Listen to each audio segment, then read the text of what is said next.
God of Trash, Cultivation LitRPG by Noct. Chapter 51-75. Rhys scurried back up the mountain to the upper peak. He stopped by the trash ravine and started the process of burning the high-tier trash to make ash. He needed a new potion after he'd downed the old one, and besides, after he'd used the previous potion to empower his body, he was curious just how far he could push his limits now. As that processed, he drew out the fabric scraps from his storage ring and laid them all out, ordering them from strongest to weakest. He had the least of the strongest fabrics, and the most of the weakest ones, as expected. It wasn't a direct linear relationship. There were times where he had most of a relatively strong garment, and only a few scraps of some kind of cheap cotton. But in general, the more powerful the fabrics got, the less of the fabric he had. He couldn't just burn the fabric. He'd end up with little more than ash, and he already had so much ash. He needed another method. Let's break it down. What is fabric? Fabric was made up of thread, which was itself made up of fibers, woven together. Some way of extracting the fibers and recombining them. Rhys pinched his chin. For fabric, the best way to separate it would be to soak it, right? He couldn't use heat, but water, and maybe a steel brush. Treat it like raw wool or raw cotton and brush the fibers back out of the fabrics. It was beyond anything he'd ever had to do to make cosplay.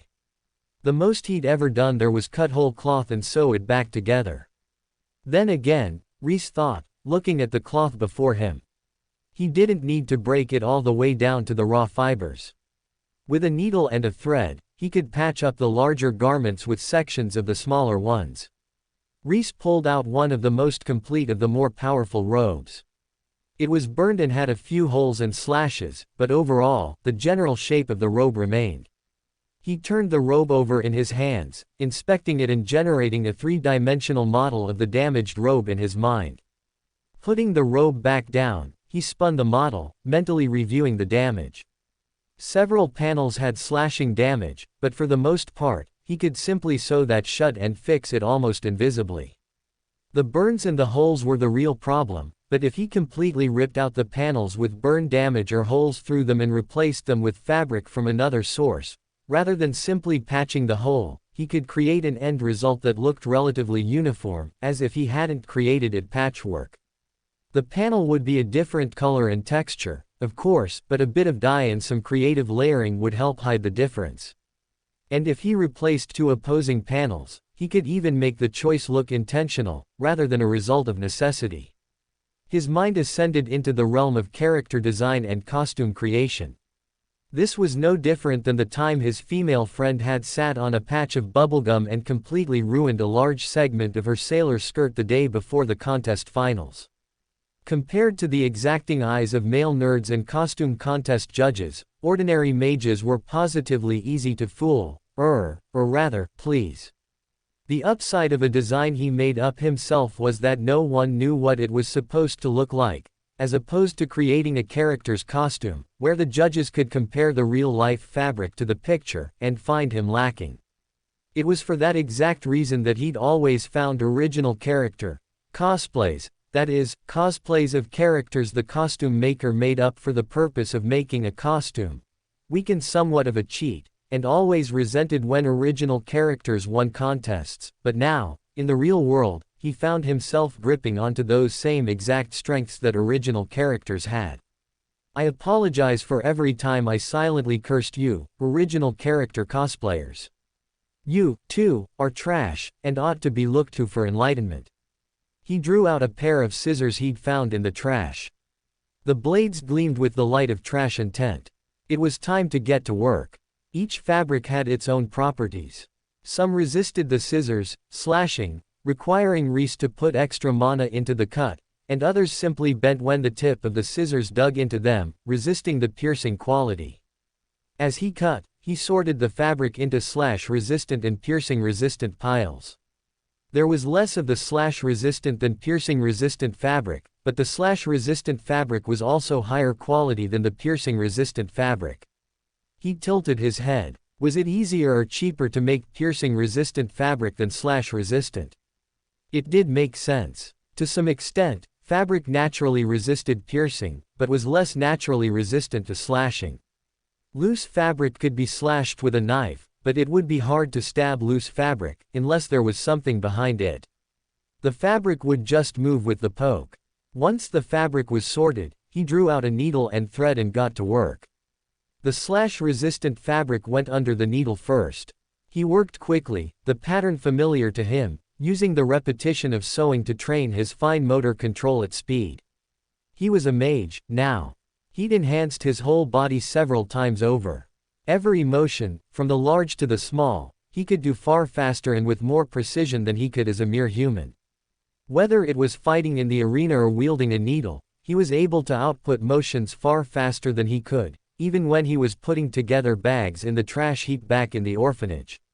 A few minutes later, he held up his final product. A skin-tight turtleneck with sleeves that came to a point on the back of his hand and hooked around his middle fingers, and a pair of just over the knee-length tight shorts not unlike biking shorts.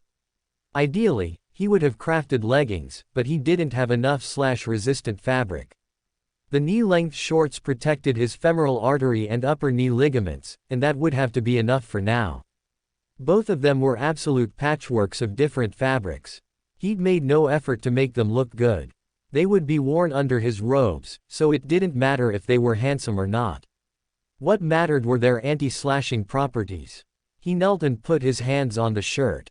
The fabric already had anti-slashing properties, but, well, it was trash. And trash wasn't the best material. No. What he needed was to enhance that trash. Polish the trash. It wasn't shining yet, so it was time for him to push it to its limits. Rhys activated Trash Intent. The fabrics trembled, fighting one another as they tried to take on their original shapes, whether that was another garment or directly into the state of whole cloth. No. Rhys fought back. He pushed more mana into Trash Intent, and with it, his will. These pieces of trash weren't going to take on their original form. Instead, they were going to take on the new shape he'd given them. Take on that shape to its ultimate form.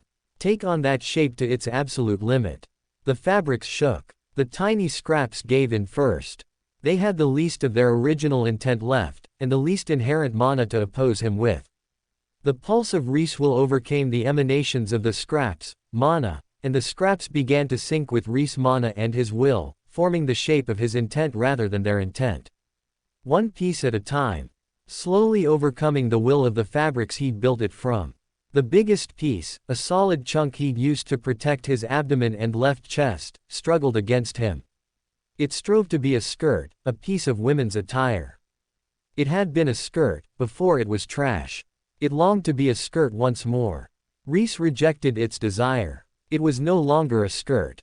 It hadn't been a skirt for years.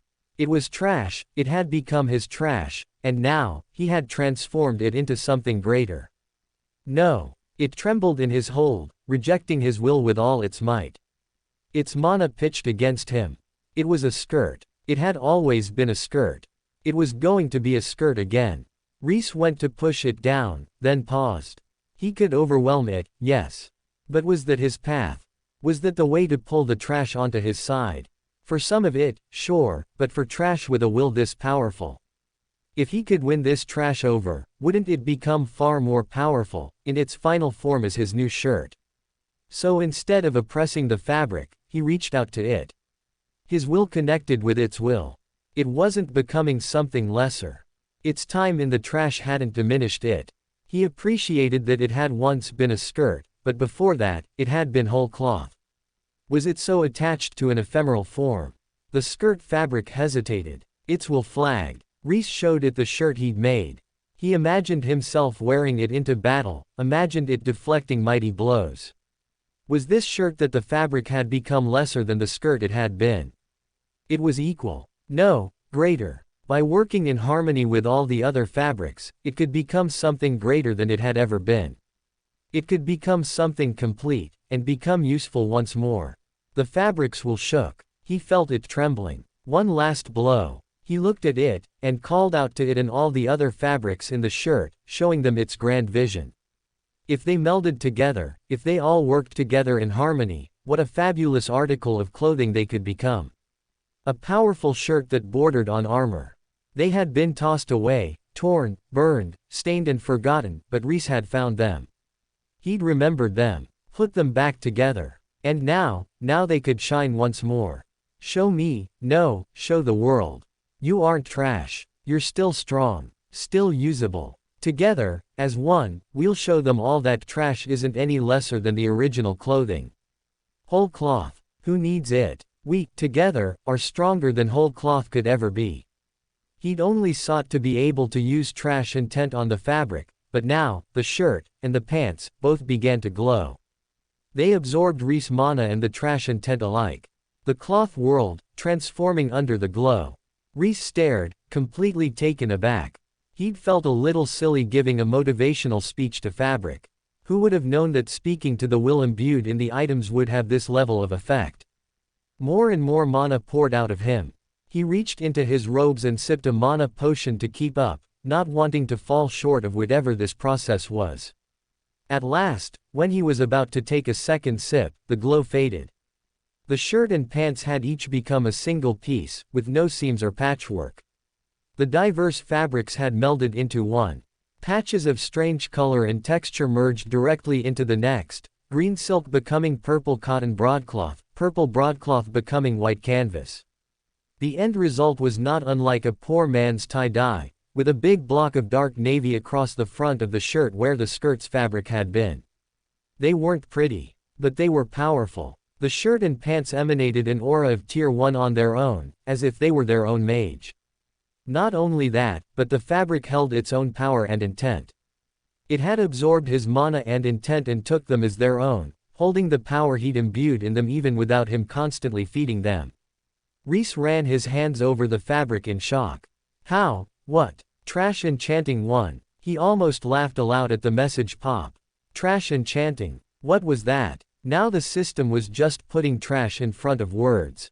Then again, he was pretty sure he couldn't use this technique on anything but trash. He couldn't sweet-talk whole cloth into becoming one by motivating it to overcome its history of trash, after all. But what a skill to get.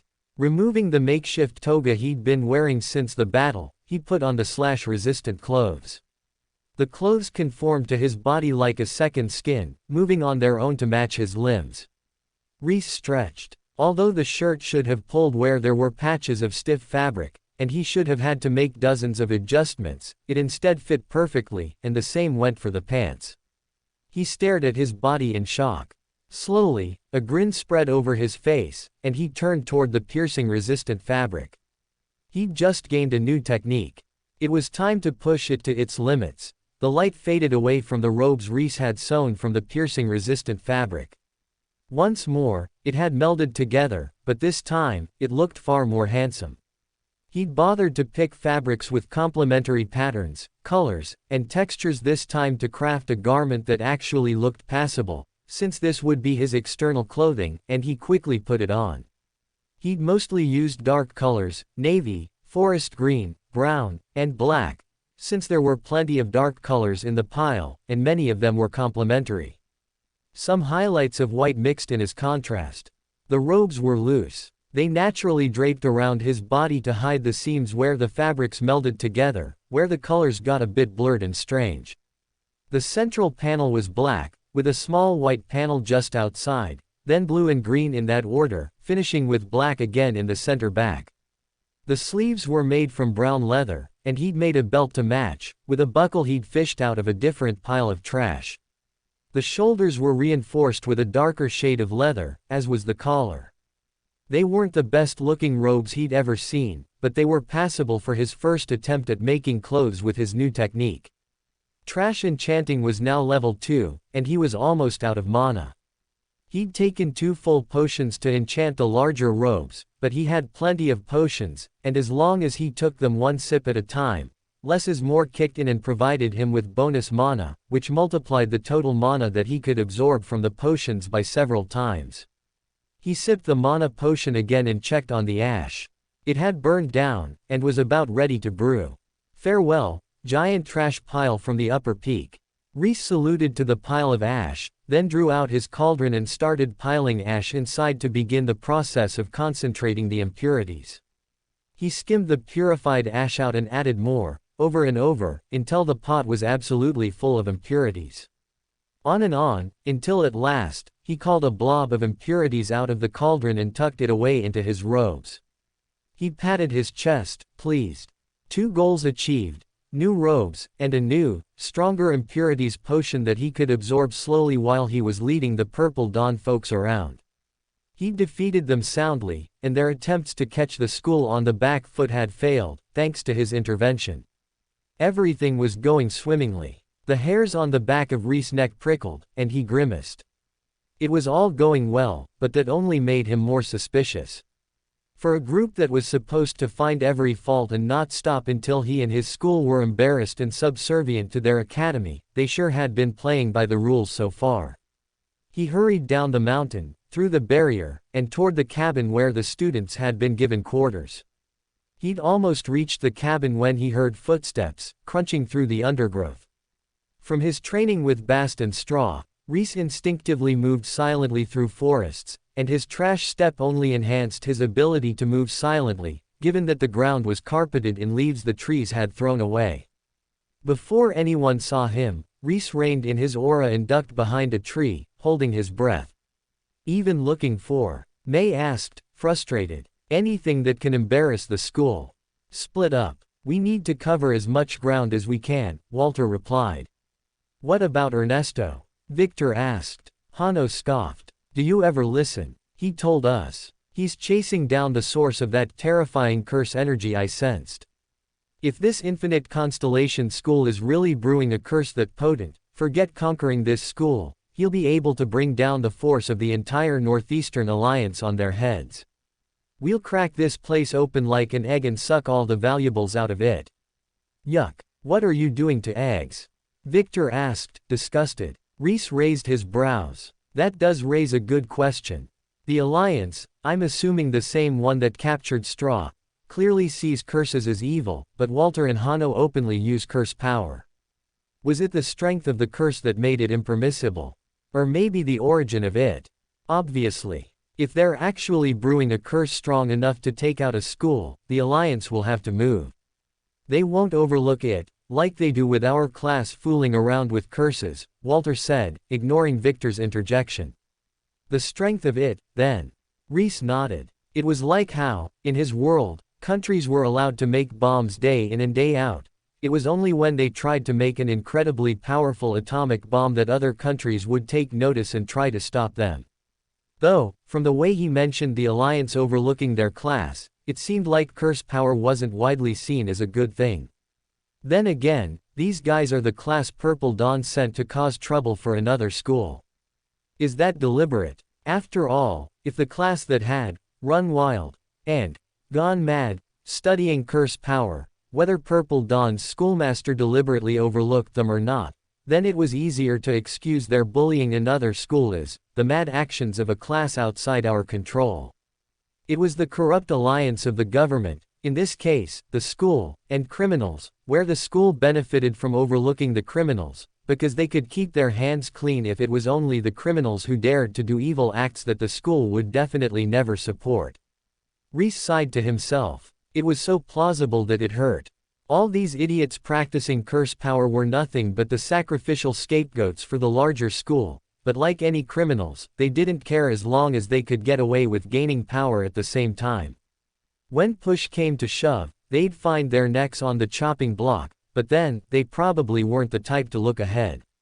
See you guys later, then, May said, breaking Rhys out of his thoughts. The figures split off, wandering through the forest in 4 different directions. One set of footsteps walked directly toward Rhys. Rhys hunkered, holding completely still. He rested his hand on his sword, ready to pull it free at a moment's notice. Victor walked past him, hands behind his head. The boy's eyes were locked straight forward, and he never so much as glanced Rhys' way. Rhys breathed out, relieved. Not that he couldn't handle Victor if he had to, but better to avoid a fight if he could. All 4 of them at once would be a bit much, especially after he'd already shown all his moves. Standing with his back to the tree, he pinched his chin and submersed himself in thought. They were going to find embarrassing things. He couldn't stop them from finding anything, there was plenty embarrassing on Infinite Constellation School, and he'd known from the start that this was a lost game. He'd done his best, and he was happy to toss them the one-finger salute and wish them the worst as they sought out more dirt on his school. Massive curse power, though, what on earth would that be?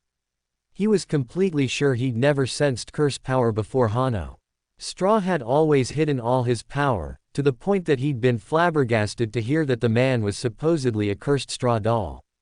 On the mountain, he'd never sensed curse power, either, and he'd covered most of the peak. Sure, there were points on the far side of the mountain he never went to, and he was actively avoiding the part of the upper peak where he'd seen beast scat, but if Ernesto wanted to wander into the wilds and feed himself to a beast, that was his. Rhys widened his eyes. He tensed. No. But what else could it be? The toxic trash pit. He himself had recognized curses as related to trash. Was it possible that the trash pit was giving off curse power?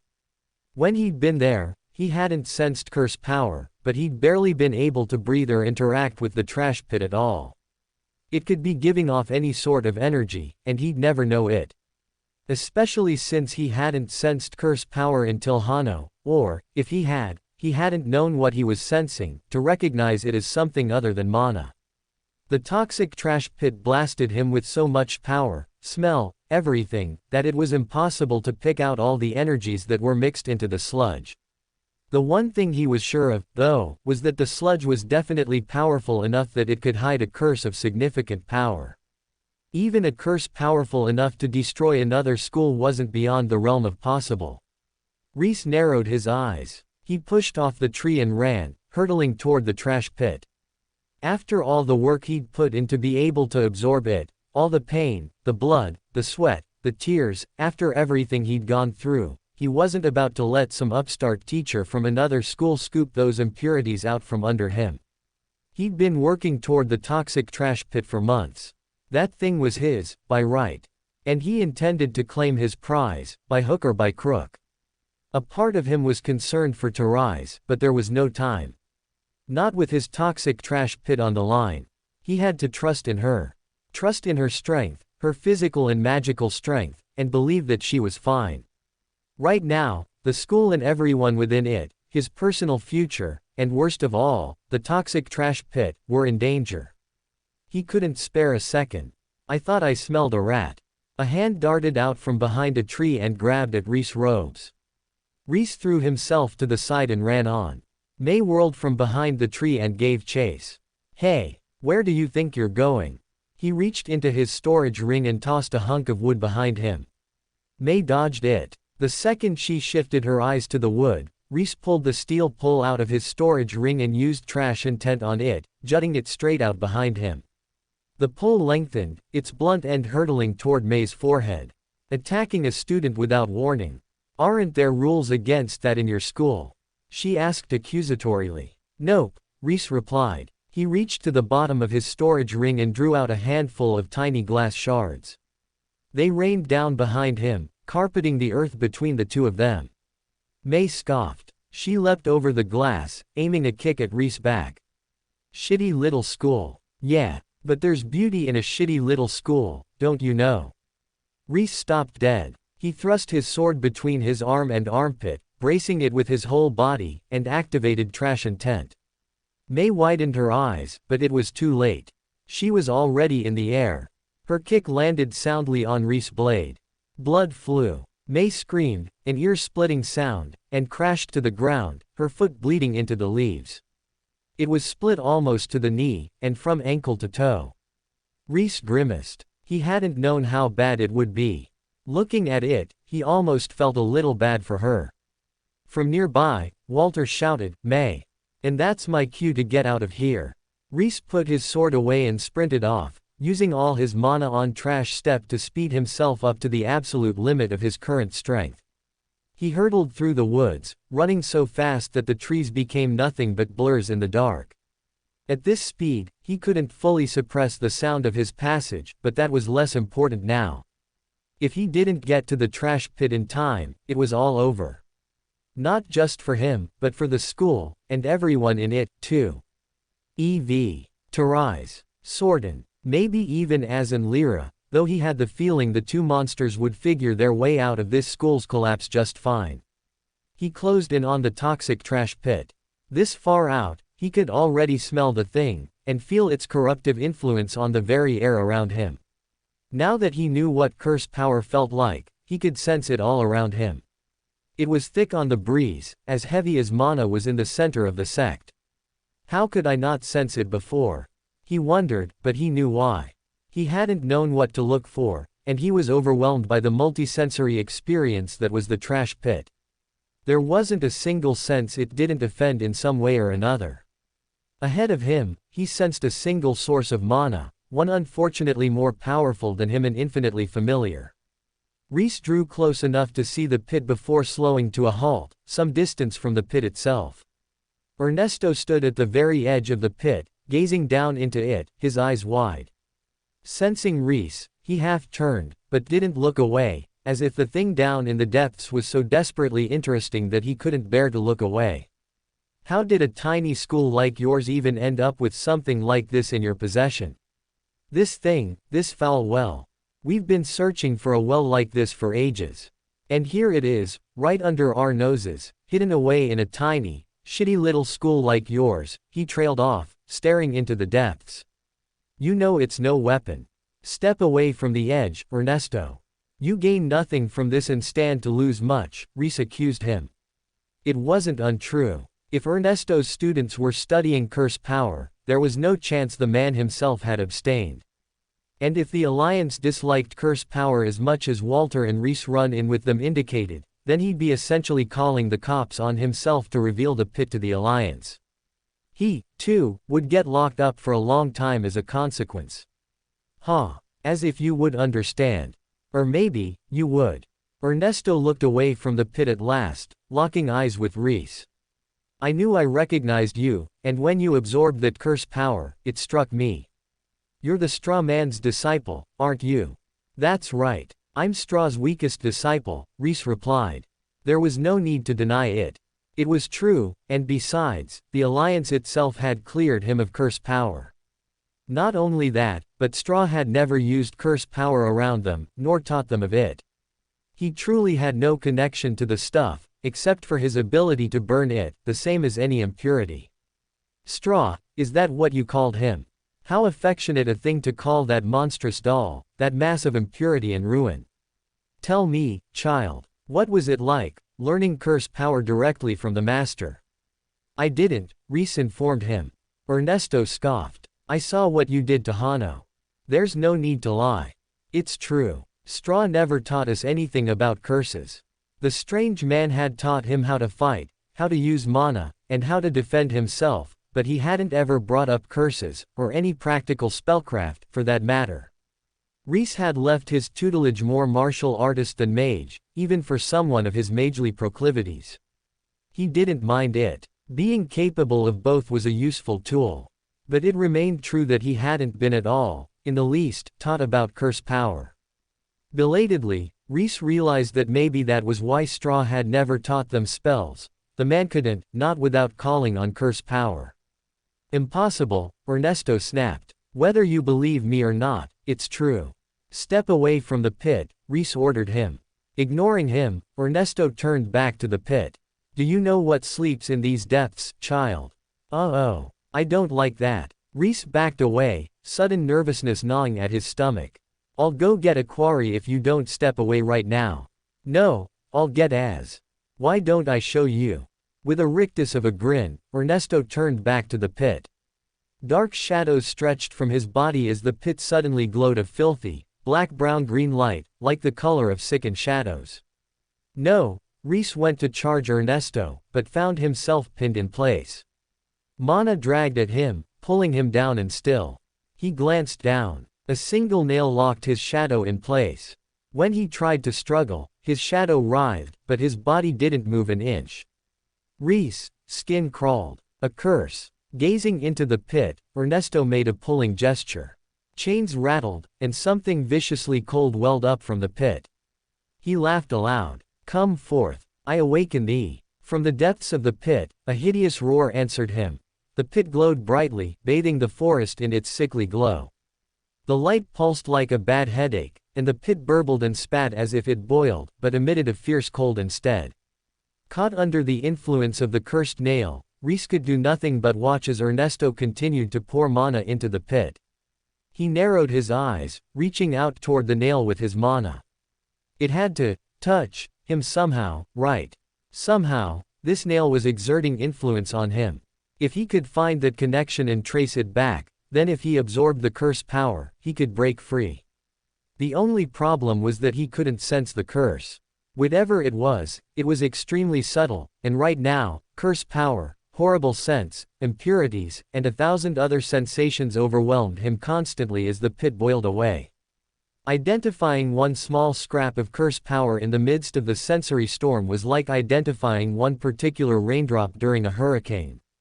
From out of the sky, a slash of starlight imbued with the power of night lashed down on Ernesto. He whirled and drew his sword in the same motion, cutting the slash in two. The two halves of the starlight smashed into the pit and threw up a small wave, but that was it. "What have you done?" Aquari asked, taken aback. Ernesto laughed. "Awakened what was sleeping. Awakened." Her brows furrowed. "Did you not know what this well truly was? Don't tell me, did you honestly take this for nothing but a trash pit?" Aquari held her sword before her, hovering over him on a different sword. The sword she stood on was no more than ordinary steel, but the sword she held was pitch black, with tiny pinpricks of light embedded in its blade, as though she'd cut out a piece of the night sky and bound it into a sword. She narrowed her eyes at him and said nothing. Ernesto chuckled darkly. "Then watch, while I awaken what slumbers below, and your sect is obliterated. There's nothing you can do anymore. I've already begun the awakening process. Nothing can stop it now." "Why?" Rhys shouted, then blinked, surprised. "I can talk. Can't move, can talk. Good to know. Why? Isn't it obvious? I'm not but a lower-tier professor in Purple Dawn Academy, without any land to my name.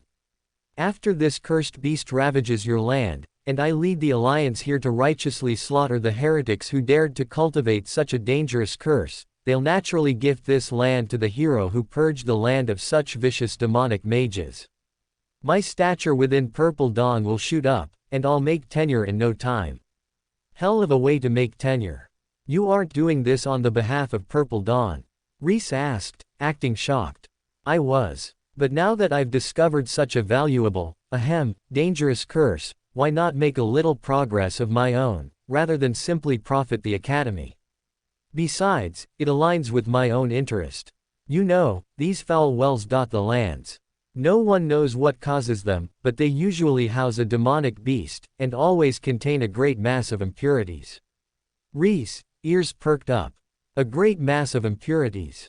I've always wanted to see one of those demonic beasts, a being begat by curse power and born of impurities.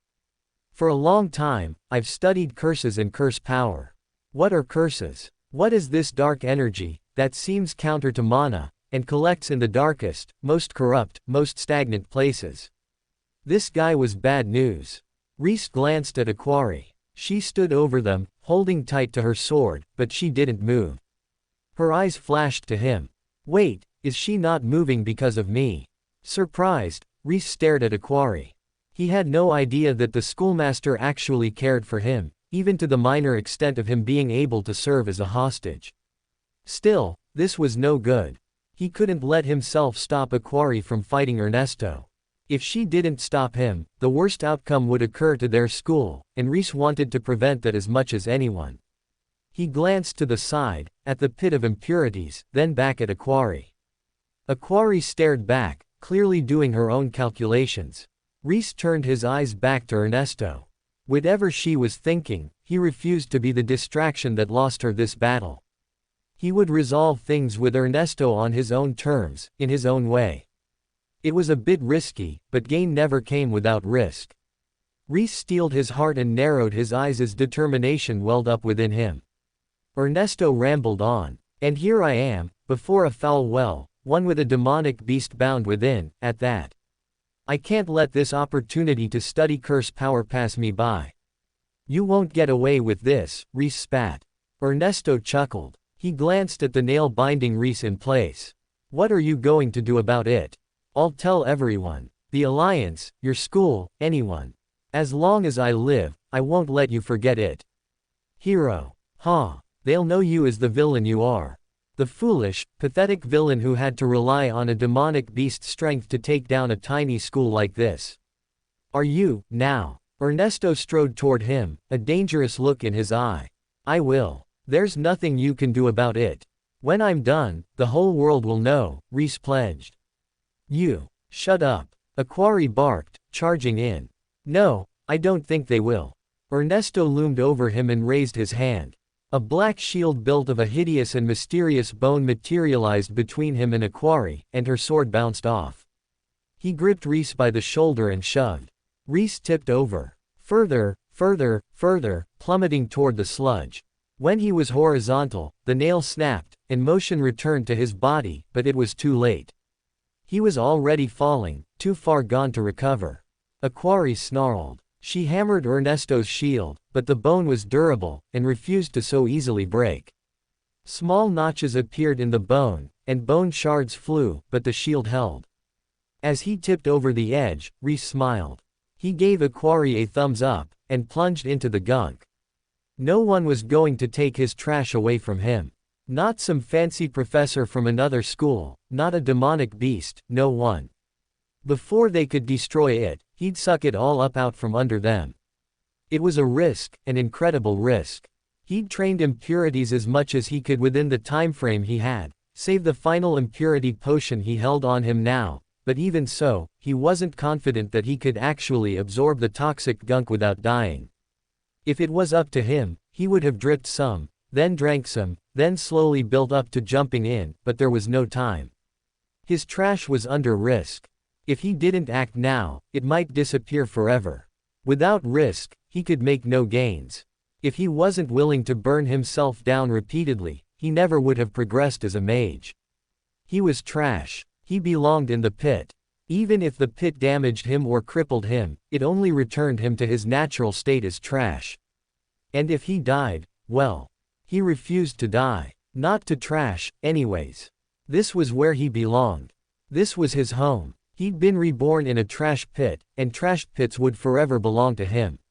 Even one this dangerous and toxic was nothing more than another home for a trashy guy like him. And so, Rhys plunged into the pit.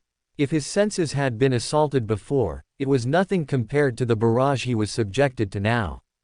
He was submerged in the trash, dragged into its icy belly. Trash filled his mouth with a horrific taste like nothing he'd ever tasted before and surged up his nose to leave his whole face aching and tingling.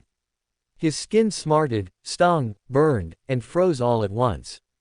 Impurities burrowed into his body without him actively absorbing them. They invaded every pore and every orifice, blockading his mana flow and turning his blood to sludge. He could feel his mana stagnating, his blood slowing, his heart struggling to beat on. Death loomed, his body growing number by the moment. The pervasive cold from the trash pit sucked into him, freezing him to the bone. Rhys ignited the impurities. They burned, rejuvenating his mana with fresh mana, but even as they burned, more impurities rushed in. The flames flickered, almost spluttering out from the onrush of impurities. No, I won't allow it. Rhys grabbed the mana from the impurities and poured it into the flames that burned the fresh impurities. The fire flared up, devouring impurities faster than ever. The self-feeding loop spread slowly through his body. First, it covered the most essential regions, his heart, core, and brain, keeping him barely alive, but no more. As more impurities poured in, and Rhys fed them to the fires, the clean regions of his body grew larger and larger. That was all he could manage. Despite the vast amount of power-burning impurities this strong released, it was still all he could do to stave off the onrush of impurities into his body. They were so virulent, so ferocious, that to use any less power meant the flames spluttered out, and without the flames to constantly burn off the impurities, even Rhys, with his impurity resist, would die. All his resist skills ticked up, and he gained cold resist, but it still wasn't enough to stave off the damage. His body was burned, poisoned, corroded by acid, and riddled by impurities. He fed what little mana he had into self-regeneration and manually rebuilding his body, and it still did nothing. He had staved off immediate death, but he was still losing the battle of attrition. If nothing changed, he would die here, submerged in the toxic trash pile. He drifted downward. The deeper he sunk into the trash, the stronger the impurities became, and the more the corrosion ate at his body, despite his resistances. Any flashes of light from the battle overhead winked out as the trash swallowed him deeper. Rhys sank into the depths, barely fending off the impurities. Deeper and deeper. Even feeding all his mana into the flames wasn't enough. The impurities pushed the flames back. From being able to defend his entire body, Rhys was pushed back, until he once more defended only the essential parts of his body. The flames that protected him wavered, weakening before the onrush of the impurities. He couldn't beat them back. He'd trained, and this was the result. He could survive this long, but that was all he could do. The toxic trash pit was stronger than him. It was his death, his grave. He had been defeated. The flames burned down and down, the impurities pressing deeper and deeper. Rhys, eyes closed as the flames guttered, then went dark. One final tongue of flame remained. The impurities closed around it, and it, too, went out. Only an ember remained. The last ember of Rhys' life. Every other part of him was ruined by impurities, so soaked in impurities that his skin, his muscles, even his bones were pitch black. There wasn't a single inch of him not bogged down and riddled with the impurities. Every organ slowed, on the brink of failure. No, that's not right. I'm the god of trash. I can't be defeated by trash. Rhys' eyes snapped open. The flames burst forth. He gestured, activating trash manipulation with his last scrap of mana, not to push the trash away, but to draw it in. One final, mad, suicidal maneuver, that came from the very core of his being. He was trash. Trash was his. These things were true, and he refused to allow anyone, anything, to contradict it. Come here. Get inside me. Activating trash manipulation, Rhys pulled the trash toward himself. Rather than staving it off, trying to push the trash away and reject it like any sane person would do when beset by deadly toxic garbage, he dragged it forcibly into himself. This was his last breath of life, the last spark of mana. The trash, the goo, actively extinguished his life with every passing moment, and rather than pushing it away, he pulled it in. It was the ultimate in counterintuitive. He was staking his life on being able to conquer this trash. But it was trash, and therefore, it was his. If he didn't stake his all on trash, what was he? It was a mage's job to discover their path, then risk everything they had to pursue that path to the end. He'd found his calling, the one thing that allowed him to overcome his trash start. He wasn't going to give it up for anything. If he turned away now and pushed the trash away, it would all be lost. He'd lose his path, and lose everything. Trash poured into him. He pulled it deeper and deeper, directly into his core. There, he dragged it all together, pulling it into the very heart of his core. With his sluggish, curse-power-tainted mana, he compressed it down, adding pressure from all sides. Down. As the trash compressed, he added more. The ball of trash trembled, trying to break free of his hold and shoot off in a direction, any direction. Rhys refused to let it go. He clamped down on it with trash manipulation and held tight. Trash manipulation 2. Trash manipulation 3. Trash manipulation 4. Message after message popped up in the corner of his eye. He had no attention to pay them.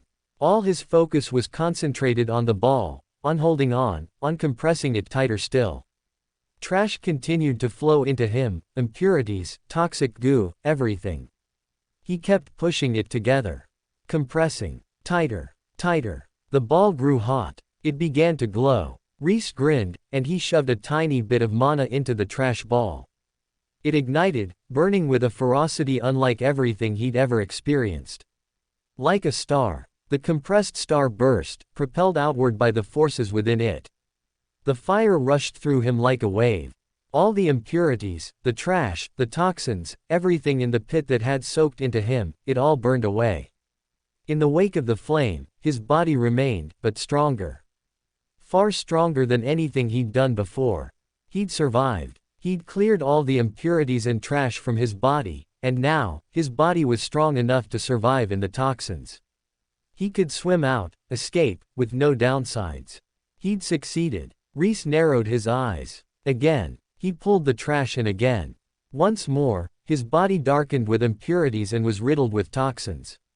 Once more, his life flickered, on the verge of burning out. Once more, he pulled trash into his core. It ignited, and his body was strengthened. Immediately, he drew in more trash. No hesitation. This was his path, his purpose. This trash, every last scrap of it, belonged to him. He wasn't going to give it, or anything in it, up to anyone.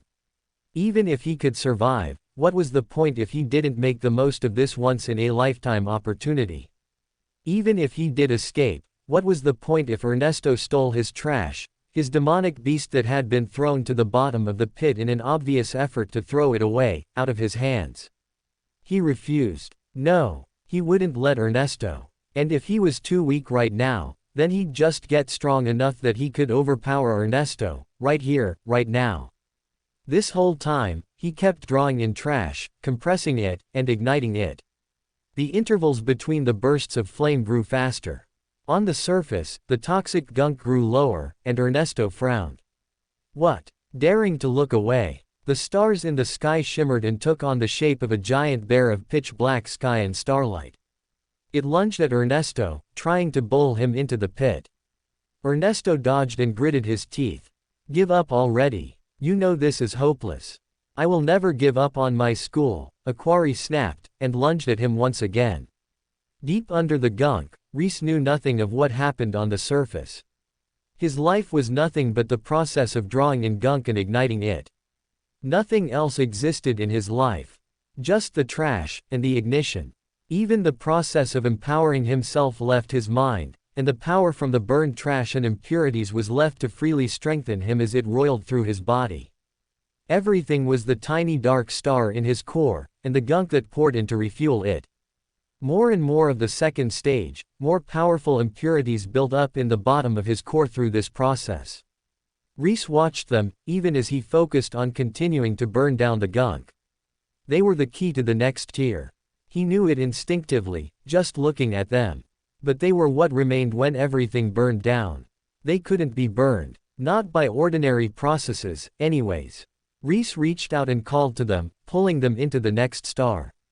They had laid motionless all this time, inert and dead, but when he brought them into the star, it was as though they realized what they were meant for all this time.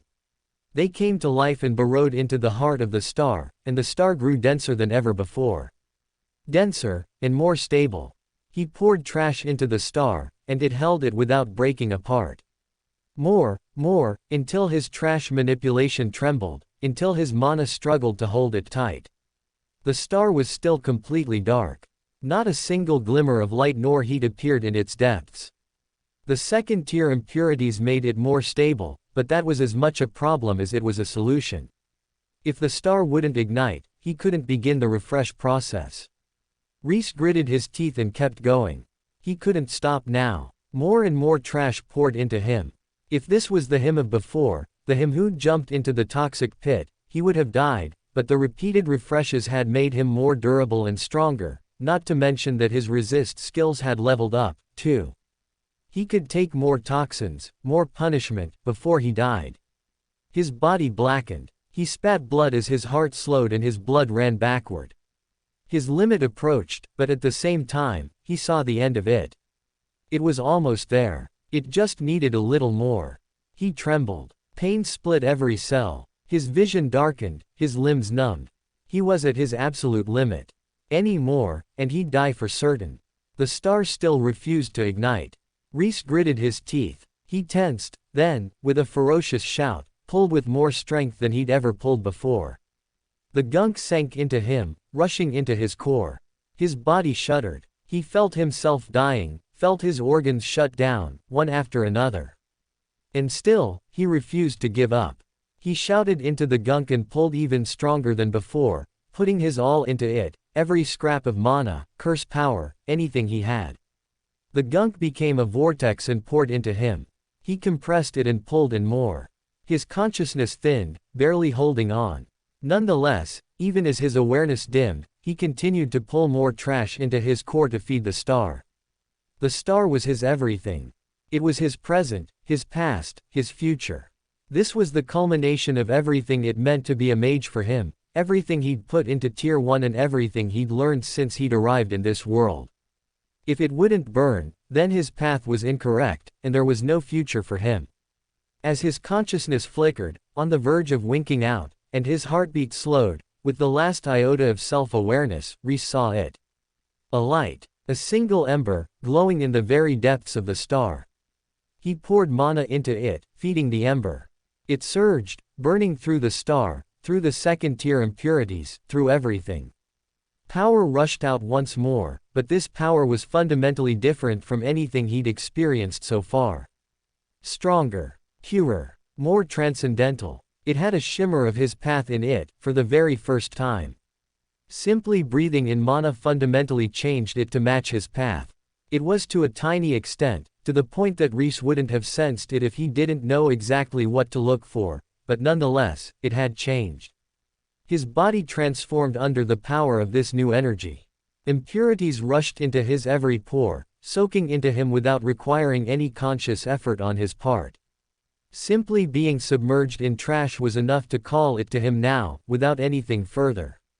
They flowed into him, and he shaped them into another star, letting it once more refine his body. Compared to the overwhelming difference between the star with the second-tier impurities, it was a fractional improvement, but it was still something. Everything counted. His core, too, transformed under the power of the second-tier impurities, burning. The walls grew stronger, if less flexible. Where before, the second-tier impurities had bent the walls of his core, pushing it to its limits, the walls now easily held the second-tier impurities that his continued burning of the impurities in the trash pit generated. Rhys couldn't see it, but on the surface, the toxic gunk had retreated to the extent that it couldn't be seen from the surface anymore. Almost all of the gunk had vanished. Only the dregs remained at the very bottom of the well. "What the hell?" Ernesto said, but had no time to examine it as a snake made of stars pressured him on one side, and a quarry pressured him on the other. He clicked his tongue and fought on. Rhys, feet found solid ground. Startled, he stood up. The last of the impurities rushed into him, igniting one last star. He breathed in and breathed out. Everything felt different, now. It was as though he could sense more, feel more, perceive more. Just to confirm, he pulled up his status. Rhys Foundling 15 Core Formation Tier 2.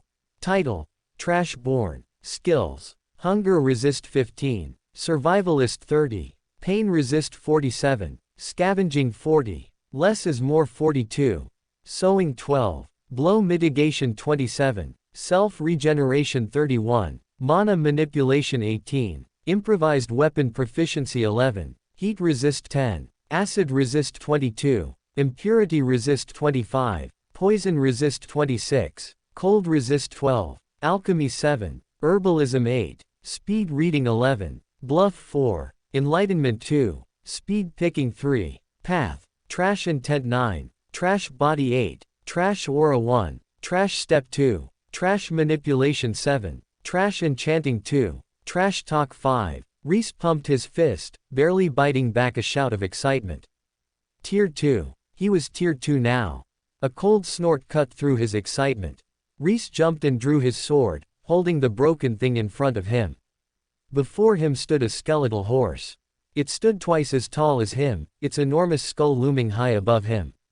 It strode forward, hooves the size of dinner plates thundering against the muddy earth. A huge horned skeleton sat on its back. Its barrel chest held a black gem where its heart should have been. It raised a massive arm and slashed down, a huge black cleaver of a blade tight in its grasp. Glowing red eyes locked onto Rhys. Rhys laughed awkwardly. "I don't suppose we can talk this out." The demon roared. It kicked its horse, and the two charged Rhys. Rhys raised his blade. His eyes went cold. Internally, though, he squirmed in excitement. These two were trash, and therefore, his. They just didn't know it yet. That was fine. He just had to beat that knowledge into them. Letting out a war cry of his own, he leapt toward the demon. Rhys charged toward the mounted demon as the mounted demon charged him. The demon struck down at him with all its might. Rhys activated Trash Intent as he slashed up at it. Their blades clashed. The demon's black cleaver pulsed with curse power. The dark energy emanated from it, seeking to taint Rhys. Rhys sucked the taint in, building it into the next star in his core. His Trash Intent empowered blade cut a notch into the ominous black sword, then jerked to a halt as the metal grew too thick.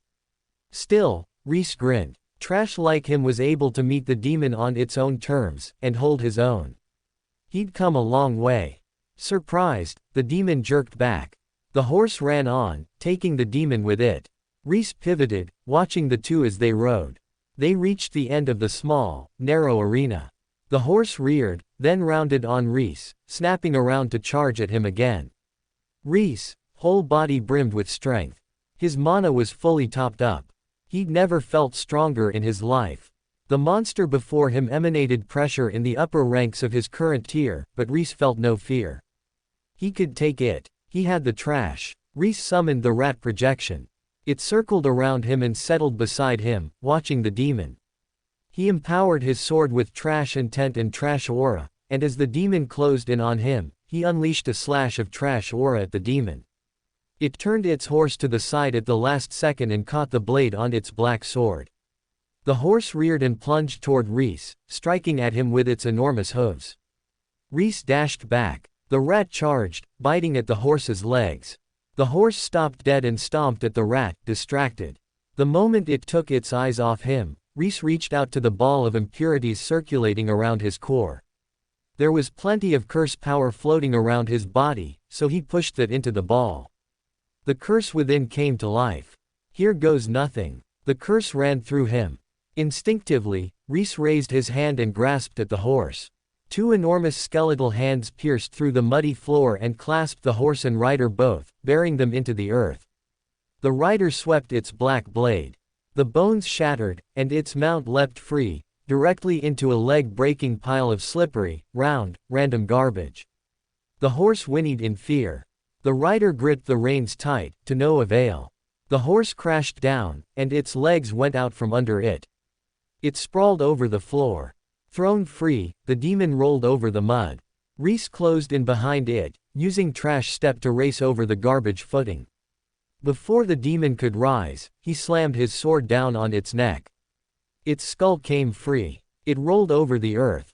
Panting, Rhys slowly came to his feet. Was that it? Had he done it? Strands of black power reached out from the skull and from the spine alike.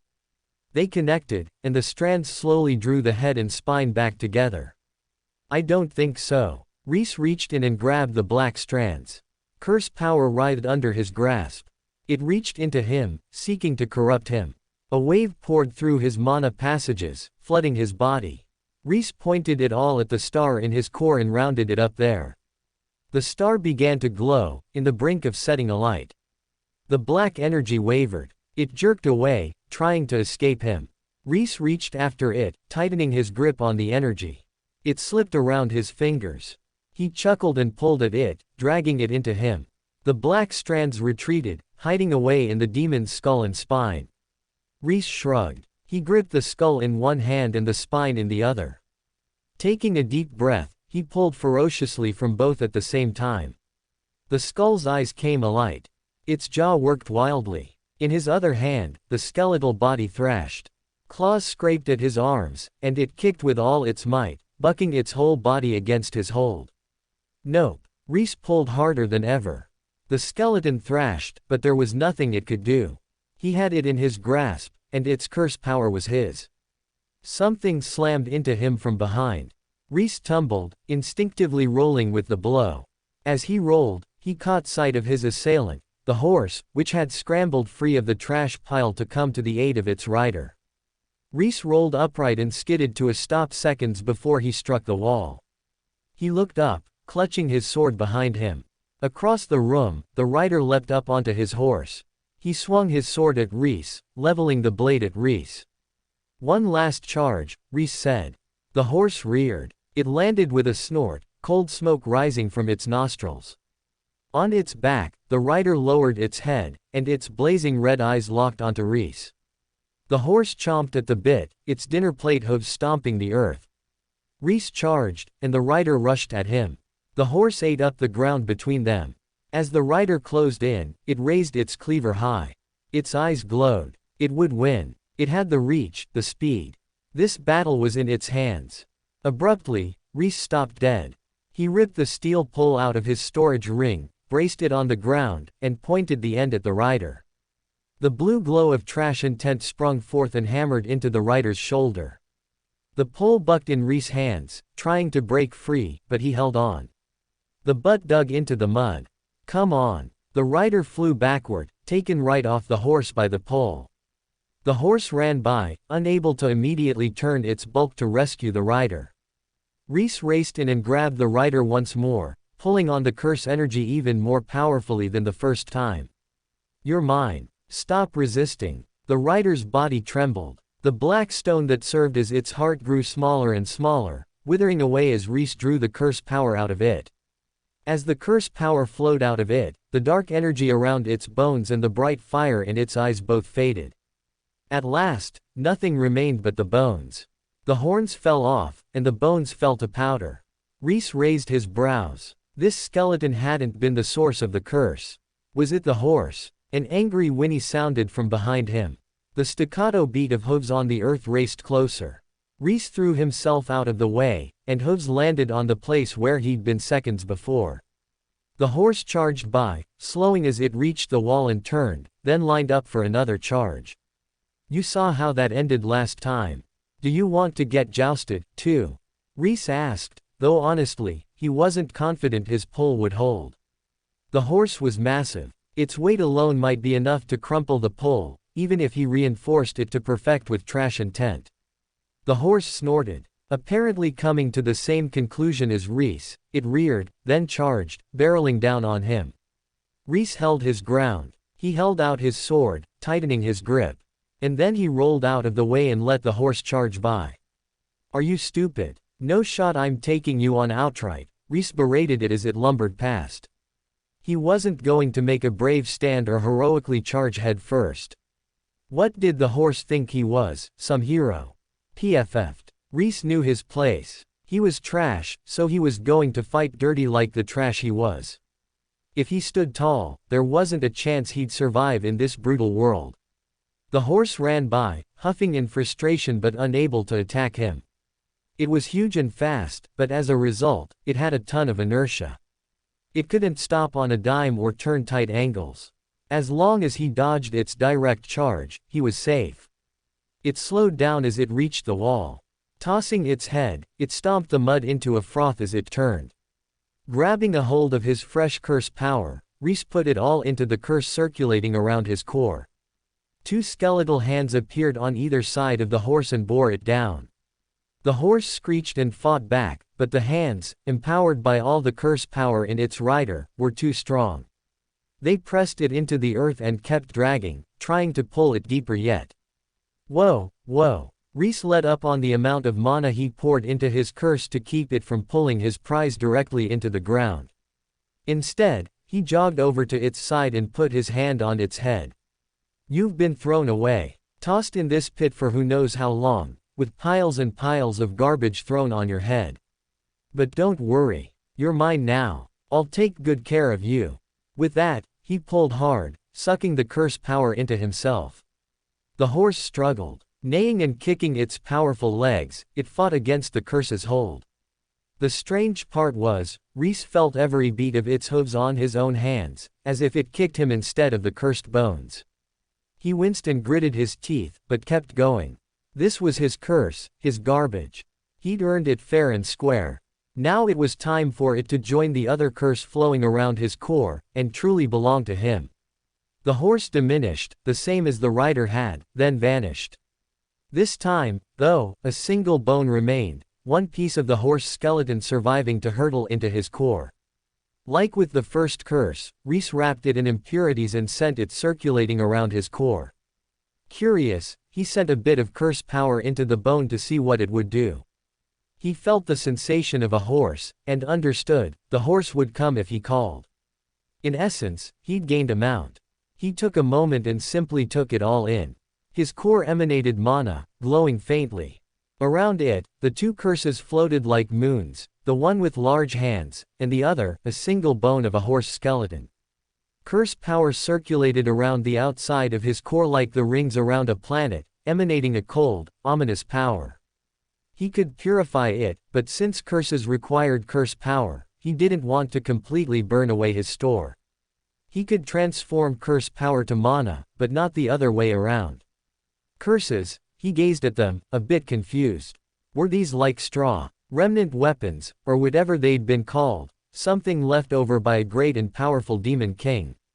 They used the same curse power straw did, but straw wasn't a skeleton, and he didn't have horns. Then again, maybe not all remnant weapons were built the same. Maybe these were weak fragments, and straw was a large, almost full, and highly dangerous remnant. Or maybe these were something else entirely. He made a note to ask someone once things were quieter and see if he could figure it out. Another question tickled at the back of his mind. Did these curses generate the foul well, as Ernesto had called the trash pit? Or did people start throwing trash on the curses to bury them away and keep them from endangering ordinary mages? After all, dangerous things went in the trash, too. Sure, the most highly dangerous items from Rhys' world, such as nuclear waste, had their own disposal and storage methods, but some dangerous items were simply thrown into the landfill with everything else. If someone had once known that there was a dangerous item here, maybe they'd made it a trash pit deliberately, so that no one would want to go near it. Aside from Rhys, most people avoided the trash, after all. The curses, they weren't good, per se. He wasn't completely sure it was a good idea to use them. But what they were, for sure, was trash. And trash was his. He knew in his heart, in his path, that curses belonged to him. If his path was telling him that, then he needed to listen to it. The curses were trash, which meant there was something more hidden in them. Some truth related to them and trash that he needed to discover. If that was true, then he had no hesitation in collecting them, and not only that, learning more about them. What other way to learn more about curses than to use them? Well, that and talk to Az. He wouldn't want to talk to an ordinary mage or librarian about it, since curses were clearly not seen as positive, though Ernesto was willing to openly investigate them, so maybe they weren't as bad as he thought. Still, he didn't think it was a good idea to run around and admit to everyone that he had curses inside him. Plus, if his earlier guesses were right, and Ernesto's class was allowed to exist so Purple Dawn had plausible deniability for any criminal actions they took, then curses weren't good at all, and Ernesto was only allowed to use them so openly so that when the time came for Purple Dawn to excise him, they had plenty of reason to turn against him and expel him. They wouldn't be struggling to come up with an excuse to exile, or even execute him. He shook his head. Standing, he dusted off his robes and dismissed the hands. These questions were for later. For now, he needed to get out of here. He turned to go, then stopped. Something tugged at his heart. He sensed something. He didn't know what it was, but he knew two things. It was trash, and it was important. He turned, following the sensation. He'd thought the chamber was relatively straightforward, a horizontal hall wide enough to joust in, and that was about it. As the sensation drew him toward the wall, however, he realized that his initial take was wrong. The wall juked left and right, appearing to be a solid entity while in truth allowing a human-sized object to pass through. Interestingly, both the horse and rider alike would have been too large to fit between the gap. Even Rhys was a tight fit. The earth scraped by his shoulders and kept narrowing until he had to turn sideways to squeeze through. He stepped out and into a small antechamber. Dregs of trash still swirled around his ankles, but with a sweep of his hand, he sent that trash into his core. The trash flowed away, and Rhys blinked, startled. How the hell did that get down here? A skeletal man kneeled with his back against the wall, frozen in a meditative stance. No curse energy clung to it, nor did it sport horns. It wore full plate armor that couldn't possibly have fit through the walls Rhys had had to squeeze through. The chamber must have been built around him, or else he carried his armor in piece by piece, then put it on once he was within. His hands rested on his folded knees, and his gaze was locked dead ahead, on the object stuck in the mud before him. A sword. It was rusty and old, corroded by years submerged in the trash pit, but a strange light still clung to its depths.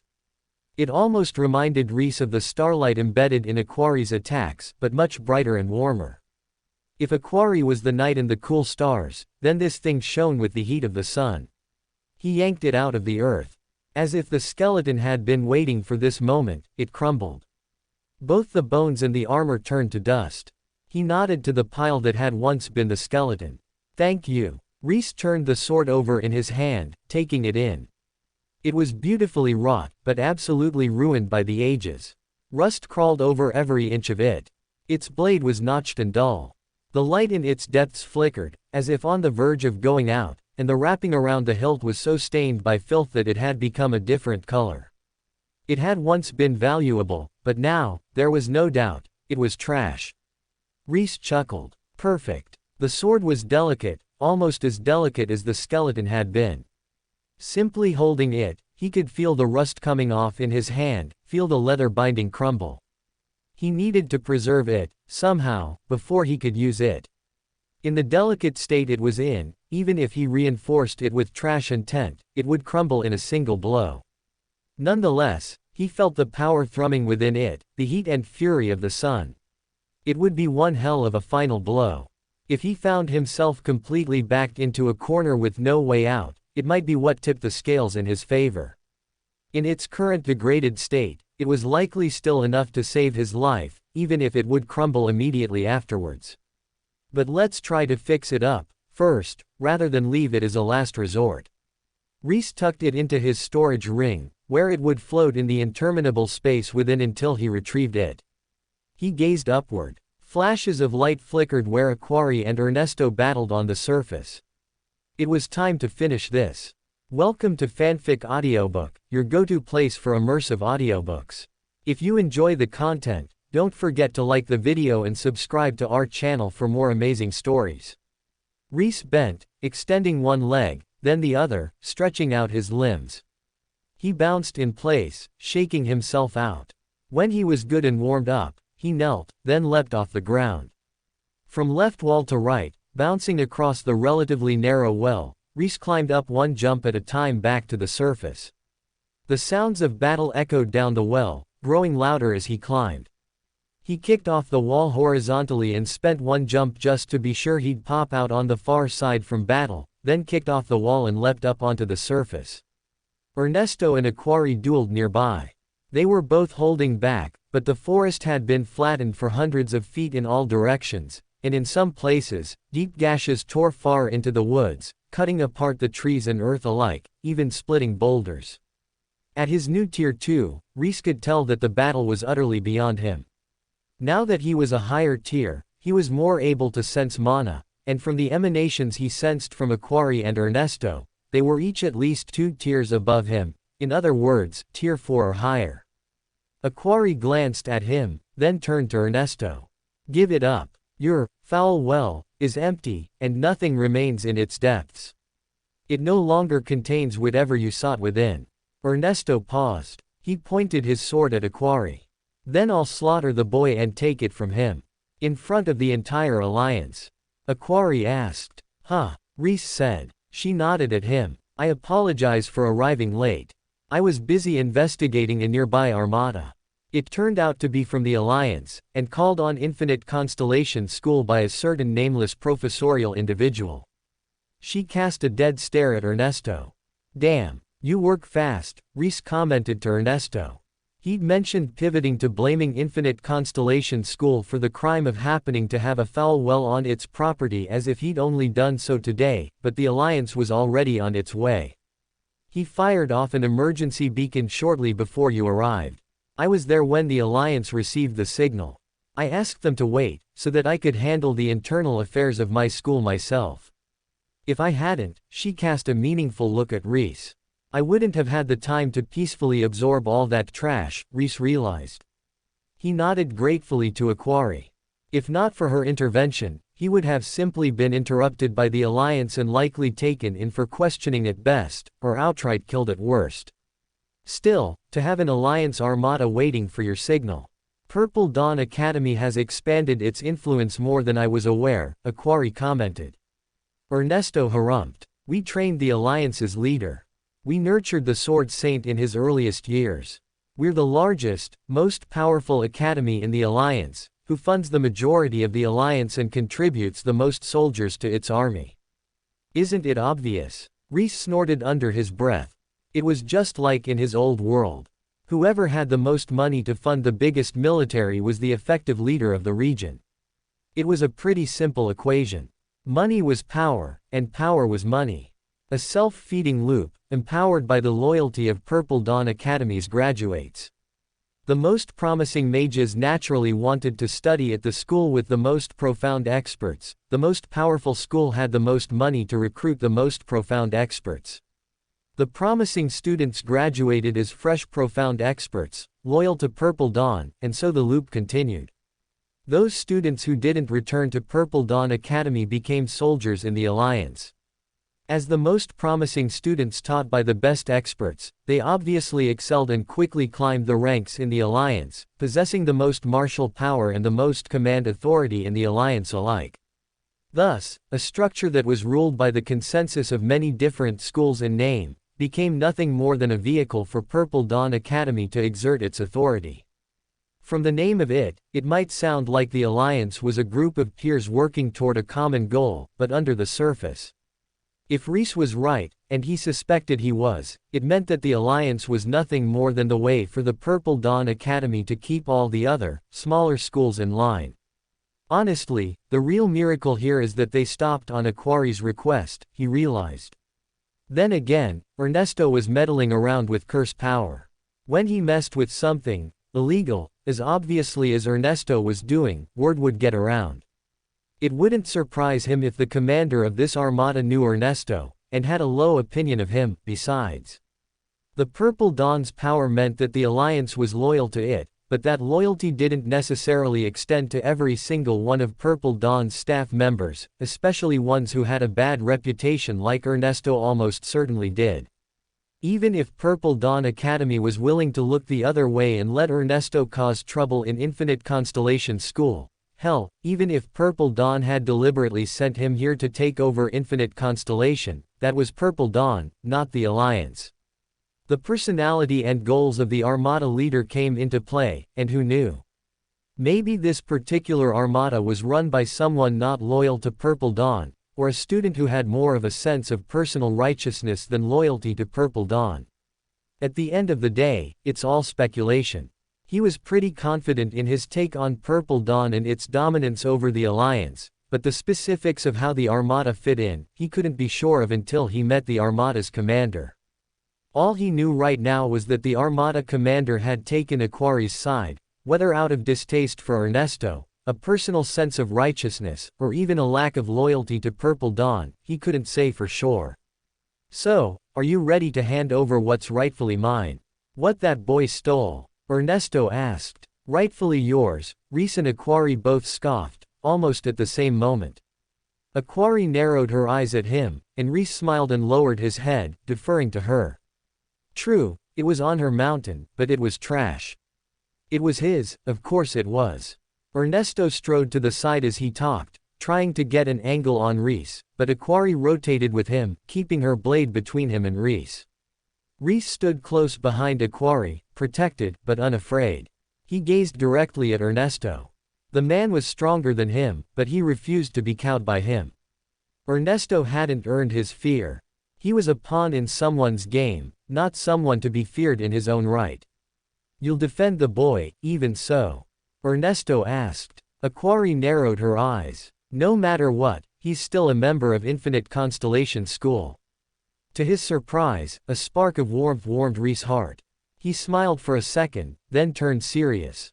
Facing Ernesto, he nodded, and asked something that he'd been wondering about for a long time. Or rather, he'd been wondering who'd done it, but now, he had a much better guess than he ever had before. Capturing Straw was the will of Purple Dawn. Of course. The Alliance was happy to leave such a peaceable and mysterious remnant alone, on the principle that capturing him would be more dangerous than leaving him alone, but he would be invaluable for my research. I'm the one who requested he be captured. So Straw's in Purple Dawn Academy, Rhys commented to himself.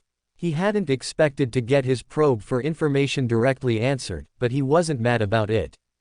In fact, he was quite happy. Ernesto looked down on him. That's right. You're the Straw Man's disciple. Do you long to free your erstwhile master? Rhys shrugged. I'm a trashy guy, you know. No sense of loyalty. He wasn't going to tell Ernesto the truth, that he was absolutely committed to freeing Straw. Straw had been his first teacher in the ways of magecraft, and he'd taught Rhys the essentials he still relied on to survive. He owed the man more than he owed any teacher he'd had since. But Ernesto was the enemy, so it was better to play it off like he didn't care. Once, he might have gotten worked up at the idea that Straw was languishing somewhere. Maybe even fooled into taking urgent action. It still bothered him, yes, but he'd seen enough of the world to know that nothing but power meant anything. If he didn't have the power to save Straw and keep him from Purple Dawn, then he would accomplish nothing but become the enemy of the world. Instead, he had to bear the reality that Straw was imprisoned, and work steadily toward growing powerful enough to free him and keep him free. Plus, he wasn't alone. He was willing to bet that Bast also wanted Straw free, and he couldn't imagine that his friend was any weaker than him. Together, they could free Straw. It would be a long, laborious process, but they'd make it work in the end. He was sure of it. In any case, you've lost, Ernesto. The Alliance is on its way, and they will find nothing. No curse, no foul well. Give up. Stop this pointless battle. Aquari pointed her sword at him as she spoke, and the sky moved with it, as if her sword were twisted up in the fabric of the night itself. Ernesto put his hands up. Now you point your blade at an innocent member of the faculty. What a pathetic school this is. Aquari harumphed but said nothing. She turned to Rhys and quickly scanned his body. Her brows furrowed. Curse power, she mouthed. Rhys startled. He blinked at her, then glanced up. Oh, right. There was an armada on the way, of people who probably didn't like curse power. Now wasn't the time to keep some lying around. Better that he wasn't able to use the curses for a short time, than that he got detected as a user of curse power by some kind of high-powered alliance loyal to an enemy school. He quickly burned it the old-fashioned way, and reinforced his mana with the curse power's strength. A second later, he furrowed his brows. She'd sensed the curse power, but not the curses themselves. He sent his vision inward, inspecting his core. The curses were embedded in balls of impurity. When he wasn't within his own core, they felt like nothing more than impurity, rather than curses. Interesting. In other words, as long as he didn't have curse power in his core, people up to tier 4, or maybe higher, couldn't sense his curses. They weren't infecting his core, after all, the way the curse had on Walter's body. Was that the difference? Maybe that was also why he felt no ill effects, despite carrying curses in his core, not that he knew what ill effects curses might have. I really need to spend some time with Az. Overhead, ships soared through the night, rapidly closing in on the school. Aquari kept her blade leveled at Ernesto as they flew closer and closer. The ships halted in the sky over the school. The largest one lowered itself down, down, down. It was a triple-decker ship, easily 5 times as large as the ship Ernesto had flown in on. 3 layers of cannons bristled from its decks, shining black amongst the perfect white-painted wood. A full squad of mages stood on its decks, not a one of them below tier 3.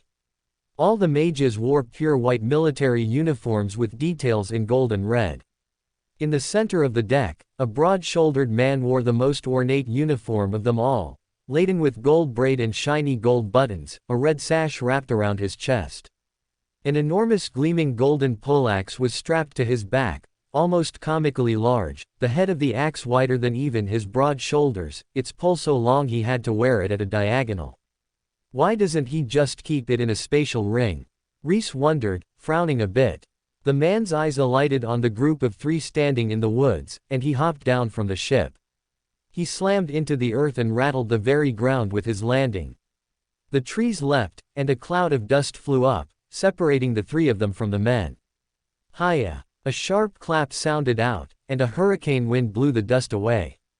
Rhys stumbled, almost falling, and Aquari extended her hand to rest a fingertip on his arm. Power flowed from her to him, and suddenly, it was easy to stand despite the wind.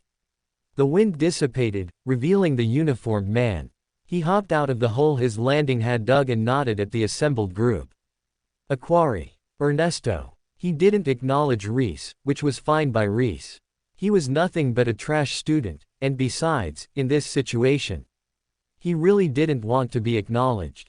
Aquari hadn't sensed his curses, but she'd only done a cursory examination, and from what he sensed, this man was stronger than her. If Aquari was mid-tier 4, then this man was at the peak of tier 4. If he scanned Rhys, Rhys had no confidence his curses would remain hidden.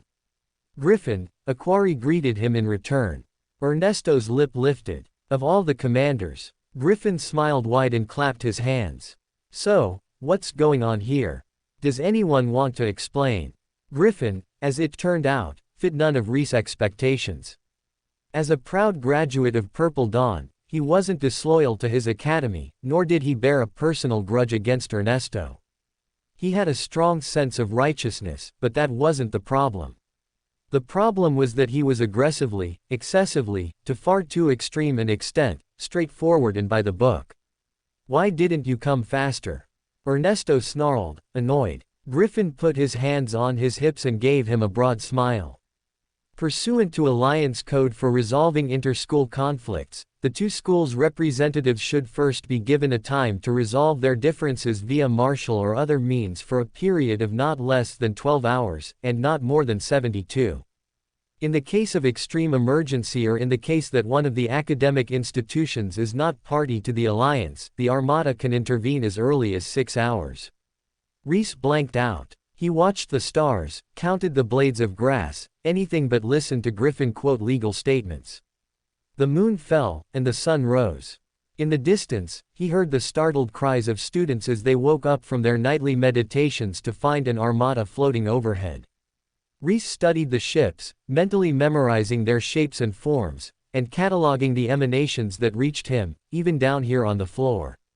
The three high-tier mages spoke for a while, their conversations interspersed by long-winded recitals from Griffin, until at last Rhys heard his name and snapped back in. According to the Peace Treaty of Nartwa, both parties must send a representative to a formal contest, wherein the contestants rank in the contest, or their battle against one another, should the two see one another in battle, determines who is in the right. Yes, thank you, Griffin. What it boils down to, is that we both send representatives to the upcoming tournament in Purple Dawn Academy, and whoever wins, wins. If we win, then Rhys, and the entire Infinite Constellation School, is free to go. If Ernesto wins, then we are party to his wishes, within reason, and up to a limit of value equal to or greater than, sorry, the legalese infected me. Within reason, Aquari summed up. She turned and looked at Rhys pointedly. Rhys pointed at himself. Me. I'm the representative. I'm pretty sure Ernesto would accept no less, she said, quirking a brow. Indeed, Ernesto confirmed with a nod. Rhys dropped his jaw, then slowly closed it. He tilted his head, then nodded. Okay. He actually didn't mind. EV had mentioned the tournament, and it had sounded pretty fun to him. Plus, Straw was in Purple Dawn Academy. He realized he couldn't free the man now, or any time in the near future, but what he could do right now, or at least, in the near future, was scout the premises out, to figure out where Straw was, what his situation was, and how deeply he was kept under guard, so that when the time came to break him out, he was ready. As for having the outcome of this clash determine his future and the future of the school, it was a lot of pressure, but at the same time, he didn't want to put that on anyone else. First off, it was his life, his future. It wasn't someone else's responsibility, and he was too trash to be worth anyone else staking their life on him. Second off, he was especially suited to battle those who used curses. If he fought, Ernesto was either at a disadvantage, if he chose one of his own students, or he was forced to find a student outside his class, who would likely be less committed to fight to their last. If someone else fought, they'd likely simply be overcome by the curses, without a way to counter them. That did assume that Ernesto, or rather, his representative, would use curses in a formal battle before God and everyone, as the saying went, but given how bold Ernesto was acting, it wasn't out of the question. Besides, as Rhys himself had experienced via hiding his own curses, curses could be subtle and used subtly. A hit that appeared to be no more than a touch, but in fact inflicted a curse, would end the battle for anyone at Infinite Constellation but Rhys. I'm sure the higher level mages, and the talents like EV, have a way to deal with curses, but even so, I'd rather take my fate into my own hands. Griffin nodded in satisfaction. Then, according to, a quarry hit him with a glare. The burly man cleared his throat and cut the fat. Ernesto, you must also provide a representative at Tier 2 or lower. Tier 2. Ernesto looked Rhys up and down, startled, then smiled slowly. He nodded. Of course. It was easy to guess his thoughts. Rhys could almost see them, moving behind the man's brows. Rhys had only just reached Tier 2. If the man pitched a talent at the absolute upper limit of Tier 2 up against Rhys, Rhys stood no chance. Or at least, he shouldn't stand a chance. But Rhys was confident in his trashy fighting. He'd fight dirty if he had to, hell, if he didn't have to. And the tournament, if it was anything like social events in his homeworld, then it would generate tons of trash. Mounds and mounds of it. Just thinking about it brought a smile to Rhys' face. So much power, so much potential to advance. A more powerful school, too, meant more powerful trash. Now that he was thinking about it, he was excited to get there and get started. A tournament, too. Would such a thing, maybe, by chance, bring out someone like, for example, the Sword Saint's disciple? It was a tournament held by the strongest school in the region. If someone with the lofty title of the Sword Saint was going to show up at any tournament, he'd surely attend the most powerful tournament, right? It didn't necessitate that the Sword Saint would show up, but if he was going to go anywhere, it would be this tournament. It was only a chance. A shot. But there was a very real possibility that he'd see Bast at this tournament. If both parties have come to an agreement, then it is my responsibility, as an alliance commander, to see the offending party off the incipient school, Griffin stated, gesturing for Ernesto to follow him. Ernesto nodded. He whistled. A few moments later, his students came running through the trees to his side. May ran on bare feet, her shoes ruined by Rhys' earlier strike, but she ran, her foot fully healed. She shot him a dirty look, and he shrugged back. She'd been the one to attack him. She was here to sabotage his school. She really couldn't blame him for striking back. 4 months. Use them wisely, Ernesto warned Rhys. He turned, following Griffin. Griffin waved, and a red carpet unrolled from the giant ship, making stairs out of thin air as it unfurled. He stood to the side and waved, indicating for Ernesto to climb on. Rhys saluted, happy to see him go. He had a mountain ahead of him, but he'd climb it, one trash step at a time. To Purple Dawn Academy, to the tournament, and beyond. Who knew what hijinks he could get up to in a brand new school? And maybe, just maybe, he'd encounter Bast once again. End Book 1. Rhys sat on a bench, a book in his hands and a cat purring on his lap.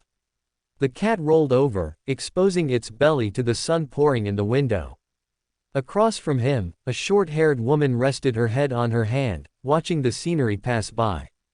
She glanced at Rhys, and Rhys quickly averted his eyes, pretending not to notice. The last 4 months had been hell. Every second had been full of beatings, battle, then more beatings. The second EV had learned he'd climbed up a tier, she hadn't let him go. He was tougher, now, more durable, and able to fight harder, and as a result, EV had pushed him even further than before. They'd sparred until Rhys was bloody and bruised, and then battled some more, and then kept battling.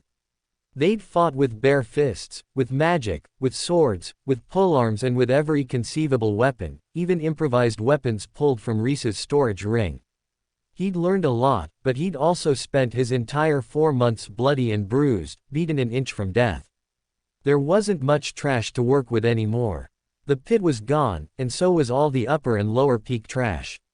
He'd still done his daily rounds, but at the end of it, he'd only managed to brew one low-tier impurity potion. Given that the final impurity potion from the upper peak was now nothing to him, that potion was even less to him, so he simply carried the potions with him in case he needed a hit of impurities so he could feed curse power into the curses in his core. His progress had been purely conventional, and as a result, embarrassingly slow. Thanks to EV, his martial and magical battle prowess had advanced significantly, but his tier remained locked at the low end of Tier 2 with no trash to feed its progress. The entire time he'd been in the school, training with EV, he'd experienced no side effects from the curses. She'd pushed him to the limits, and he'd still had no downsides from the curses. He'd visited the library, of course, and researched everything as would give him on curses, but all the side effects, heavy impurities, sluggish mana, blackening of the flesh, weakening in the body, deadly pain, simply hadn't happened to him. In the end, he'd decided that it had to be his mounting the curses on impurities, rather than allowing them to infect his core as Walter had done. That meant he faced no side effects. He read a book on curses now, but it only continued to confirm what he'd already figured out, that he wasn't getting any of the side effects he should be dealing with. Rhys finished the book with speed reading and tucked it back in his storage ring. Az batted his hand, so he'd pet the cat as he thought. Heading to a new academy. A fresh start. Fresh trash, but also a fresh reputation, and in a place where he didn't care much for the occupants. It was true that he only had the most limited experience of Purple Dawn Academy, and extrapolating an entire academy from one rogue professor was a bit of a stretch. At the same time, Purple Dawn allowed Ernesto to exist, thrive, and grow, while openly researching curse power and infiltrating smaller sects, likely with the Academy's implicit permission. The kind of atmosphere that nurtured someone like Ernesto wasn't the kind of atmosphere he looked for in a workplace, or school, for that matter. Hell, I could condemn the school for allowing Ernesto to exist, alone. He wasn't quite that trashy, as tempting as it was. He'd give the school its due. But if he found it lacking, then he wouldn't hold back. It had been a while since he'd tried any money-making, and he had a few good ideas from his world that he desperately wanted to try out in this one. Ideas related to his path, things he was sure would not only give him enlightenment, but which would also put gold in his pocket at the same time. In other words, the best kind of ideas. Running his hand through Az's thick fur, he sighed to himself. If only he had Bast around. He was stronger now, but compared to mages, he was still pitifully weak, and despite his best efforts and Therese's advice, his backer, the potions teacher, Sordin, was weak, or rather, she had no influence outside Infinite Constellation School. Even if he considered Aquari his backer, a stretch of the imagination, at best, she had little influence in the face of Purple Dawn. When Ernesto, doubtless a weaker teacher with little influence in his academy, if his eccentric choice to pursue curse power was any indication, could drop by and openly cause chaos at her school. As for the cat in his lap, though Az was a mysterious beast capable of overcoming Aquari's barriers with ease, whose tier Rhys still couldn't determine, the cat man had little interest in acting as anyone's backer. His immense power was reserved solely for himself and his library pursuits, and honestly, Rhys understood and respected it. One day, when he was strong enough to count as an expert, it would be a total drag if every young mage around him expected him to act as their backer. He'd be running out day and night to save a bunch of brain-dead children who weren't yet fully mentally developed if he let that happen, and that sounded like the opposite of fun to him. He'd chosen not to have kids in his first life for a reason, and it was definitely a choice, not because no women would talk to him. He had a female friend, damn it. A female friend. She even wore the costumes he made for her, and that wasn't just because he gave her $1,000 costumes for free, okay. They were friends. Friends. His pathetic past aside, he didn't think it was ridiculous to want to be powerful and left alone, and therefore respected that Az wouldn't be doing much to help him. That the cat let him into the library when he needed to retreat was already more than he expected from the man. How much longer until we get there? Evie asked, restless. Her foot drummed the floor, and her fingers rapped on the edge of the window. I dunno, Rhys said, glancing outside. They rode inside a small flying skiff. It was just big enough inside for the two of them to sit and walk around, and the deck up top was really meant for driving, or maybe standing at the railing, but not much more.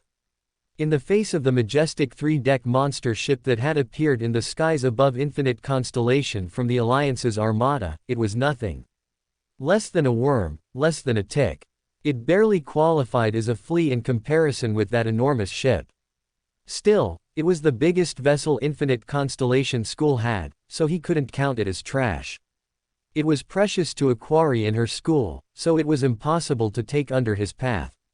Outside, the world passed by.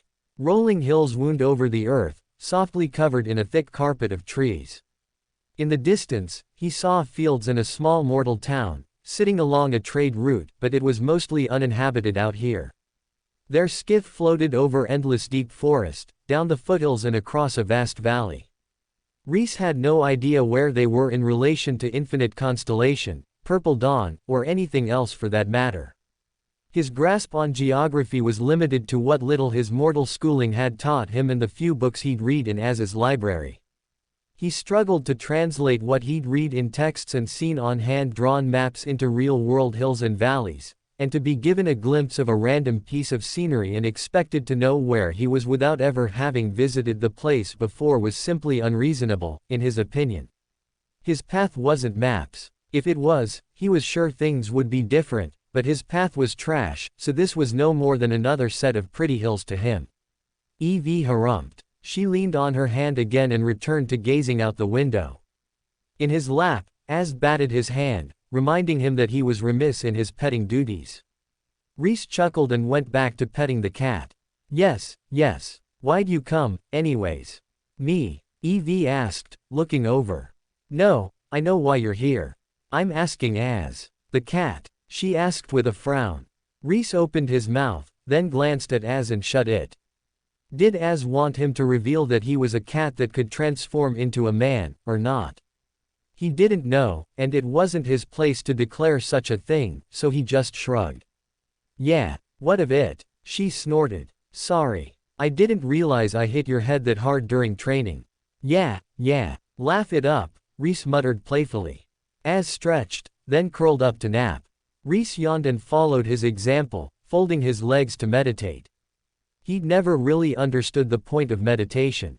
It wasn't like sitting still and just thinking had ever done him much good, in this life or the last one. Still, it was the closest thing he could get to taking a nap, as a mage, so he went ahead and indulged. He and Evie were the only ones on the skiff with the exception of the driver, a man who apparently served as a kind of all-purpose fixer-upper around the school, not that Rhys had ever seen him do much, and of course Az. The two of them were the only ones who'd either qualified for the tournament, in the case of Evie, or been obligated to attend the tournament, in the case of Rhys. During their spars, he'd brought up the inevitable, that he had no chance of winning against her, or anyone else at Tier 3. At that, Evie had laughed. Don't be an idiot. The tournament is split up into brackets. You're separated by your tier. You won't fight anyone but other Tier 2s, so don't worry about it.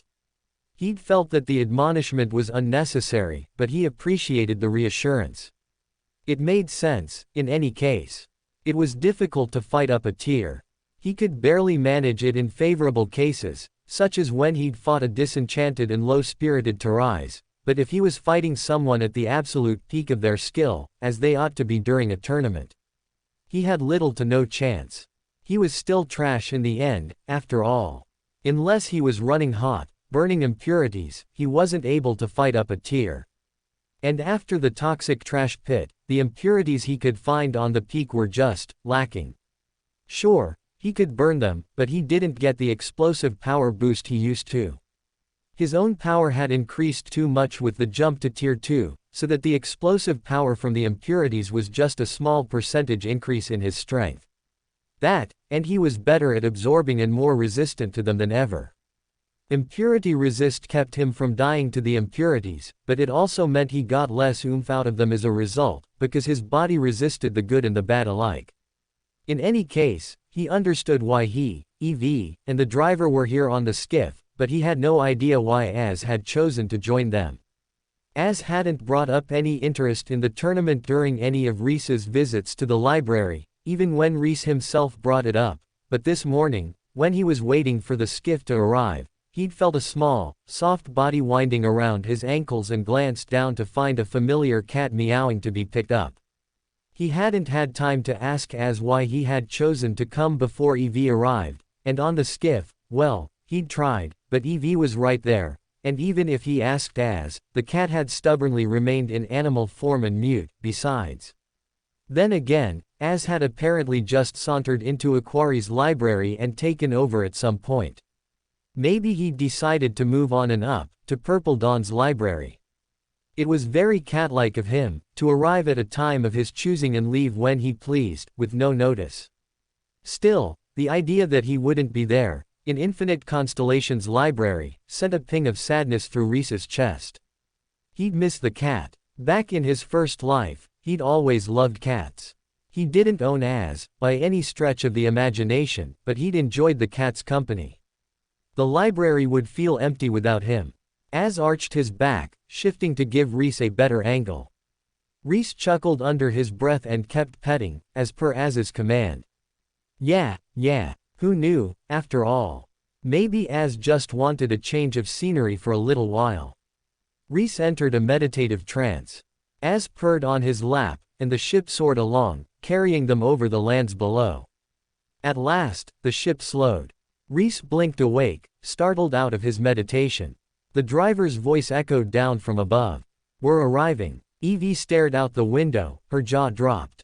Rhys turned, then leaned forward, his own jaw dropping. They had arrived. And what a place they'd reached. They flew toward the side of a mountain. A dark stone castle stood atop the peak, piercing up into the sky. The roof was made of a strange purple metal that reflected the sunlight, giving the impression of the sun constantly rising against a purple backdrop. That roof clad steepled temples, tall towers, and outbuildings alike. A crenellated stone wall ringed the outside of the castle, more a marker than a barrier, since mages flew over the wall left, right, and center. The castle was so large that it sprawled over the entire top half of the mountain, and as a result, the wall ringed the mountain just below the castle. A purple banner with a gold sun blazing in its center snapped atop the tallest tower in the center of the castle, which perched atop the very top of the peak. A castle large enough to surmount a mountain. A castle that took up the entire upper half of a mountain. It was immense. Larger than any building Rhys had ever seen, in this world or his own. The castle was the size of a large city, and equally vertical to match. Squinting, Rhys made out markets, shops, sports fields and even farming fields mingling in with the stone buildings of the castle. It was a castle and a city, a bastion, and a mountain. Mana emanated from the castle in waves, and Rhys sensed layers of barriers and dozens of hostile intents locking onto the skiff as they approached. Sensing two low-tier mages and their driver, the intents moved away, allowing the skiff to approach. In Rhys's lap, Az yawned. Rhys glanced at him. Either the mages scanning them hadn't noticed Az, or they'd let him by. Based on how easily Az had evaded Aquari, Rhys couldn't be sure at all that they'd sensed him. True, Purple Dawn Academy was huge. Its physical size was several dozens of times larger than Infinite Constellation, maybe even hundreds of times. He could only see the front of the mountain, so he couldn't be sure. Commensurate with its size, it was surely also home to more powerful mages than Aquari, or at least housed more powerful mages than a single Tier 4 mage, also known as Aquari, in terms of both having multiple Tier 4 and up mages, and also in terms of having mages above Tier 4. But the ease with which Az evaded Aquari meant he simply couldn't be sure that Az couldn't also evade them. For all he knew, Az was an evasion specialist who could hide from mages on his own tier. Hell, for all he knew, Az was some insanely high tier, and even evading Tier 5, or, dare he guess, Tier 6 mages, was as easy as batting a paw. He knew very little about the cat, except that he wanted him on his side. Rhys turned back to the window, gazing at his enemy. No wonder Ernesto had thought he could bully Infinite Constellation School. Compared to Purple Dawn Academy, their school was tiny. It was barely as large as one of the massive buildings in the sprawling castle before him. He chuckled to himself. Evie glanced his way. What? You know what a big city means. I'm afraid to ask. Big trash pit. She shook her head at him. Is trash all you think about? No. Sometimes I think about costumes, Rhys informed her.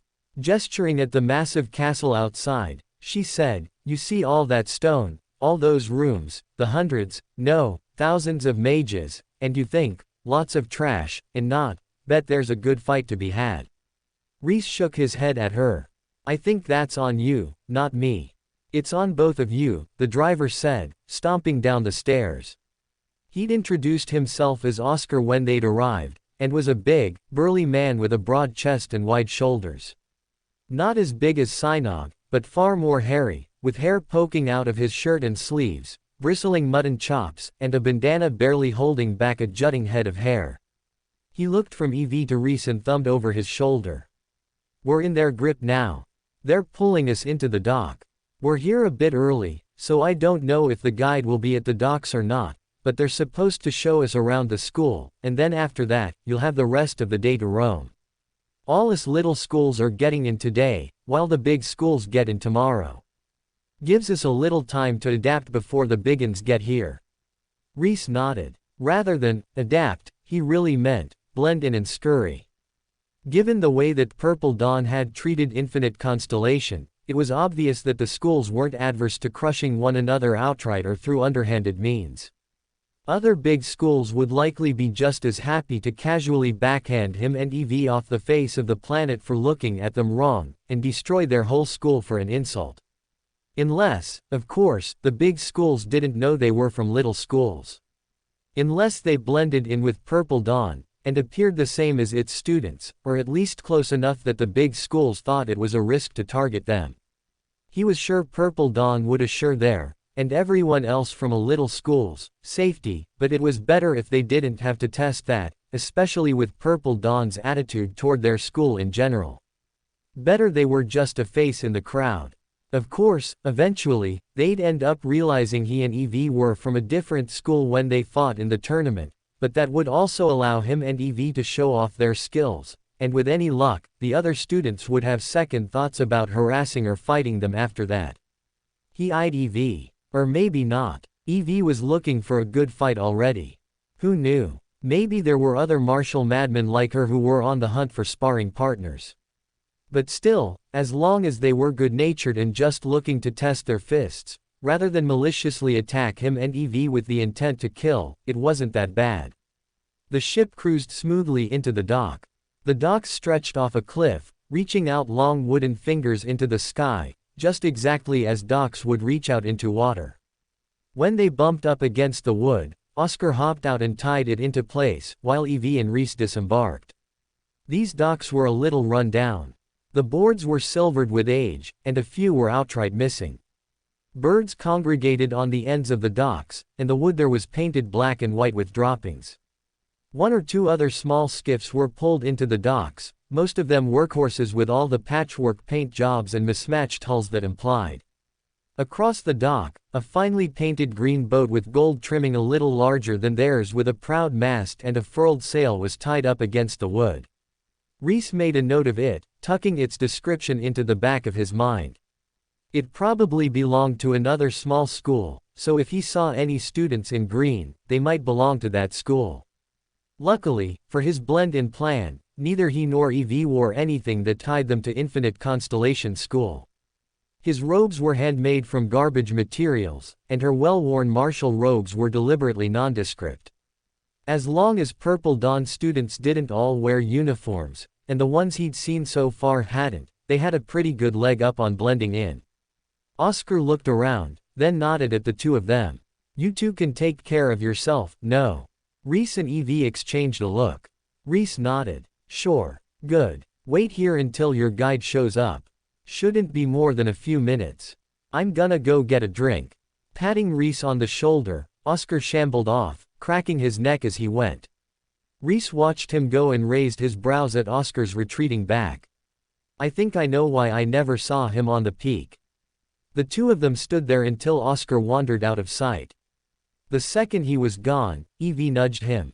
Do we wait? She muttered. Rhys glanced at her. I do want to know where to sleep, where to find resources, where the shops are, where the garbage pit is. Shops? What are you going to do with shops? Evie scoffed. Rhys shrugged. He was aware that he didn't look like he had money. He liked it that way. Made him less likely to be robbed.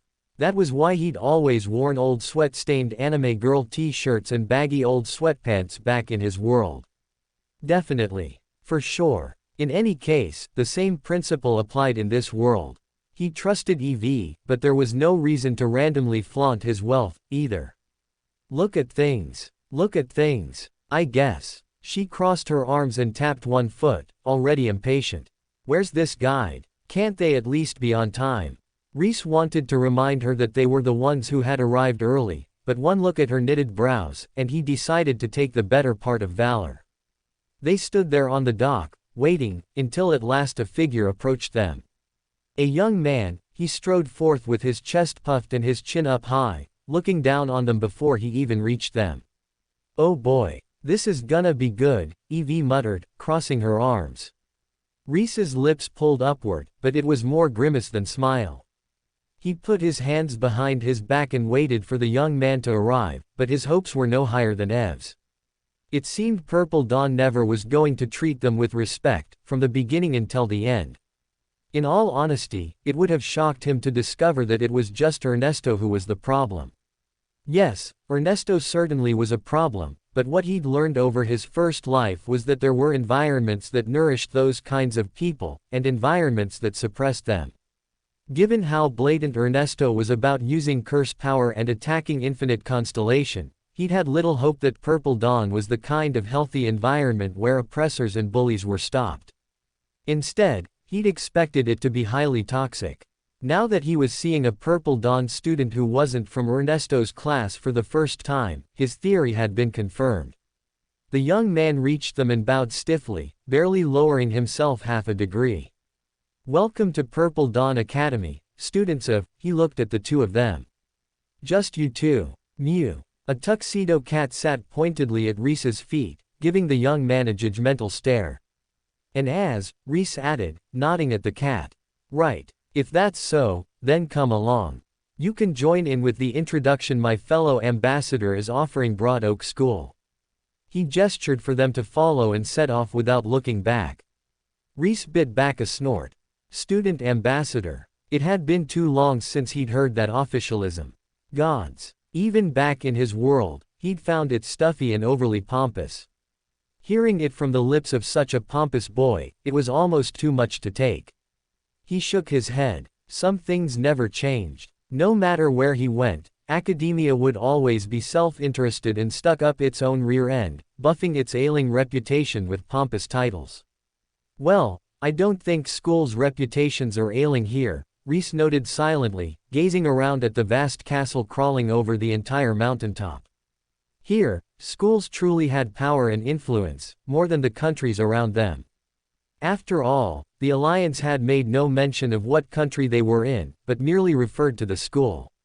Then again, I remember being taught in the orphanage that mortals and mages stay apart from one another. The schools ignored the countries, but equally didn't interfere in their dealings. The countries ignored the schools, because they had absolutely no influence over the vastly more powerful mages. There were essentially two societies stacked on top of one another, never mixing, like oil and water. It made sense. Mortals were so powerless that if any mage interfered in their lives, that mage could absolutely dominate the mortals around them. On the other hand, the mages had little incentive to dabble in mortal dealings when mortals bought goods in copper pennies, and mages traded hundreds of gold on a daily basis.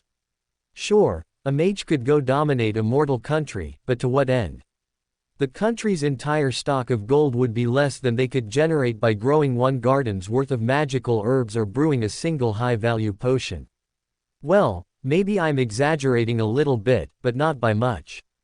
On the other hand, mages came from mortals. The birth rate among mages was low, according to Az's books, and the majority of mages were born from mortal parents. Most mages respected the non-interference with mortals not just on an economic basis, but because mortals were how mages were born. Attacking a random mortal settlement not only gave them little money, but also risked angering some high-tier mage who happened to be born there, so whether by hook or by crook, righteous or villainous, most mages simply left mortals alone. To sum it up, the juice wasn't worth the squeeze. Lost in thought, he quietly followed Evie and the pompous student down the docks and onto solid land. The lack of railings and the broken wood didn't bother him much. It was 100-foot drop to hard earth below, but his body was refined enough that taking a fall of that description would barely scrape his knees. He had already hit the point that terminal velocity might break a bone, but no more. Hello. Ethan, these are. He looked up, broken out of his thoughts by the new voice. A girl in a sweater and a long skirt, long hair and thick glasses, stood at the front of a group of 10 or so students in uniform forest green robes. They looked up at Evie and Rhys's approach, and the girl spluttered to a halt in the middle of an explanation. She pushed up her glasses, entirely at a loss of what to do with this unexpected interruption. 2 more students from some piddling school. Take them on the tour with you, will you? I'll wait for a slightly larger school. Rhys glanced at the pompous boy, or Ethan, as the girl had named him. He quirked a brow. He actually agreed with Ethan's actions. There was no need for the boy to guide him and Evie, when there was another group just starting the tour around the corner. All the same, he didn't need to treat them with such obvious derision. Even if he understood the toxicity of Purple Dawn Academy, there would always be students who embraced it, or conversely, rejected it. Ethan had decided to completely embrace the toxicity, and wasn't worth being around, as a result. Okay, she said, nodding. The gesture pushed her glasses down her nose, and she quickly propped them back up. She met Rhys's eyes, but only for a second before she stared at the floor again. I'm, Mauve, but everyone calls me Mouse. I just explained Purple Dawn's protective clauses to the other students, but if you want. It's fine, Rhys interrupted her. Evie nodded as well, totally uninterested. Okay then. She thought for a moment, totally out of her depths, then visibly rallied. Then, if you'll all follow me, I'll lead you on a tour of the facilities. Rhys nodded with a neutral smile. He cut his eyes backward at Ethan. So much trash here. On one hand, toxic human refuse, who deserved none of his respect, also known as Ethan. On the other hand, Mouse, so disrespected by her students that they didn't even use her real name, and dumped their extra work on her. One type deserved to be polished, the other type deserved to be burned. A grin spread over Rhys's lips. He had his work cut out for him here.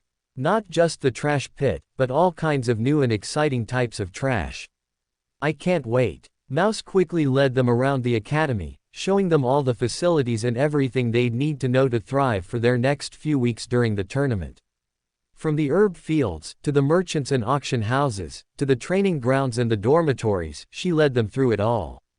A few times, she glanced around, then whispered that she was about to deviate from the pre-described tour to show them somewhere useful, and every time, led them somewhere highly valuable afterward. By the end of the tour, Rhys was fully satisfied with his knowledge of the peak. Sure, he didn't know the location of every possible facility, and something like the potion-making rooms had been completely left out, but he knew enough to get around.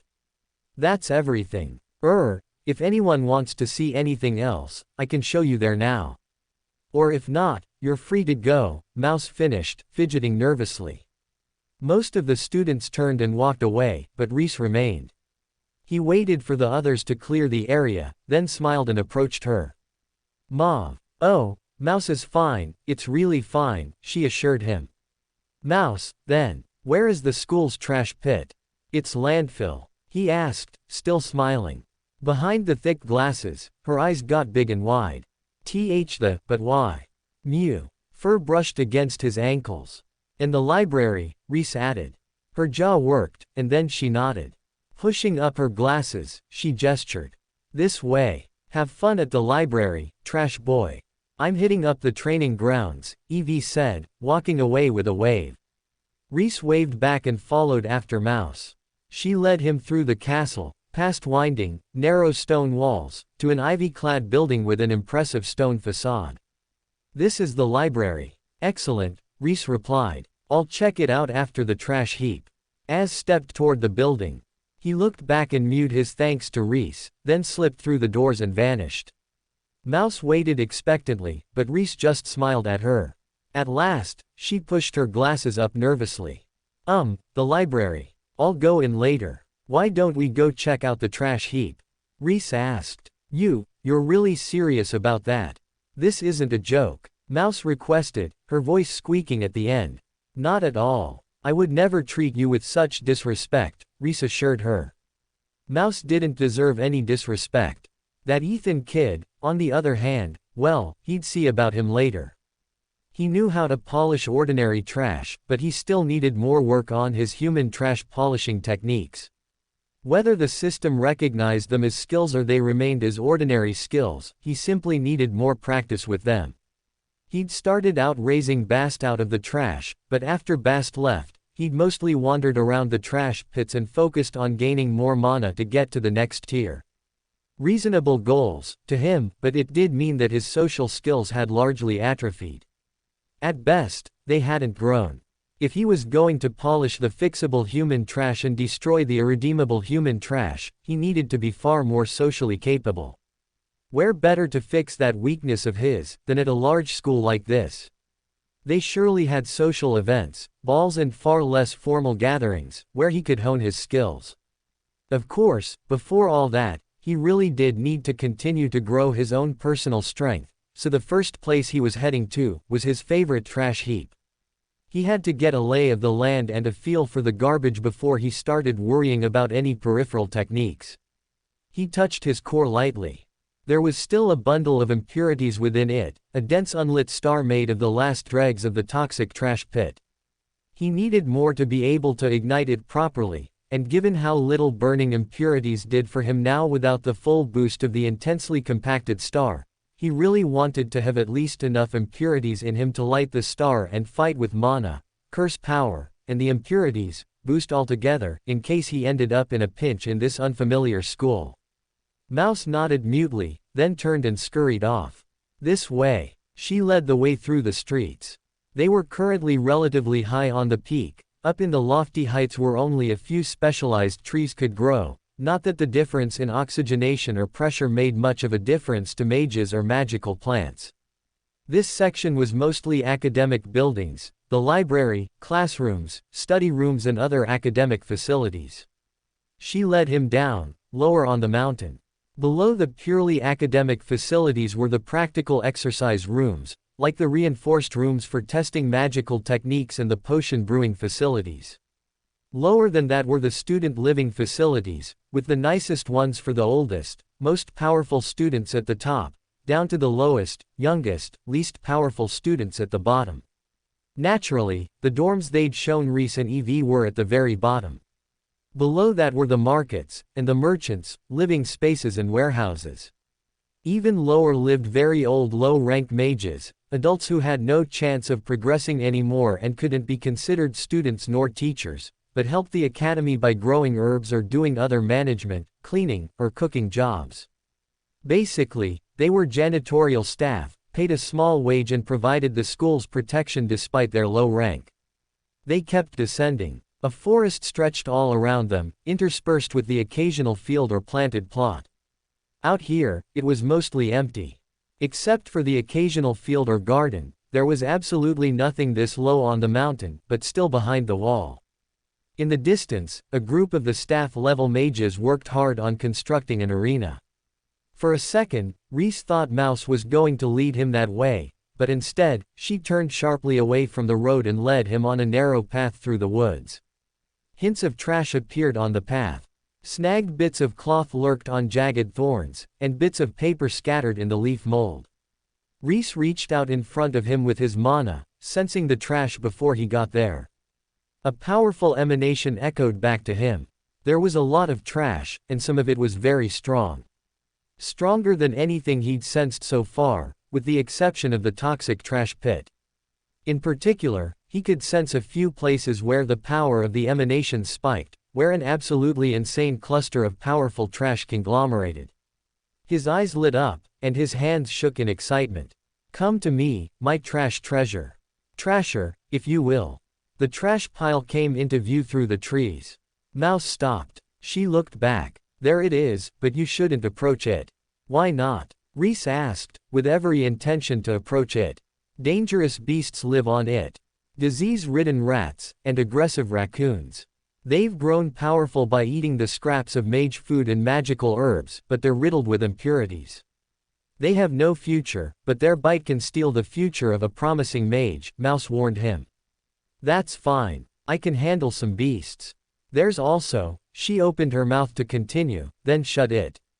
She shook her head. Why you shouldn't go. It's dangerous. Oh, interesting. What happens on this trash heap that's so frightening, even a mage fears it? Rhys waved his hand. It's fine. I can handle it. Why do you want the trash so badly? Rhys considered. He probably shouldn't announce his path in enemy territory, in case someone tried to take it away from him. Already, Ernesto had tried to steal his valuable trash once. What if he did it again? After a second, he smiled. I have my reasons. She hesitated 1 second more, then nodded and rushed off. Don't blame me, she murmured, as she raced by him. Rhys watched her go, then shrugged to himself. Whatever danger there was, he'd take it as it came. He wasn't afraid to fight, nor was he afraid to run. He was trashy enough to do whatever it took to preserve his life. He glanced around, checking for anything obvious, then ran ahead, charging into the trash pile. Glorious, glorious trash. A few rats scurried away as he approached. In the distance, a raccoon sat up on top of a pile of food scraps, munching on an apple core. It eyed him warily, but didn't make any aggressive moves, except to reach down blindly and secure its next handful of food in case he came its way. Rhys ignored it. He didn't need food scraps. He could buy his own if he was hungry. Giving it a wide berth to be respectful to the ones who'd already staked their claims, he skirted toward one of the powerful spots in the trash. Surprisingly, although the rats and raccoons congregated around most of the powerful spots he sensed in the garbage, there were none around this particular point. That alone made him curious. Why avoid this point? What was different about it? It didn't take him long to reach it. It was deep in the trash heap, nestled between a few hills of trash. Rhys pushed the surface trash aside, digging down to the powerful emanations. A final board of scrap wood separated him from the emanations. He lifted it up, then froze. Oh, that's not trash. Then, I think I found what Mouse was trying to warn me about. Glittering artifacts laid under the trash, carefully preserved in a cotton cloth. Books, wands, staves, and all kinds of items were mixed up together. They looked as though they had been plucked from random places around the school, as if they'd grabbed artifacts from across the school and hid them here. Embezzlement. Clear as day. Someone was siphoning artifacts from the school, hiding them here, then doubtless selling them off to some third-party purchaser. If anyone knew he'd found them, he'd be in deep shit. And yet, a grin spread across Rhys's face. Embezzlement, huh? Whoever this was probably wouldn't want their schoolmaster finding out about this. If he hung out here for a little while, he'd have some valuable dirt he could ply for leverage later. He poked around at the artifacts. The book was flashy, but not particularly interesting. The wands held powerful spells, but the embezzler would notice if he used or stole them. A few other items he simply couldn't determine the purpose of, and those he left alone. But at the bottom of the pile, was a mana potion that gave off emanations like nothing he'd ever felt before. He glanced around, then picked up the potion. All he needed was 1 drop, with less is more. No one would even notice. Rhys popped open the lid and dripped a single drop on his tongue. Instantly, mana flooded his body. He guided it into his core, refreshing his mana and coursing it through his veins. It was more condensed than any mana he'd felt before, and scoured through his body, pulling all the remnant impurities back into his core, where he fed them into the trash star. It wasn't quite enough to refill his core, but Rhys put the potion back rather than give in to temptation. He could take tiny tidbits off the deliveries without anyone picking up on the fact that he was onto them, but too much, and they'd kick off a manhunt. He couldn't get greedy. Right now, he was a tiny rat, nibbling on their valuables. As long as he remained unnoticed, or at worst, a nuisance, they'd leave him alone. He'd put everything back where it had been and set off across the trash pit again, as if he'd seen nothing at all. He circulated the fresh mana as he walked, getting used to the intense sensation. It reminded him of the curse power purified mana, but even stronger. It must have been a truly high-tier mana potion, the kind he couldn't even dream of making or buying. One thought caught at the back of his mind and wouldn't let go. How did Mouse know about this? She'd clearly tried to warn him.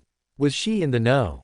Or maybe she just knew it was a dangerous place, or knew that something had happened. Either way, he was curious enough to ask her about it later. There were roundabout ways he could prod her for information. As he walked, his foot caught a can. The can went flying, and knocked into a rat. The rat whirled and hissed, showing him its teeth. He kept walking, expecting it to rush off, but it stood its ground. Rhys's brows furrowed. Is it rabid, or something? When he got closer, he saw the answer. The rat's tail was pinched under a ruined cauldron. The cauldron must have tipped over as the trash shifted, leaving the rat caught underneath. It was emaciated and exhausted, but still bore its teeth at him. Oh, hold on. Rhys edged around it, staying out of reach, and grabbed the cauldron. He went to lift it, then hesitated. Something about the rat called out to him.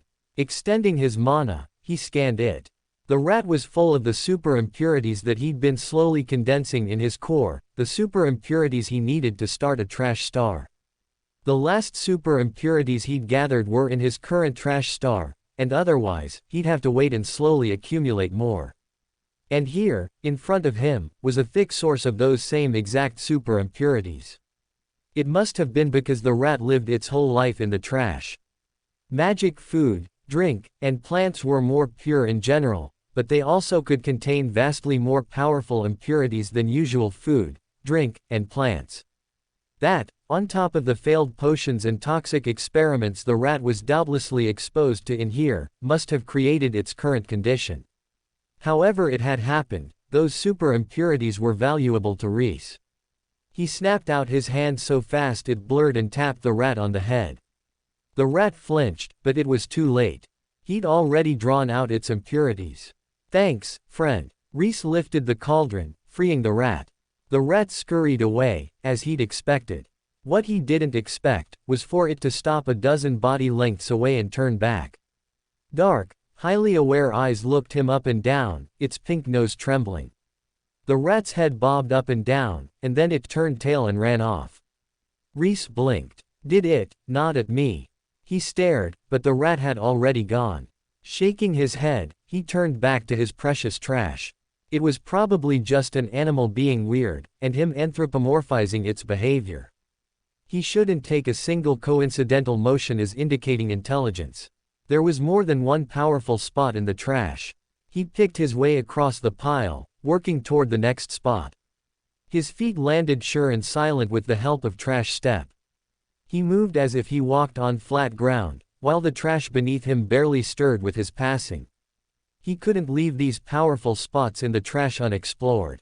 If they were all caches, then he'd just note their locations and leave them alone in the future, but if they weren't, there was surely treasure to be found. A soft scurrying sound caught his ear. Rhys jumped, whirling. He reached for his stubby sword, then paused. A rat stood behind him.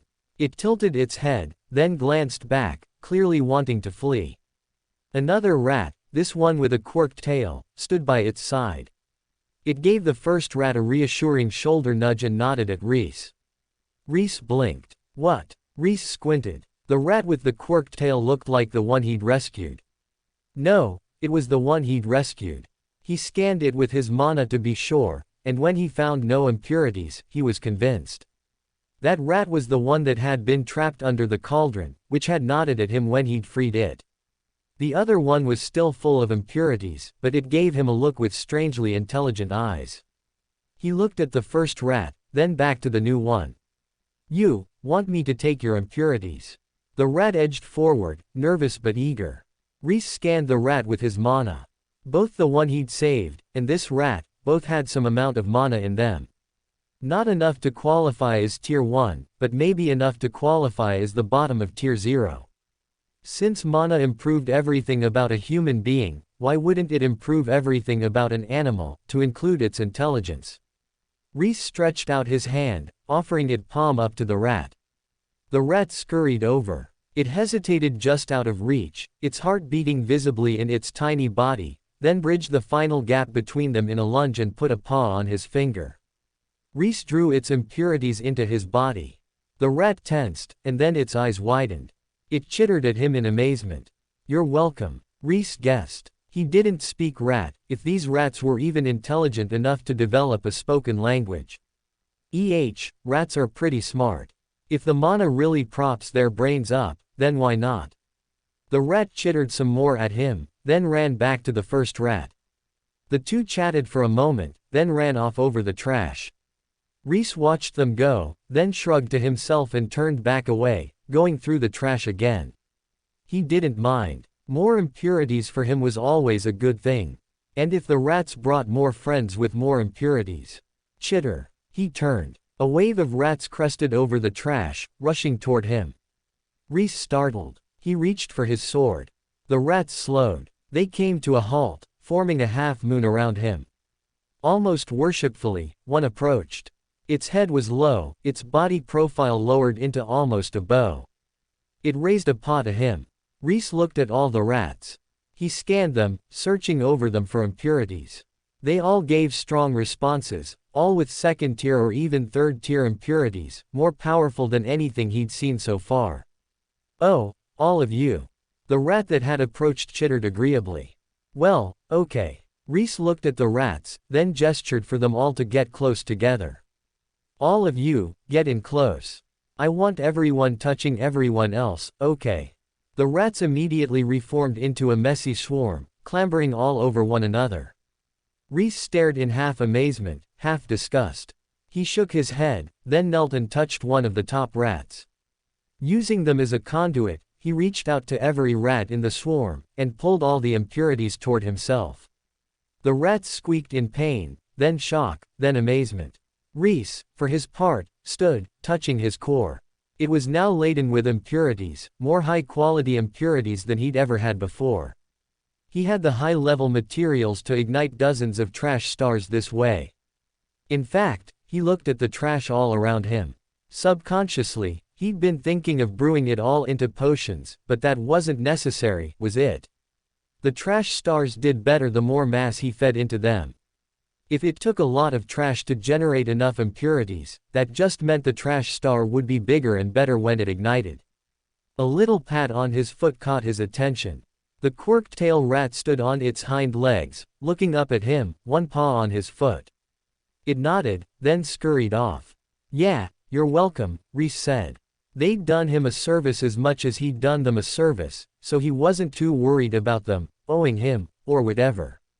Of course, he wasn't so noble as to refuse something if they wanted to give it to him. At the end of the day, he was still trash, but he wasn't overly concerned about getting repaid for his services. It had cost him nothing, and gained him a fair deal of material in return. He'd already received everything he needed from the rats. The quirked tail rat ran back to the other rats. They chittered at each other, their high-pitched voices sounding back and forth as they argued. Abruptly, they scattered to the four winds, vanishing across the trash pit. Rhys waved goodbye to their furry rears, and went back to picking through the trash. Without rats to distract him, it didn't take long to discover that this powerful spot on the edge of the trash pit was also a cache of ill-gotten goods. He extended his senses to feel the locations of the other powerful points. Most of them were also on the edge of the pile, but one was in the center of the landfill. He turned toward that one. The edge were likely all stashes put there by the smugglers, or embezzlers, or whatever particular brand of criminal was doing this. After all, why would a criminal want to descend into the center of the stinky, gross trash pit, when they could just leave their goods on the relatively clean edges? If any of these powerful points in the trash were actually Trasher, it would be the one in the center of the trash. Well, it is possible that it's all smuggler caches, and I'll have to work harder to find Trasher than simply looking for powerful mana, but it's worth a quick look. Going to the powerful points wasn't the end of his Trasher hunting, but merely the beginning. This powerful point was deep in the heart of the trash pit. He stood over it, gazing down. He could sense it, deep in the trash, but there was a mound of trash between him and the powerful mana signal. He glanced at his core. The trash star there still needed more material to ignite. Why not try absorbing the trash and see what happened? If he was right, then he wouldn't have to waste his time brewing potions. If he was wrong, then all he risked was a slightly weaker trash star. Putting his hand on the trash, Rhys called it into himself. Instantly, the pile collapsed in on itself. Trash rushed into Rhys' core, transforming as he called it in. He pushed it into the trash star, compressing it just as he had in the toxic trash pit. The trash star grew denser and denser, until he could feel it about to collapse and tear apart his core. He pushed a shred of mana into it, and the star ignited again for one brief second before it instantly burned out. In that second, he made serious gains, but it only lasted for a split second. He put a hand on his chin and nodded. It was obvious what he had to do now. Absorb trash, compact it into a trash start, and push further, compress it for longer, compact more material into it, until the star could burn for more than a split second. Ideally, he could keep it burning forever, but that would take more trash than there was in this entire pile. Maybe even more than there was in the entire region. From the star's momentary pulse of heat and fire, a few trickles of gold-toned mana leaked out. Those drops gathered at the bottom of his core along with the impurities. Rhys eyed them for a moment, then raised his brows. Wait, is that what that book was talking about? He reached into his storage ring and pulled out a cultivation book he'd borrowed from the library.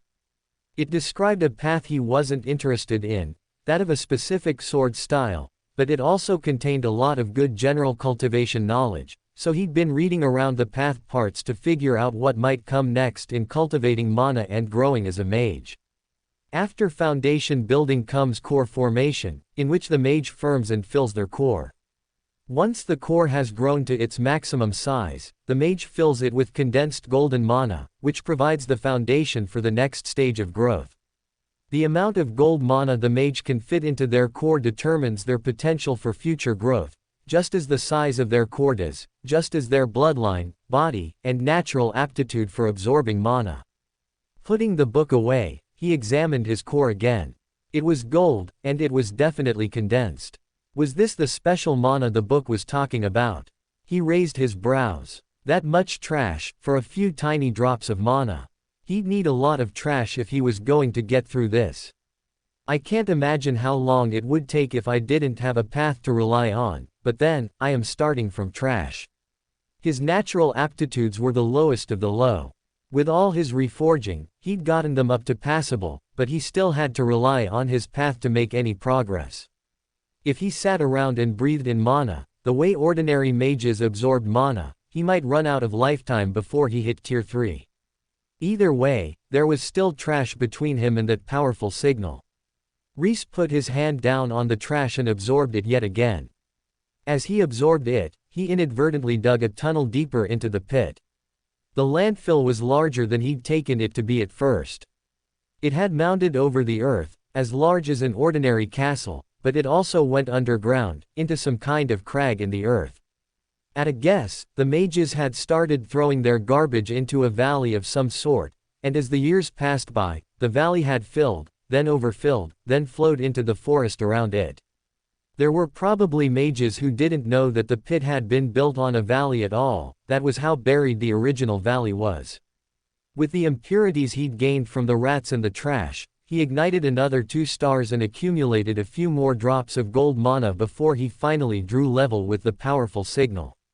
By now, he was pretty sure this wasn't a smuggler's cache, but legitimate trasher.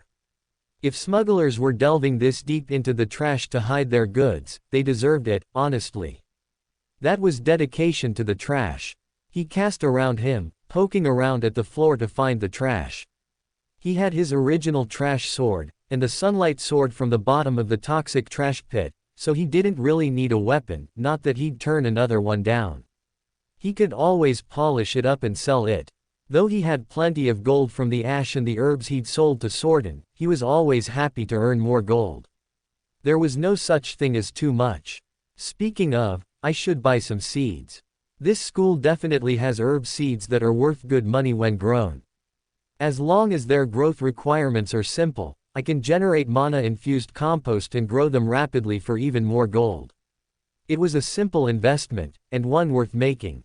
He wouldn't set up gardens here like he had back on his home turf, not when Purple Dawn was at best uncaring of what happened to little schools like his, and at worst, actively aggressive toward them. Still, he didn't need to set up a garden to grow herbs.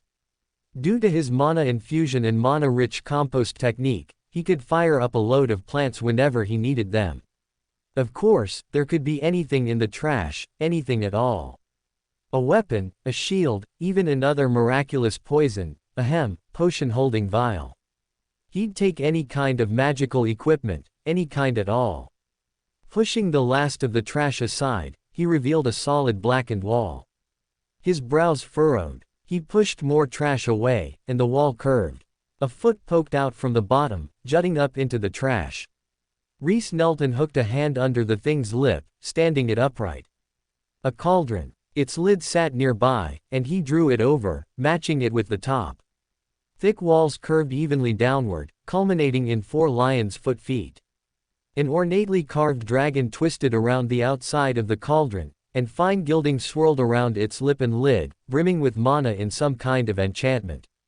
The whole cauldron was in remarkably good shape, with one exception.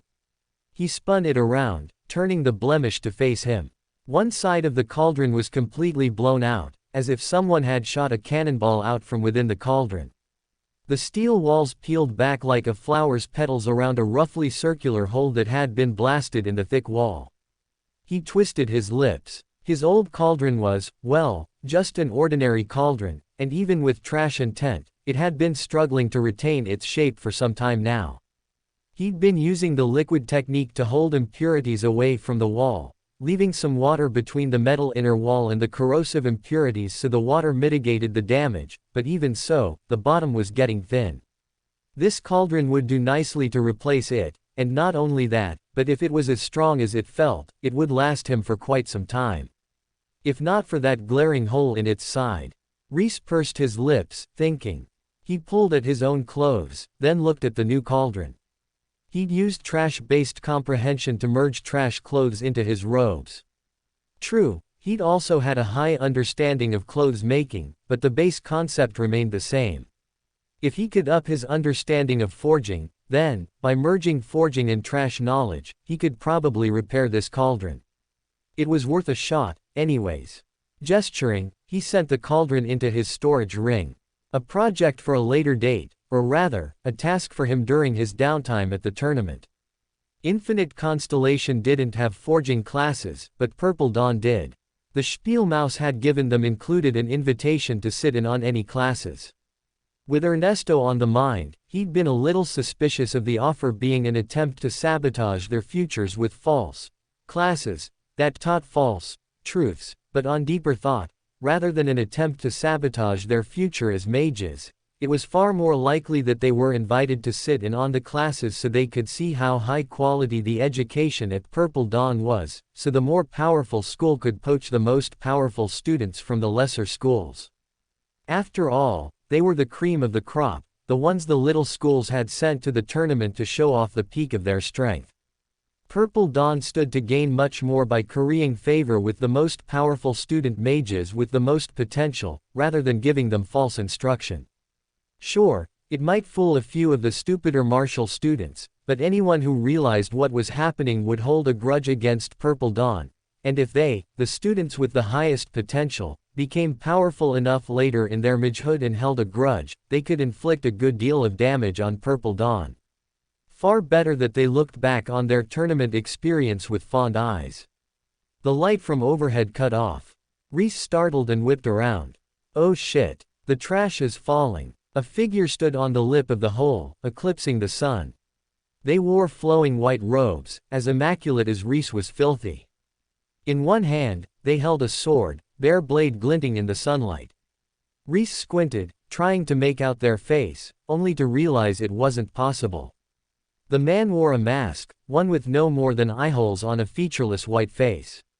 Rhys, heart sunk. I take it back. I would rather have the trash fall on me.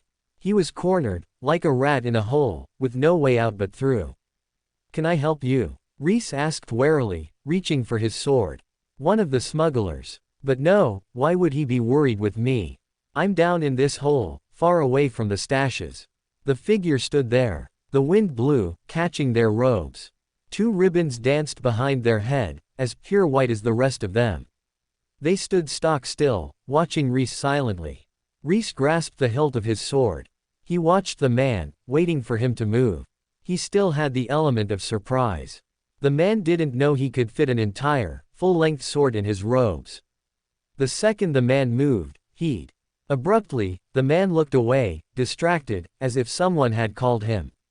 The second his gaze moved off Rhys, Rhys lunged. He slammed his hand onto the trash under the man and absorbed it greedily. The ground under the man dropped, and he jumped back rather than fall toward Rhys. Rhys kept absorbing, collapsing the ground as he pressed on. The trash rained down on him, but he didn't mind. Better to be buried than face execution at the hands of that domineering figure. Solaire. The figure leapt off, responding to the name. Buried in the trash, Rhys watched him go. When he could no longer sense the man's mana, he pointed his hand upward instead, and started digging himself a ramp out of the trash. He absorbed all the trash around him as he went, too, igniting a few more trash stars on his way up. At the top, Rhys shook the dirt out of his hair and looked around. The man was gone. There was no sign of him at all. Phew, Rhys muttered. He had no idea what the man had wanted from him, or if he'd wanted anything at all, but he was glad he'd gotten out of that situation without having to fight or risking injury. There was nothing wrong with fighting, but the emanations he sensed from that man reminded him of EV. Not in strength, the man was tier 2, like him, but in sharpness. Killing intent. He'd never seen Ev's intent skill, but he knew she had one, and looking at that man, he'd been instantly sure of the same, that the man possessed at least one intent, if not multiple. He could fight above his tier, but that man doubtlessly could as well. If the two of them fought, Rhys wasn't at all confident that he'd win. Well, I am here for a tournament. It only made sense that he'd encounter opponents at his strength, no, above his strength. Not everyone was held back by a trashy start they were only able to overcome through their path, after all. Some people even had natural advantages, as impossible as that was for Rhys to imagine. He looked at his now filthy robes and groaned. He'd been pretty clean for most of his trash adventure, but burrowing through the trash to evade the man had thrown all that out the window. I need a bath. A hand tugged at his robes. He looked down, expecting a rat, but the raccoon he'd seen earlier stood there instead. It offered him its hand. Oh, impurities. Here. Rhys touched its paw and extracted its impurities. The raccoon shivered, then shook itself, like a dog coming out of a bath. It ran off on all fours, then looked back expectantly. You want me to follow you? The raccoon waited. Rhys stepped toward it, and it ran off a few steps again, then paused to look back once more. All right, message received. Rhys followed after the raccoon at a jog, letting it lead the way. The trash panda ran on all fours, striped tail hanging behind it. It left the trash pile behind and wound through the woods, checking that Rhys was behind it over and over. Rhys followed, but warily, scanning the forest for hostile mana signatures. He sensed none, but he still kept his eyes and ears open. He'd helped the animal, but it was still an animal. He didn't know if it had a sense of fairness or anything like that. At last, it came to a halt at the side of a rushing river. It scurried to the edge and produced a scrap of food, bending over to wash it in the water. Turning back, it looked at him one last time. Oh, were you showing me a bath? Thank you, Rhys said, laughing to himself. Of course a raccoon would know where a source of water was. He hopped in. The river was deep, deep enough to close over his head, and the water was clear and clean. He broke the surface with a gasp and shook his hair out, then took the ponytail out to make sure his hair got fully clean before readying it and emerging. Best not to start with a reputation as the stinky kid, after all. His reputation at Infinite Constellation was already shot, but here at Purple Dawn, he had no reputation yet. He knew how bad it could be to be the stinky kid, not that I ever was. At least as a kid, growth had kept him skinny enough, and he'd stayed inside enough to avoid stinking. But the ones who had, yeesh. The bullying seemed harsh to him even today, in retrospect. The raccoon watched from the bank, an approving glint in its eyes. It stuffed its prize in its mouth and dashed off, task completed. Rhys kicked his way to the edge of the water and climbed out. A rustle in the leaves caught his ear, and he turned. A rat rushed up to him, holding something shiny in its mouth. It put down a potion vial and stepped back. "Is this for me?" Rhys asked. The rat chittered, then bobbed its head, almost like a nod. "Oh, thanks," he said, scanning the potion bottle with his mana. It wasn't as strong as the potion bottle Sordon had given him, but it was still a powerful bottle. It would hold almost any potion he could brew at this level, or he could outright sell it for a decent amount of gold. Nodding, Rhys put it in his storage ring. He looked up, only to find the rat still there. He blinked, then frowned. Something else I can help you with." It chittered again, glancing at the vial, then back at the pile. "There's more vials," Rhys guessed. The rat bobbed, then shook itself back and forth. It looked at the pile again. "There's more, trash that's valuable." A nod. Rhys's eyes widened as realization struck. "And you know where it is, because you've lived in the trash heap for a long time, so you can find it faster than I could." The rat hopped in place, nodding aggressively. That would be a huge help. Then he wouldn't have to spend all his time in the trash heap, searching for valuables. He did enjoy his time in the trash, but he had other things he wanted to do here, like try reforging the cauldron he'd found, or brewing new potions, or even last-minute practice for the tournament. Chittering happily, the rat ran in a few circles, then rushed off. Rhys watched it go. He hadn't told it where to find him, but then, he'd come back to the trash time and time again. As long as they recognized him and brought him valuables, he'd be happy. Watching it go, Rhys froze. His eyes widened. That's the key. He hadn't forgotten Straw. He wanted to save the man, the same as he always had. The problem was, he had no doubt that Ernesto had set someone to tail him. Not the masked guy, he was his own problem, but Ernesto wouldn't have sent someone so obvious, who appeared before him and stared at him, without a trace of curse power in his emanations to boot. He had faith that Ernesto was at least a little more subtle. No, there was almost certainly someone watching him, someone he couldn't sense, who was ready to report him and ruin his future the second he did anything vaguely like search for Straw. If nothing else, openly searching for a being who'd been declared an enemy of the Alliance in the heart of Alliance soil was stupidity upon stupidity. He'd already known such an option wasn't available to him, but he hadn't had a backup plan yet, except for to become strong enough to overpower whatever sensory restrictions the Alliance had set up around Straw and directly sense Straw's emanations, a pipe dream, at best. But now, he had a plan. The rats knew the garbage best. They already knew exactly where all the treasure was. Why start from scratch, when he could simply go to the experts? Of course, these rats were garbage rats. They didn't know the school. He had to find the right rats, and to do that, he had a few merchants to visit. Rhys walked back up the hill to the merchants' districts. He emanated mana the whole way to keep his wet clothes moving and separated from each other, and between that and the warm spring sun, his robes were mostly dry by the time he reached it. The sun was starting to set, but the shops were still open, and so he made a few quick purchases. Some cheese, some summer sausage, a paper roll of crackers. With that, he retreated to his dormitory. If he'd just bought some cheese, it would be too obvious.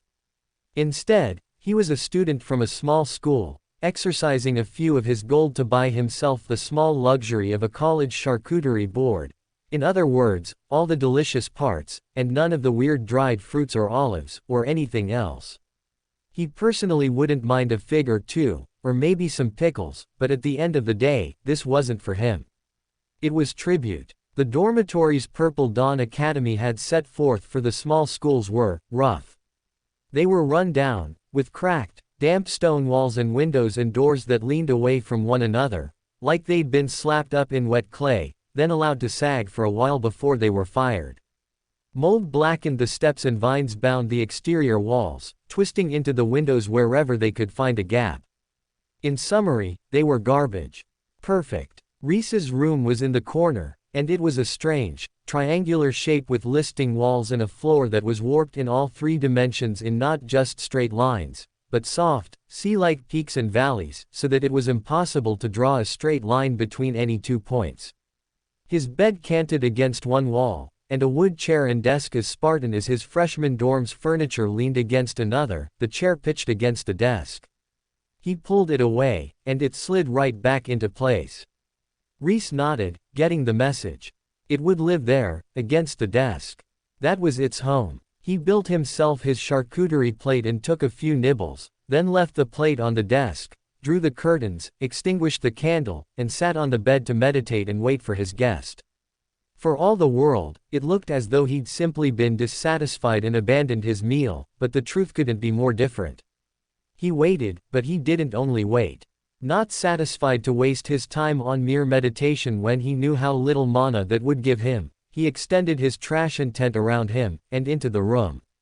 Through the room, to the next, to the hallway, he tried to encompass the entire dormitory in trash and tent. The intent took, but he couldn't push it far enough to fill the whole dormitory. Reaching out as far as he could before his focus snapped, he could encompass his room and the next, but no more. For the 1000th time, Rhys hissed as trash and tent broke and the backlash struck him. His body ached, his head furiously pounding, but he pressed on anyways. Again. If it injured him, so what? If it broke his mana passages and damaged his core, whatever. If his head ached and his body bled, it was no problem. He'd simply return to the trash pit tomorrow, ignite another trash star, and rebuild his body. If it took 2, 3, even 4, that wasn't a problem. He'd do it over and over until all the damage healed. He was trash to begin with, so there was no problem with injuring himself or breaking himself down. He'd just build it yet again, like he always had. Squeak. Squeak. Rhys opened his eyes. Activating trash and tent, he sealed the room he sat in off, using his intent to wrap the walls and prevent anyone from seeing inside. After all his practice, that much was more than possible, even if he fell far short of being able to use trash and tent on the whole dormitory. The whole time, he sat completely still, moving nothing save his eyes, and watched the charcuterie plate. The squeaking grew louder, and a pale gray shape appeared on the edge of the table. The rat looked left and right, then scurried over to the food. It lifted its pink paws and dug in, stealing a morsel of cheese, then retreating to the corner of the table to gnaw it down. Silently, Rhys extended his mana, scanning the rat. Impurities, and the tiniest stir of mana. Just enough to be able to understand his overtures, if the other rats were any indication. Perfect. The rat finished its lump of cheese, then dashed in for another handful. The second it moved, Rhys moved as well. In this run-down building, he could freely activate Trash Step whenever he needed it. He crossed the room in record time and snatched up the rat. The rat squealed in alarm and struggled in his grasp, fighting to break free. No, listen. Squealing, the rat twisted and struggled, pulling itself through his hands. Rhys sighed. He absorbed the rat's impurities. I'm trying to help you. The rat stilled. It looked at him, its eyes wide in shock. I'll absorb your impurities, and the impurities of any other rats out there. In return, all you have to do is use your expertise. I bet you know all about this academy, don't you? The rat nodded. Rhys knelt. He released it onto the side of the desk. The rat curled around. It almost turned and ran off, then eyed the food and hesitated. Gesturing, Rhys smiled. Go ahead, eat up. I bought it for you. The rat leapt on the food and tore in. Without any worries about him, it ripped directly into the meat and chowed down, ecstasy on its little ratty face. Listen, I'm looking for someone. He'll be hidden in the deepest parts of this mountain, somewhere ordinary people, no, even most students and teachers, can't go. But you can get into those places, can't you? He asked. The rat licked its lips and nodded before tearing into a cracker. He has straw blonde hair, and he smells like hay. Blue eyes like the sky, and ragged, well, I have no idea what he'd be wearing after all this time. He might also look like a scarecrow, you know, a doll made of straw and cloth. The rat nodded again. You look for him, and tell me whatever you see, one way or another. I'll handle your impurities. Deal. It thought for a moment, then patted the tray. Rhys snorted. Sure, I'll make another tray every now and again. The rat hopped in happy agreement. It picked up a big handful of food and scurried off, only to return a second later, carting the food off to somewhere inside the walls. Rhys returned to his meditations as if nothing had happened. He smiled. Everything was going to plan. Outside his window, in the darkness of the night, a man in a white mask stood in a tree. An unconscious Purple Dawn student dangled from his hand.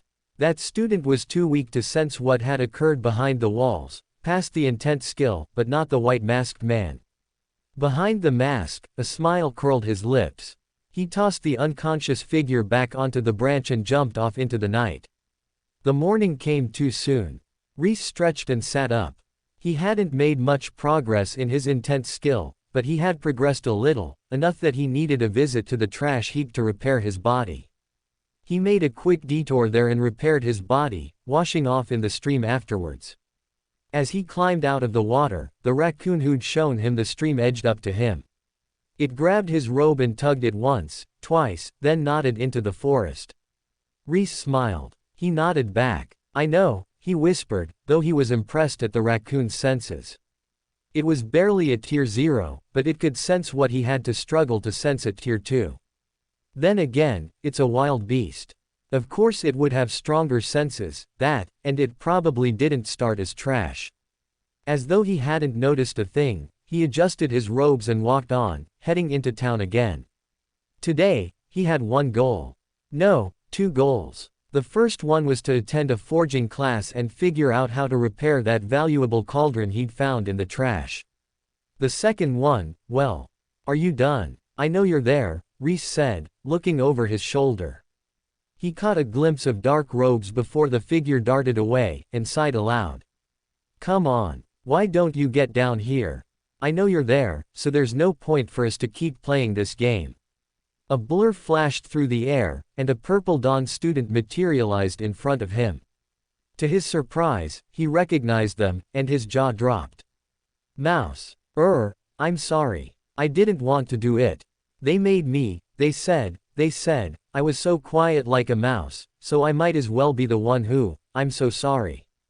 I didn't want to follow you, I had to. She bowed repeatedly to him, hiding her face behind her hands and her heavy bangs.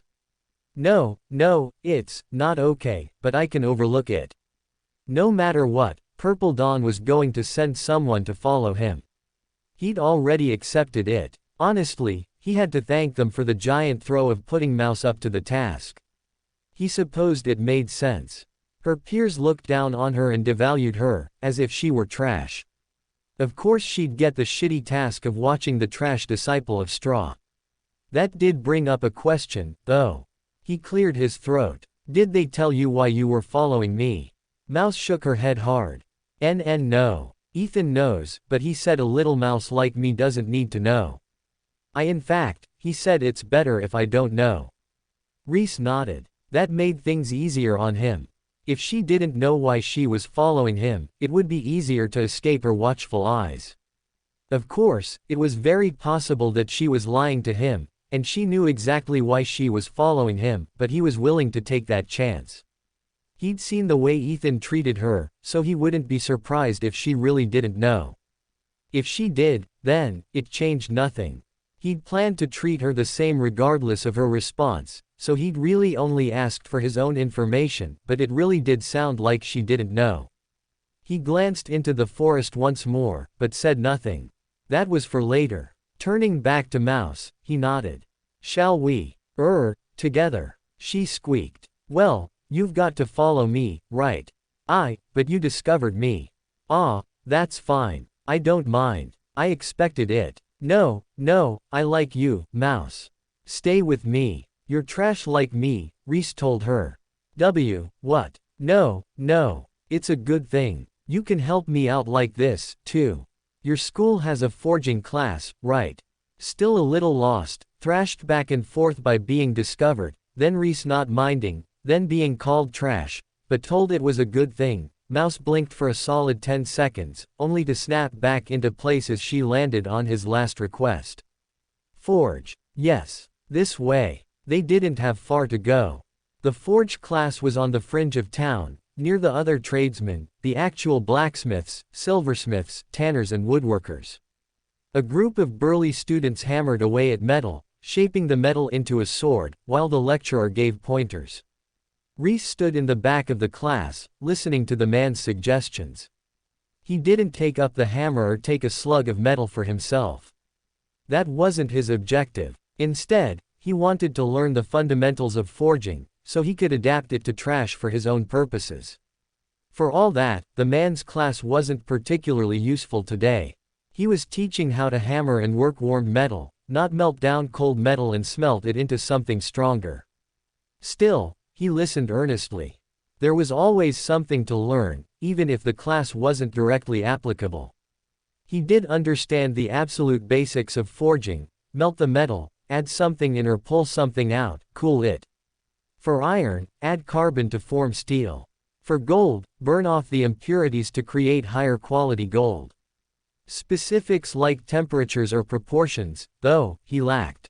He wasn't learning them here, but he at least learned a lot about tempering metal. Like that he shouldn't quench it in water immediately after heating it, for one. Thinking back on it, it did seem kind of a stupid thing to do. Heat water in glass, then fill it with ice water, and it would crack.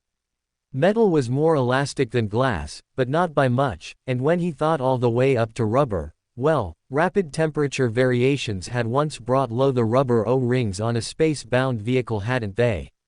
No matter what it was, heating something, then cooling it rapidly, almost always induced fragility as the temperature stressed the material.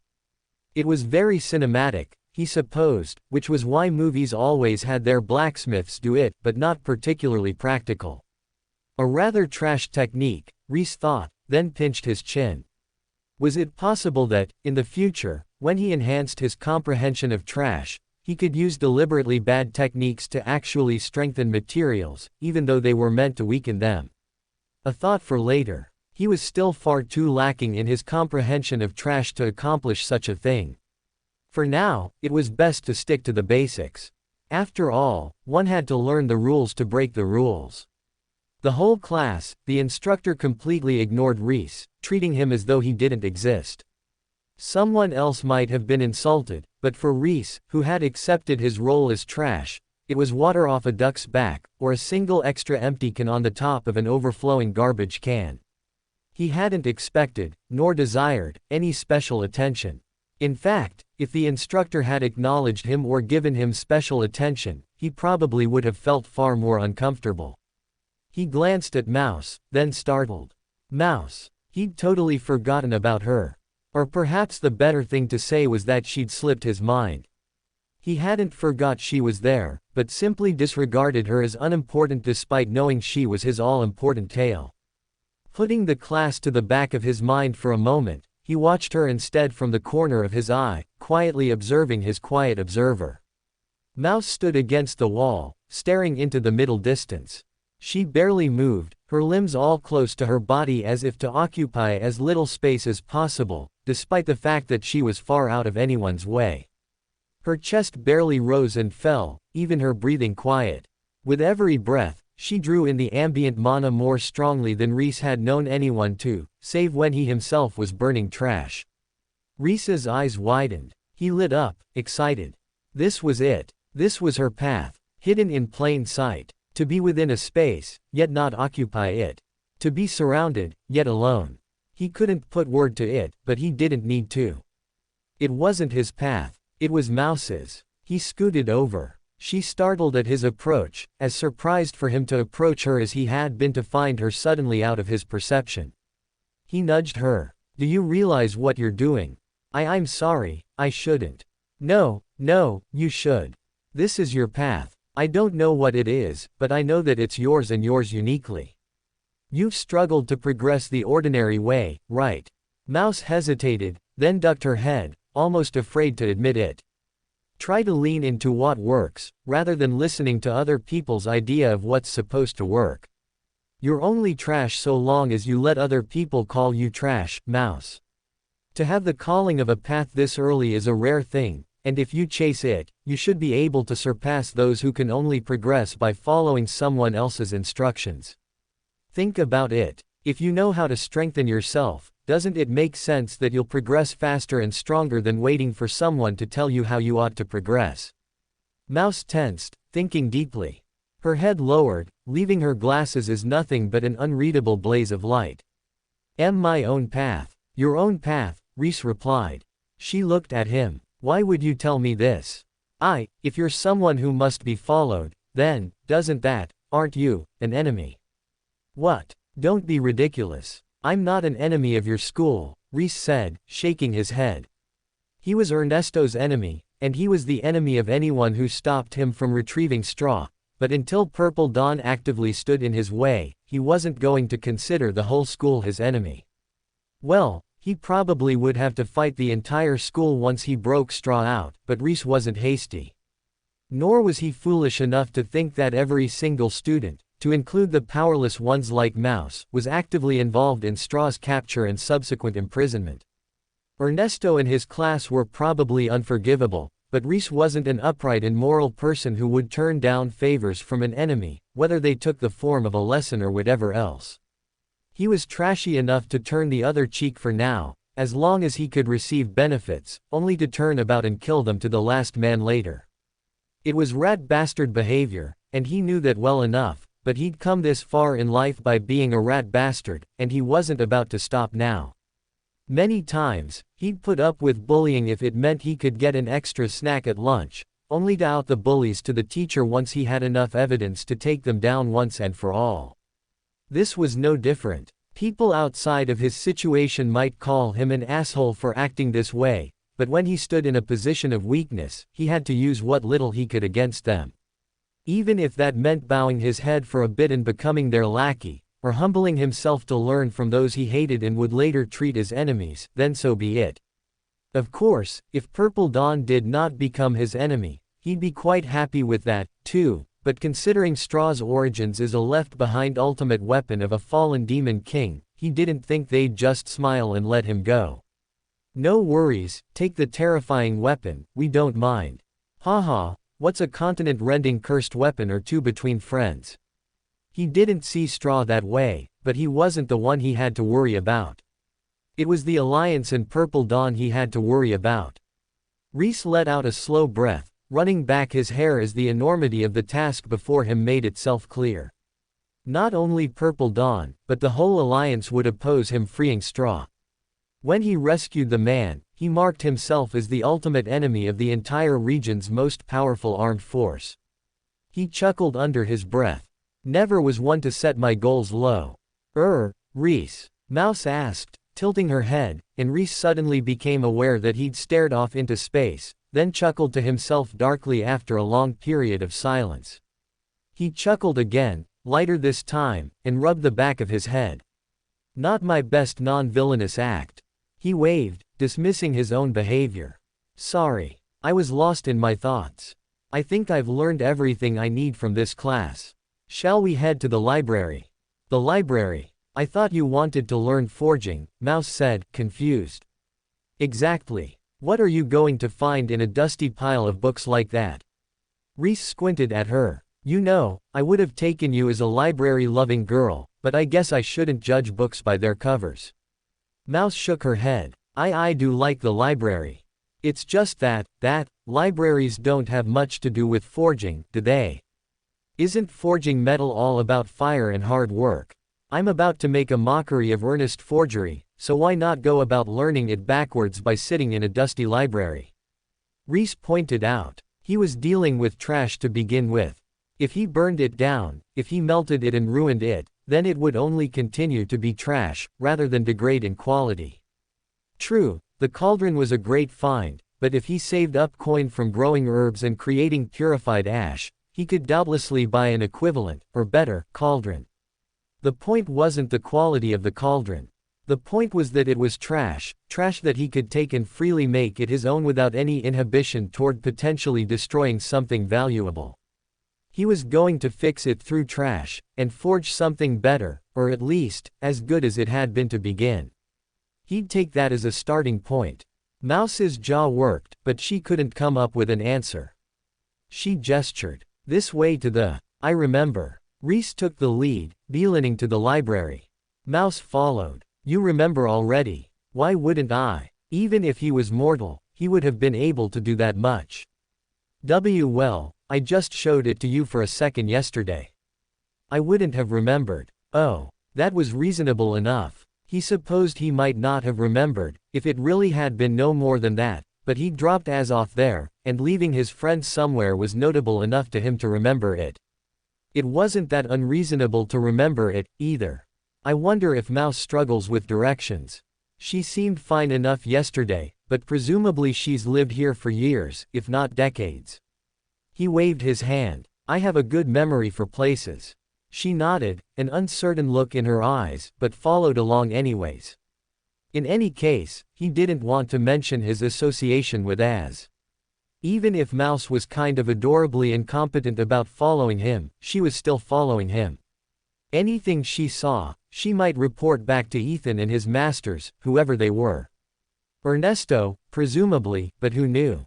Like he'd just realized, he could be considered an existential threat to Purple Dawn and the Alliance if he was working to rescue Straw, the same way someone who tried to steal nukes in his world would be considered an existential threat. If he was Purple Dawn, he'd watch him, too. The real miracle is that I haven't been killed yet.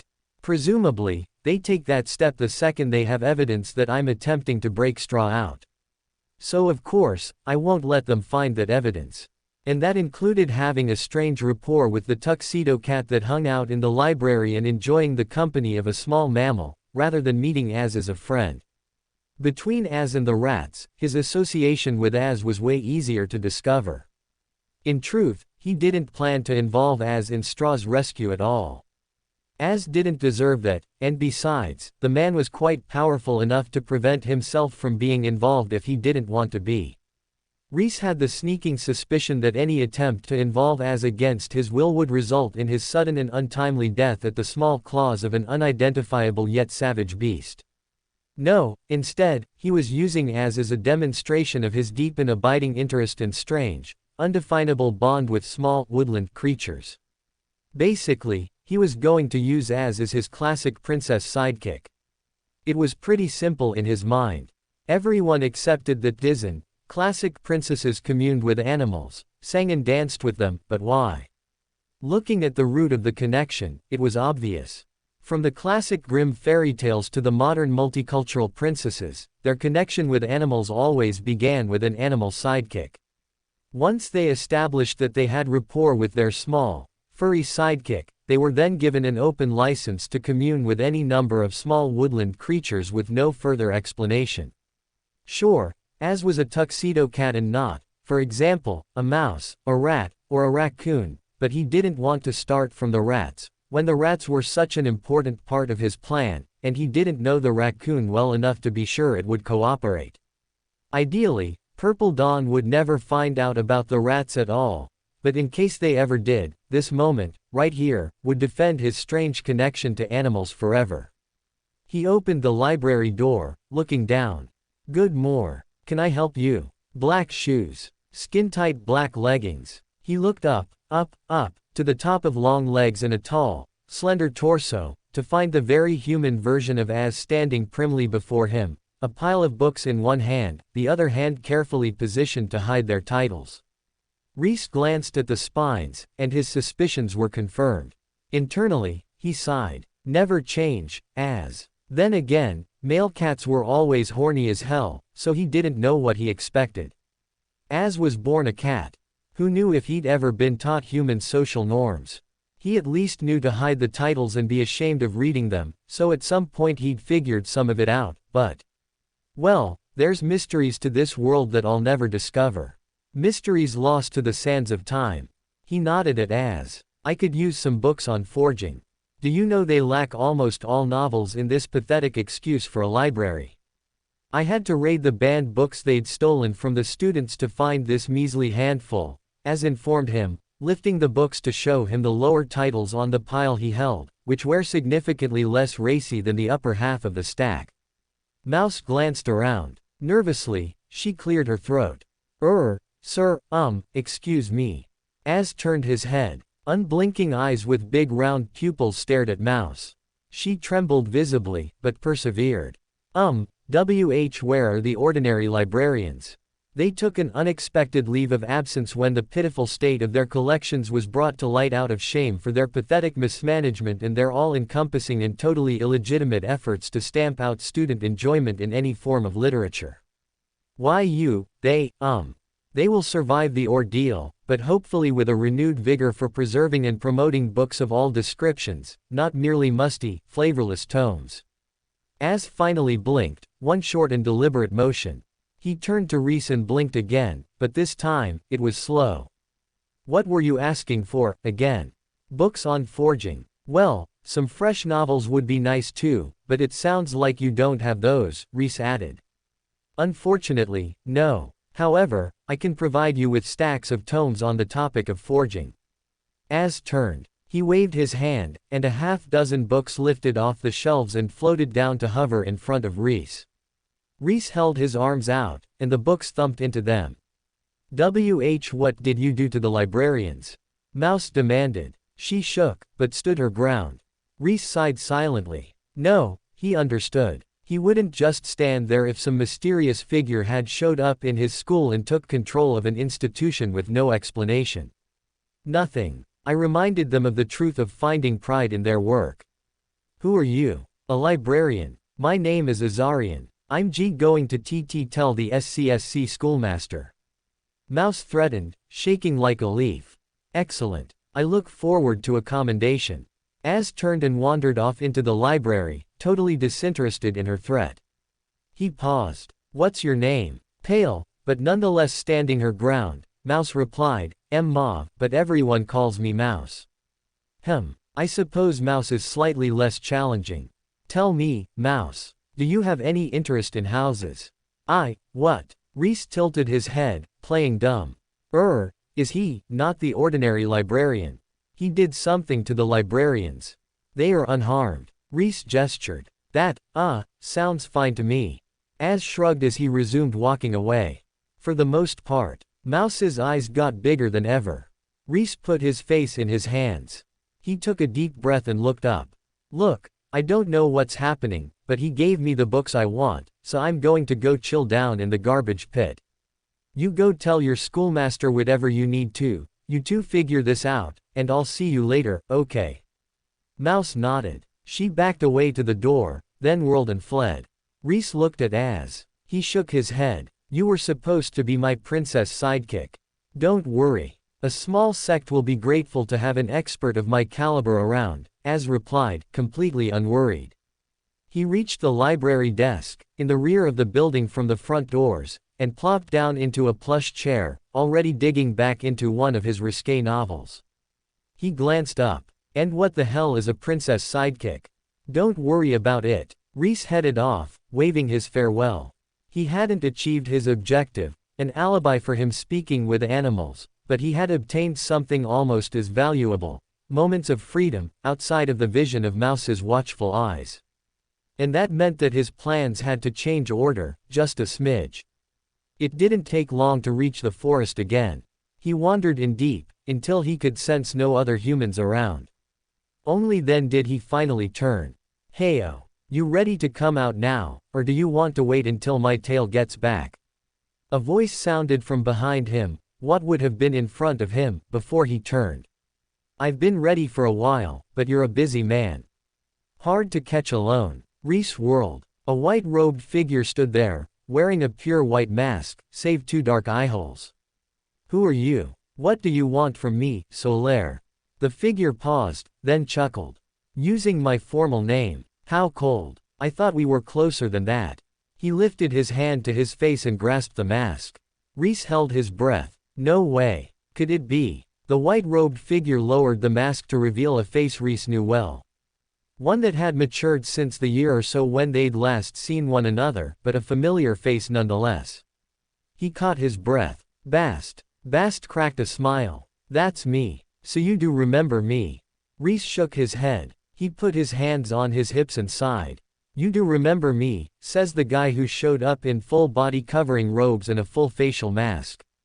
How the hell was I supposed to recognize you under all that? He gestured at Bast. Speaking of, that's quite a get-up yourself, Bast commented, tilting his head back at Rhys. Like it. I made it myself. Really? Really? Bast twisted his lips, then shook his head. Stick to handbags. Oh, come the fuck on, Rhys complained. Bast cracked a grin. He stepped in, offering Rhys his hand. Rhys took it, and the two clasped palms. Rhys. Bast. It's good to see you again, buddy. The same for you. How's life been treating you? Lots of trash. I'm thriving. You. Bast gestured, holding out his hands to show Rhys the robes, the fine gold filigree and the delicate embroidery. You can't tell from these fine robes. I'm on top. I'm the only disciple of the Sword Saint. Rhys nodded. You do look fine. Bast held the pose for another few seconds, then shook his head. He crumbled. Gods, I'm so sick of this bullcrap. Bullcrap? Rhys asked, alarmed. Was something wrong? Bast caught his look of earnest concern and waved his hand. No, no, not like that. He's great, a great teacher. I couldn't ask for more. Honestly, he pushes me harder than straw, most days, and I've made such strides in my intense and sword skills that some days, I hardly recognize myself. It's the rest of it. The rest of it? Rhys asked, still very concerned. What was the Sword Saint doing? Taking advantage of Bast somehow. Bast gestured. The fame. The attention. I can't go anywhere without a dozen people bowing and scraping and offering food, favors, money, not for me, but because I represent access to the Sword Saint. I resorted to wearing a mask to get by all that, but that backfired. Now everyone knows my mask, and I still can't go anywhere. Rhys shrugged. Better than them knowing your face. I agree, but, Bast sighed. He shook his head. Shouldn't be laying all this on you. Come on. This is a happy reunion. Let's. He looked around him, at a loss, then shrugged. Go walking. Sure. Rhys headed off, leading the way toward the garbage pit. Bast walked alongside him. He patted his chest, and the robes flew off and vanished into a gold bangle around his wrist, along with the mask. Underneath, he wore plain brown robes, almost designed to blend in as much as possible. He glanced at Rhys. Sorry, but can I ask you to call me Solaire when I'm masked? No problem. You know, it's my first time being friends with a celebrity, Rhys commented. A celebrity? Hardly. More like, the pathetic goldfish shit dangling from a celebrity's ass, you know, the long, stringy kind that just kind of dangles there, that everyone thinks they can use as a rope too. I get the picture, Rhys interrupted, before Bast completed that metaphor any more graphically than he already had. Sorry. I shouldn't take it out on you. It's just so constant. No matter what I do, these sycophants constantly, they don't do it to master, you know. The Sword Saint. Why not? Rhys asked. Bast twisted his lips. Too powerful. Politically and physically. He's threatened to kill a few more annoying hangers-on in the past. Not out of aggression, he added quickly, when Rhys's brows furrowed in concern. Out of a desire to be left alone. Master is very black and white. Yes and no. He doesn't see it as an attack, or even a threat, but simply him very clearly laying out the consequences of their continued actions. Rhys nodded slowly. He'd met people like that before back in his world. Sounds like a fun guy. Bast snorted. You have no idea. I don't mind his attitude, makes things simple, but I don't have the strength to scare the flies off like he does. Which means they circle around me endlessly, like I'm a big stinky pile of. Rhys put his hand up. Whoa, whoa. Can you stop calling my friend shit, please? I appreciate the creativity but I don't appreciate the sentiment. Bast blinked, then cracked a grin. Man, I've missed you. He froze. A frown crawled over his face, and his nose wrinkled. What is that smell? I've been smelling it for a while now, but it just keeps getting worse. What, you don't recognize it from yesterday? Rhys asked. He pushed aside a bush and gestured for Bast to go ahead into the garbage pile. Gods, Bast rubbed his face. You know, a part of me had hoped it was merely a fluke that we always meet in garbage pits. No, I love the garbage. I thrive in it. I spend as much time here as I can. Rhys beamed at Bast. And I was calling myself shit, Bast muttered, wrinkling his nose against the stench this time. See, you aren't shit. If you're going to call yourself anything, call yourself garbage. Speaking of, I was about to start a fascinating experiment. Care to lend a hand? Bast shook his head. Does it involve garbage? Rhys's smile broadened. Bast sighed deeply. Fine. Just tell me there's a source of fresh water nearby. Oh, yeah. The stream is just down that way. Rhys pointed. Now come on, daylight's burning. The first thing he needed was a forge. He skimmed through the books in a few minutes with the help of speed reading, and had the basics down. Forges were actually very simple to construct. Some bricks, some mortar, something to hold the metal in, and somewhere to build the fire. Airflow was important, too, but he was building a trashy forge, and besides, he had the Sword Saint's apprentice on his side. He was pretty sure he could enlist Bast to do some insane magical sword bullshit to feed the fire oxygen, and if not, there were accordions in the trash pit that wheezed when he stepped on the wrong parts. Redirect that the right way, and he had himself a kind of shitty bellows. Plus, there's probably bellows in here, somewhere. They just don't cry out like dying asthmatics when I step on them. Having once been a dying asthmatic who would have been quite fine with being stepped on by the correct woman, not that he ever was, he felt like he had the right to say that. He set the books down, thought better of it, put them in his storage ring, and nodded at Bast. We need some bricks, or stones, and something to bind them. I'm thinking clay. There's clay by the riverside.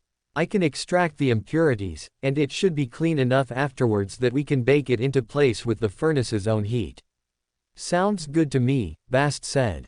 It'll make the furnace kind of fragile, and I don't know if it's something that'll last in the long term, but I don't need it to last for long. I'm just trying to fix this. Rhys pulled the cauldron out of his storage ring and plopped it down, giving it a little pat. Bast looked over it. That's a hell of a cauldron. Or it would be, if it wasn't, he gestured at the hole. Yeah, that's the part we're fixing. Bast nodded. And once we build the forge, and fuel it, and find the metal, and melt it down, how are you going to attach it to the pot? Rhys put his fingertips together and leaned over it, looking Bast in the eye. One problem at a time. So you don't have a plan. I don't have a plan, yet. That's different. Is it? Temporally speaking, yes. I live in the fourth dimension, Bast, Rhys said mysteriously, spreading his bridged hands. Bast just squinted at him. Rhys waved. Let's go get some bricks, stones, and clay. Then we'll figure out the next step. Shockingly, Bast nobly sacrificed himself to the task of retrieving the clay, leaving Rhys to go find suitable bricks. The trash pit had no shortage of them. There were entire segments of wall carved in here, even chunks of carved stone rent by a blade at some point. It looked as if some of the buildings had once been cut into pieces during some kind of insane mage battle. Rhys found a chunk with a window still in it, the glass intact but cut with all the precision of a diamond glass cutter, but from the shape of it, it was a single sword slash that had severed the wall and the window alike. He raised his brows. Mage battles are nuts. He drew his own sword. It wasn't simple to cut apart the wall into smaller sections of bricks. Whoever had done it the first time had cut through the wall with the greatest of ease, but Rhys had to hack and slash over and over just to get one segment out. If he'd been wielding a real sword, its blade would have dulled, but it was a trash intent-formed blade, so it never dulled. It was his strength that failed. Really. After all that, I still can't cut an ordinary wall apart. Rhys lifted his blade again, then paused and rested a hand on the bricks. The bricks emanated a powerful pulse of mana, at least at the tier 2 level. Oh, well, all the better, in all honesty. Even with trash, stronger materials made stronger products. He went back to his hacking, grabbing the latest brick segment and wiggling it free. He tossed it onto his pile of bricks. Already, it was almost half as tall as him. Another block for his garbage forge. Bast returned, a big sack of dripping wet mud wrapped in a cloth over his shoulder. Congrats, here's some mud. Awesome. Hold on, I'm almost done. Rhys lifted his sword again. Bast stepped by him. He gripped Rhys by the shoulder and pushed him back. His blade lashed out, slicing the wall into perfectly even bricks. There. Is that better? Rhys raised his brows. I always expected Bast to be stronger than me, but seeing it right in front of my eyes is a different experience. He stared for a moment, then shook his head. That cuts down time. Let's see that mud. Bast plopped it down. The sheet came open on its own, revealing a clump of sticky red river mud. Best I could find. Don't think it'll hold long under intense heat, though. That's fine. Rhys dusted off his robes and squatted over to the muddy pile. He patted it, calling all the impurities into himself. They rushed to him, far weaker than the impurities he was used to. They weren't worth much for training, but when he removed them, the mud left behind was far more pure, far closer to clay. There we go. Much better. Bast stared. How the hell? Rhys thumped him on the shoulder and grinned. You aren't the only one who's been training. Shaking his head, Bast backed away. You mages are crazy. You just cut a wall with a normal sword, Rhys pointed out. That's normal. What you just did, I've never seen anyone do it before. That's normal? Rhys asked, shocked. Holy shit, I'm fucked. Huh? Bast asked, lost. Rhys gestured. The tournament. There's a tournament coming up. You're telling me all martial artists can just casually slice up a tier 2 brick wall? That's terrifying. I'm going to die. Don't be melodramatic. They don't let people die in the tournament, usually. Yeah, how about the straw man's shitty disciple? Rhys asked. Bast opened his mouth, then shut it. He looked at Rhys. Oh, I don't mean anything by it, Bast. But you are the apprentice of the Sword Saint. People are begging you for your signature. I'm a no one. If I vanish, die by accident, then the Alliance is all the safer for it, and good riddance. I don't mean anything by it, Rhys repeated. I really don't. But for all that fame is shit, so's anonymity. We've been living in different realities. You're the premier disciple of the strongest swordsman. I've been living as the janitor of a school so small that one single Purple Dawn teacher decided he was going to take out my whole school. The janitor. Rhys, you aren't even a student. Now it was Bast's turn to be concerned. No, I signed up for it, I'm happy. Don't worry about me. Well, maybe worry a little bit, Rhys allowed.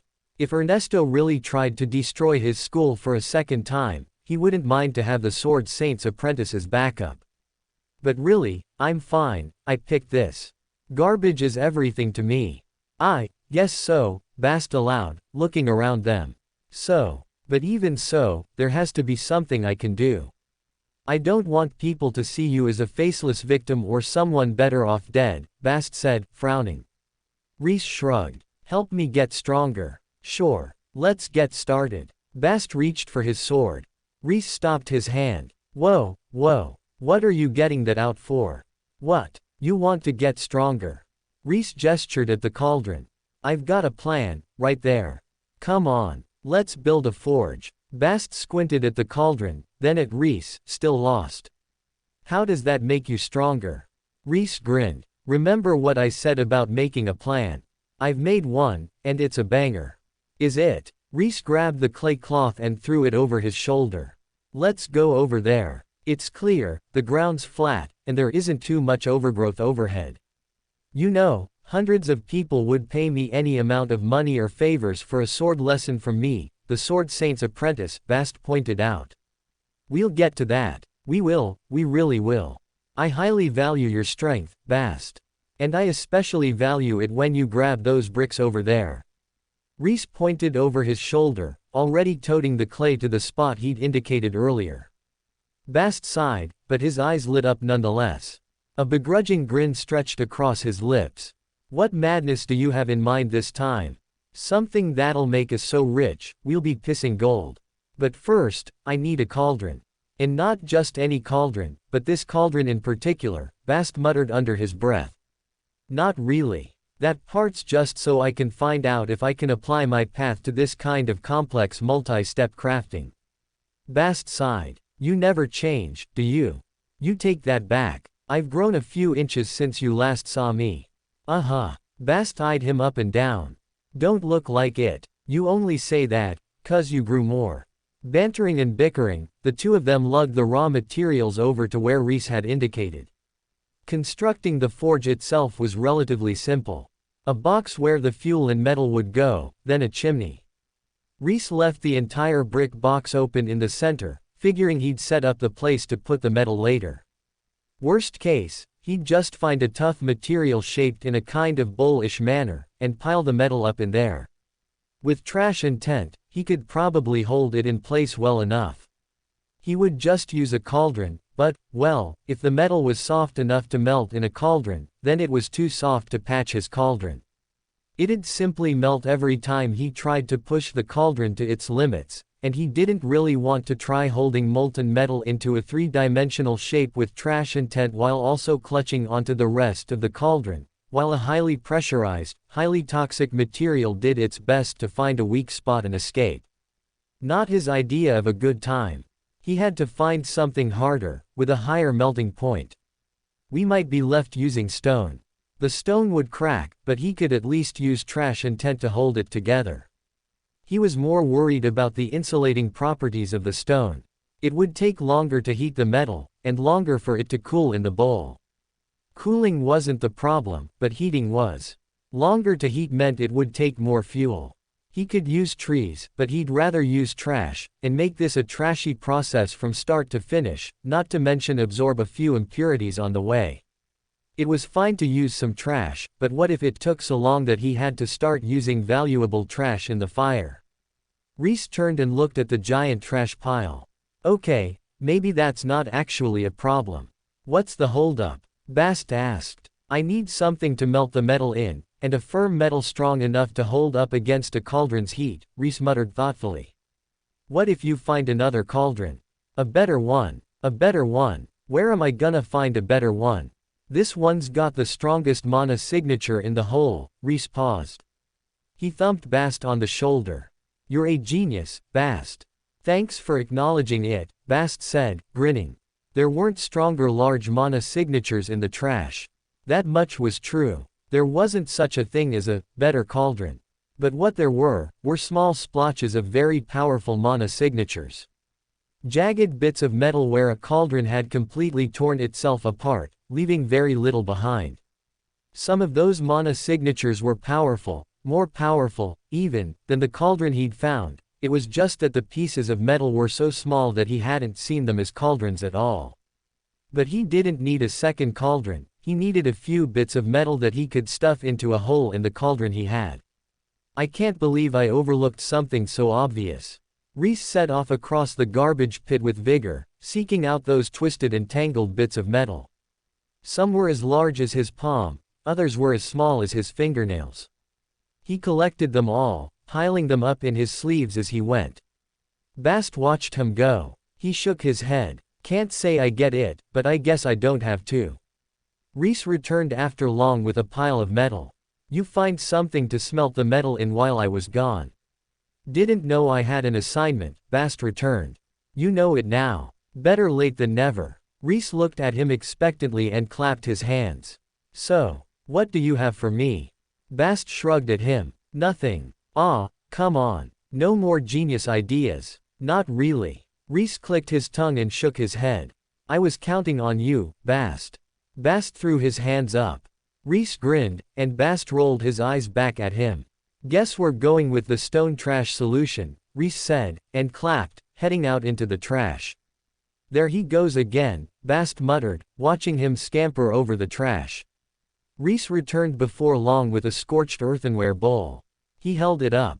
Here we are. Now we've got all the pieces assembled. Except the fuel, Bast pointed out.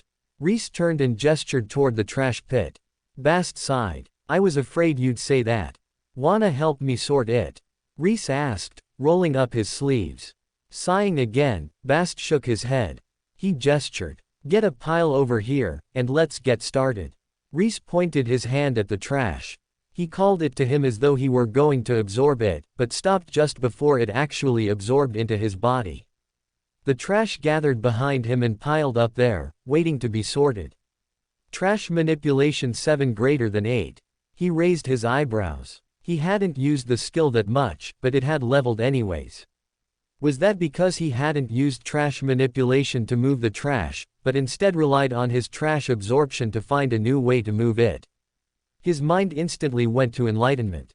It leveled up every time he comprehended something new, regardless of if it was related to enlightenment itself, or maybe even his path. Maybe this was a form of enlightenment, to utilize a different method to achieve the same end. Interesting. It implied that levels didn't simply come from using a skill often enough that it leveled up, but also from understanding the skill better, or discovering a new way to use that skill. It made sense, since this system seemed to lag him. He developed a skill, then the system rewarded him by naming it, rather than the system giving him a skill, and then him struggling to understand it. Once he had it, the system would level it with use and empower it, but it made sense, too, that understanding the skill better or discovering a new way to achieve the same effect would also give him levels. I wonder if the strength boost associated with levels is just, well, the natural boost from learning something better and better. Like how shooting one basketball at the hoop might provide the understanding of how to score a three-pointer, but shooting 100 balls at the hoop would definitely give the shooter an idea of what it took to score a three-pointer, even if the player never succeeded. After all, 100 balls in, the player would have a pretty good idea of what they were lacking that they couldn't throw one, whether it was arm strength, wrist strength, or simply the aim and finesse to send a ball flying through the hoop at that distance. Or, at least, that had been his experience back when he'd been forced to attempt sports as a child. He'd known very well that he wasn't strong enough to land a three-pointer, even if he couldn't shoot one. There wasn't any point in thinking about it too hard. The system would do what the system did. He appreciated it showing him for certain that he'd gained strength, and as long as it continued to do that, he was satisfied. Whether it was a source of strength, or merely a tracker of his personal strength, was a difference that didn't matter in the end. Then again, there are skills like less is more, he realized, as he pondered it. Some skills definitely gave a boost unto themselves. Maybe it was somewhere between the two, and some of the skills the system tracked were just measures of how well he comprehended and could use them, some were purely system-granted boosts, and most were somewhere in between the two. Though now that he was thinking about it, most of the measure of comprehension skills the system tracked for him were linked to his path. Maybe they didn't give a boost because the system had never faced someone with a trash path before, and it didn't know what to do. You know, that makes a lot of sense. If that was the case, then did everyone who forged their own path essentially break ground on the system, and set the skills for everyone else who followed? It was an interesting idea, and one that Rhys didn't fully understand the consequences of yet. He tucked it away in the back of his head to think on later, or do a bit of research on in the library. The only consequence he could think of right now was that it gave the path maker an advantage in making their skills more flexible, literally whatever they worked toward at the time, as opposed to path followers, who would get whatever their founder had groundbroken on. Then again, I don't know that a path follower couldn't make their own skills. I don't know anything about this. At this point, I need to admit that I'm just making things up, running thoughts to their natural conclusion and ending up in the land of pure speculation. Thinking about something? Bast asked, quirking a brow. Trash, Rhys explained. Bast nodded, understanding without having to be told anything further. When a good amount of trash was piled up, he began to separate it into burnable and non-burnable. Any items that seemed outright useful, like large sections of cloth, broken weapons, or sturdy wood, he set aside in its own pile, and by force of habit, he also made a pile of organic matter for composing. The useful trash was further separated into metal and non-metal, in case he needed to reach for some extra ingots. As he went, he searched the larger objects for something that he desperately needed, examining the insides of vases and tipping cups upside down just in case, but he found none of it. Maybe a tiny trickle, but nowhere near enough.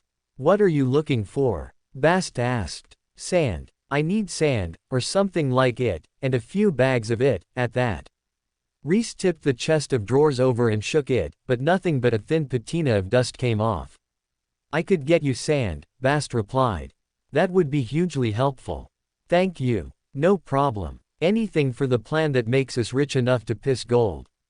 Rhys looked at Bast. Bast grinned back at him. "I did say that, didn't I?" "You sure did. I'll use a better metaphor next time." No, this one's funny." Bast put his mask back on and dashed away, leaving Rhys to work alone once more. Rhys stuffed fuel into the bottom of his ramshackle trash furnace and paused, yet again at an impasse. After all this time, he still didn't have a way to cast a single fire spell. Is fire incompatible with my path, or something? He wondered, staring at the furnace. But that didn't feel right. He could ignite the trash in his core just fine, he just had to do it in a roundabout way, and he'd never had a problem with burning the trash to ash first before he processed it into potions. He knelt and began the manual process of igniting the trash, still a bit confused. The other strange thing was, that even though he'd developed several manual, somewhat shitty ways of lighting things, the system hadn't given him a skill related to ignition. It was as if it refused to acknowledge his efforts. The trash lit, and he fed it kindling until the flames were strong enough to devour the larger pieces of trash. Standing back, Rhys gazed into the fire, still pondering this mystery. Even if the system hadn't given him a skill straightaway, it definitely should have by now. Why did he still fail to obtain a fire-related skill? It came to him suddenly, like a bolt from the blue. Rhys staggered as the enormity of the realization slammed into him. It's because I see fire as super valuable and worthwhile. I can't possibly see fire skills as trash, so it's the hardest kind of skill for me to learn. He stared into the burgeoning fire, his eyes wide. Was it true? Was that why he struggled so hard to learn fire skills? It couldn't be. And yet, a creeping sensation rose up within him that yes, this was the truth. This was exactly why he struggled so hard with this one particular type of skill. He valued it highly, not only because it was supremely useful, but also because it was cool, and awesome, and all the main characters of his favorite shows all used fire. Fire skills were the furthest thing from trash, so he couldn't possibly develop a skill for it, or at least, it wouldn't be easy. His trash-level talent was in full display when it came to fire skills, and in fact, he wouldn't be surprised if all his trash buffs meant he had an equal and opposite debuff for skills he valued highly. At the very least, he had no buff to learning fire skills, and he was sure about that. Well, gods damn it, Rhys muttered, shaking his head, hands on his hips. Fire might just be out of his reach in this life, or at least, fire mastery. He was sure he'd eventually be able to learn some kind of fire spell, probably, but not quickly, and not without massive effort. It was to the extent that the juice probably wasn't worth the squeeze, if he hadn't learned one already. Better to focus on his strengths than try to shore up his weaknesses.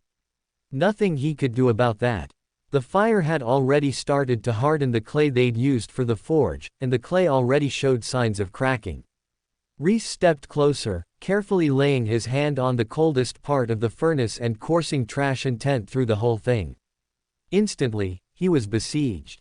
The trash had no intent of its own, or rather, it had 1,000 intents, all of them very different. Some of the bricks longed to be a house once more. Others wanted to be a path. Some had no previous life at all, and barely responded to his intent. It was like melding the cloth together to make his robes, but 1,000 times worse, because everything they wanted to be was so large and grand that it risked forcing him to overreach his mana if he accidentally activated even a little of it. That, and the fact that he was trying to school them into being something unlike what they'd been before. With the clothes, he'd asked fabric and clothes to become a different kind of clothes. Either it hadn't had any intent, or it had previously been clothes, and he could reason it back into being clothes. These bricks, on the other hand, the ones that had been used for something, had been grand mansions or wide roads. They had no concept of a furnace, it was a thing totally alien to them. Not only that, but being in proximity to fire was purely negative to the bricks. They longed to be complete, part of a greater whole, not mixed with a few of their fellows and forced to be some small, dingy construction. The clay, meanwhile, longed to return to the riverbank from which they'd taken it. It wanted to flow, to be soft and liquid, not baked into a static form. Every piece of its intent fought against what the fire did to it, what Rhys meant to do to it.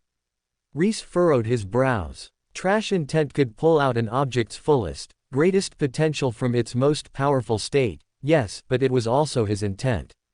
It was an intent that belonged to him. His intent, not just the trash's intent.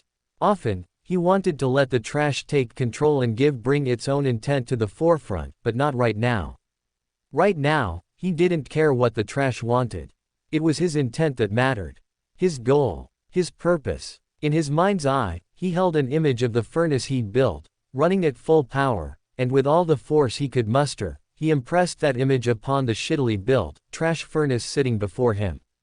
The bricks complained. The clay screamed. Every single piece of it longed to be anything but what it was, to be something greater, not this tiny brick construction built by some amateur.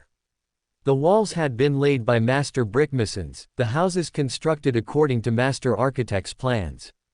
The clay had laid on the side of that river for years, ever since it had been deposited by the last great flood. This was below them. Every single piece of trash exuded that aura, that this thing, this pathetic first attempt by someone who had never worked with bricks nor clay before, save that one time in first grade where they made tiny clay birds, was far below them, that this was not a greater construct, but a lesser state of being, where they were demeaned and brought low for a lesser purpose. Rhys narrowed his eyes. Oh, it's below you, huh? This furnace I'm trying to build, even if you see it as trash, don't you? A grin spread over his lips, and his eyes flashed. That's right. It's trash. And you're trash. Become my trashy furnace, and live in trashy harmony. Rhys gripped the intents, all of them. The bricks, the clay, even the shape of the new furnace itself, he held all of them in his mind. His mind trembled, struggling to hold that much information and keep focus, but he forced himself to hold on anyways. If it wasn't trash from start to finish, trash as the raw material, trash that he was trying to create, trash that held it all together, then it would have been impossible. His mind would have failed, and he would have blacked out, or worse. But it was all trash. Every part of the process was trash, and therefore, related to his path. It came naturally to him, and that made everything just a little bit easier, just enough that he could hold on. His head ached. His temples pounded, and his eyes felt as though someone were piercing them with needles, but he gripped the intents in his mind and refused to let go. They struggled, but his will was greater. No, when it came to trash, his will was the greatest. There was no overcoming his will for trash. His all-encompassing love for trash meant he simply couldn't be overpowered. If he was going to make trash, with trash, then nothing was going to stop him, least of all the trash itself. The clay was the first to go. As a raw material, its intent had never been the strongest to begin with, and now that he was forming it into something greater, it quickly fell in line and adapted to his intent. It would become the binding material to hold his furnace together. It would become something greater. The bricks were harder. They remembered the glory days, the old times and their better lives as a larger, more complete building. They recalled being crudely hacked apart just now, torn asunder for his pitiful, childish construction. They were trash, yes, but they still had pride. They had their past, and they wanted to cling to it, even if he gave them a vision of a new construction. Rhys pushed back. This wasn't just a new, trashy construction. This was a new thing to aspire to.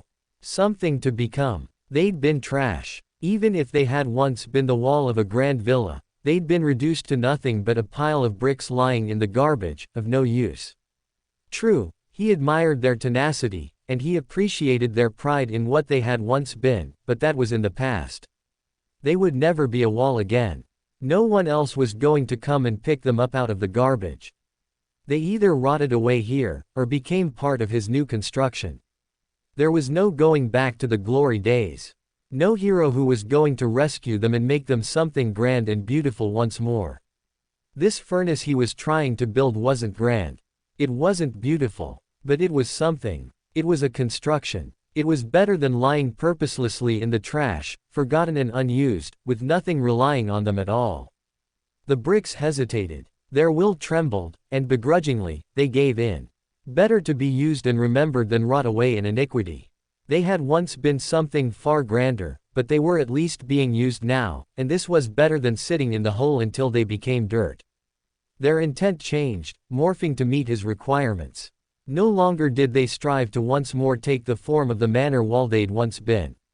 Instead, they worked in harmony with the clay, accepting the form of the furnace Rhys had built. It was a reluctant harmony, one that they joined by force of Rhys's will alone, but it was harmony nonetheless. Rhys watched it from outside, noting the pushback against his will even as it gave in. He'd convinced the bricks to take his side, but that was it. They weren't excited about it. He hadn't imbued them with new purpose, or inspired them to become something greater. He could still improve this new technique of using trash intent to impose his will upon something. It had been easier with the clothes, even if that one skirt had desperately fought his will.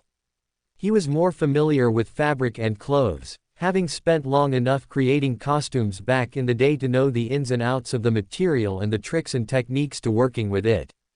Intuitively, he'd known how to merge the fabrics together and shape something new. The bricks were different. He was truly an amateur brick and mortar worker, and everything in this combination knew it. Unlike with his robes, the end result was shoddy, a first attempt at making something with all the inevitable mistakes and downsides that came along with it. If he had more comprehension of bricks and masonry, he certainly could have created something better that would have pleased the bricks more, and not only that, but he could have more easily convinced them to take new form. He tucked that tidbit in the back of his mind. He wasn't aiming to become a master mason, so he'd only bothered to read the bare minimum on masonry. His comprehension was shallow, barely more than a child's understanding of sticky thing plus rock equals house. This, though, proved that there was value in gaining a deeper comprehension even of topics that he had no intention of mastering, if he meant to impose his intent upon the trash, anyways, rather than accepting and enhancing the trash's own intent. There was little he could do about it, now. Once he began the process, he had to see it to the end or else start over, and he really did only need a shoddy furnace he could manually force together for his purposes. But for future constructions, he should definitely read the books and maybe even seek the advice of experts, if he could find them and convince them to take interest in his trashy constructions. Deeper comprehension would make it easier for him to enforce his intent and help him create greater objects, both. The fire burned on. Rhys kept one hand on the furnace to keep enforcing his intent over it, so it didn't lose shape or crack during the cooking process. He knew that what he was doing was kind of stupid and risky, and that unevenly heated clay tended to cook poorly and crack, but this was the easiest, quickest, dirtiest route to the end, and if that didn't sound like absolute garbage, then he didn't know what did. The closer he kept to his path, the easier the repair on the trash cauldron would be, and given how exquisitely difficult the task was going to be, he needed to make it maximally easy on himself. He'd piled some burnable trash within arm's reach, and fed that into the fire as the furnace cured. When that ran out, he pulled more trash toward him with trash manipulation, and continued feeding the fire. In between feeding the fire, he pulled out the books he'd picked up on forging and continued reading them. He'd intended to just get a quick and dirty understanding of forging, but it seemed that comprehension was the one place he couldn't afford to be trash. Maybe at higher levels, having trash comprehension would allow him to pull off crazy stunts, but he was still too weak to affect reality at that range, which meant it was time to read. He leaned away from the furnace as he read, wary of Az's wrath. If any soot or dirt got on the books, there would be hell to pay. He considered going back to the blacksmithing teacher and asking for his expertise, but decided against it. Purple Dawn was still against him and his school. Attending a class was one thing, but asking someone to offer their specific expertise to his specific ends. In the first place, he didn't want to tip his hand to Purple Dawn to that extent, and let them know exactly what he was up to. The inevitable sabotage attempts that would follow were not what he needed right now.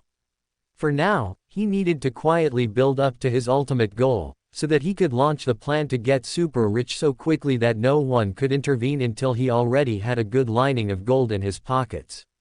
Secondly, the chances that the teacher would decide to give him fake advice and sabotage him were higher in a one-on-one situation. True, he still saw value in that, and he was pretty sure, even though he'd failed last time, that he could use trash advice to the contrary to pull true advice out, but he wouldn't know if the teacher was giving him good advice or bad, and that would make the job so much harder. Mostly, he just wanted to execute his plan in silence. The idea of the teacher trying to sabotage him was secondary. And of course, that assumed the teacher gave him the time of day at all. There was always the chance he asked, just to get immediately turned down, and then he'd simply wasted his time. But no, his primary motivation was secrecy, or at least, avoiding drawing attention to himself. It was true that involving Bast ran contrary to that, but first off, he trusted Bast to hide his comings and goings, and second off, he ultimately needed Bast, if this plan was going to work out. He knew he could trust Bast if he involved the man from the get-go, but he was worried that Bast might be a bit skeptical if he came up to him with a get-rich plan at the end of the day, when Bast had seen nothing of what built up to it. He eyed the pile of organic compost and smiled a secret smile to himself. He'd pulled it out by instinct, but what a correct instinct it had been. He'd need that if this was all going to come together. But first, repairing the cauldron. The clay under his hand finally grew hot. Rhys had to swap to another part of the furnace to keep trash intent going, then rapidly swap fingers to prevent them from getting burned off. Trash body would let him ignore the injury, but he could do nothing but sit and wait for self-regeneration and healing potions to fix him up afterward, and he needed his plan to kick off by the time of the tournament, not weeks afterward. He couldn't afford to be down a few fingers during this critical time where he could make lots and lots of money. Oh, and I guess there's also the thing with Ernesto, he allowed, much less worried about that. Unless Ernesto tried to kill him outright, there wasn't much the man could do that would truly punish him, since something like locking him up in Purple Dawn would only inform him as to Straw's location and position, and there was still plenty of trash in dungeons. As for torturing him or something like that, he'd rather not, but, well, it was a risk he ran. In any case, he didn't plan to lose to Ernesto's champion, but he also intended to get filthy rich, and between the two, he'd always focused on gaining more than he'd focused on minimizing losses. It was like when he'd had Synog coming after him with the intent to kill. When he'd gone to Sordin, he'd asked for access to the upper peak, not for her to protect him to Synog. Taking a loss or a beating was acceptable. Even being terrorized by a bully was acceptable. What wasn't acceptable was not progressing in the world. If he missed out on gains, he'd be far more saddened than if he took a small loss. At the end of the day, after all, he was trash. If he got hurt, injured, or tortured, that was simply his lot in life. But if he failed to make progress, that was a true loss. Failure to progress meant he'd stay as weak trash forever, and that was unacceptable. He wanted to become ultimate trash, not remain as some weak sad sack trash.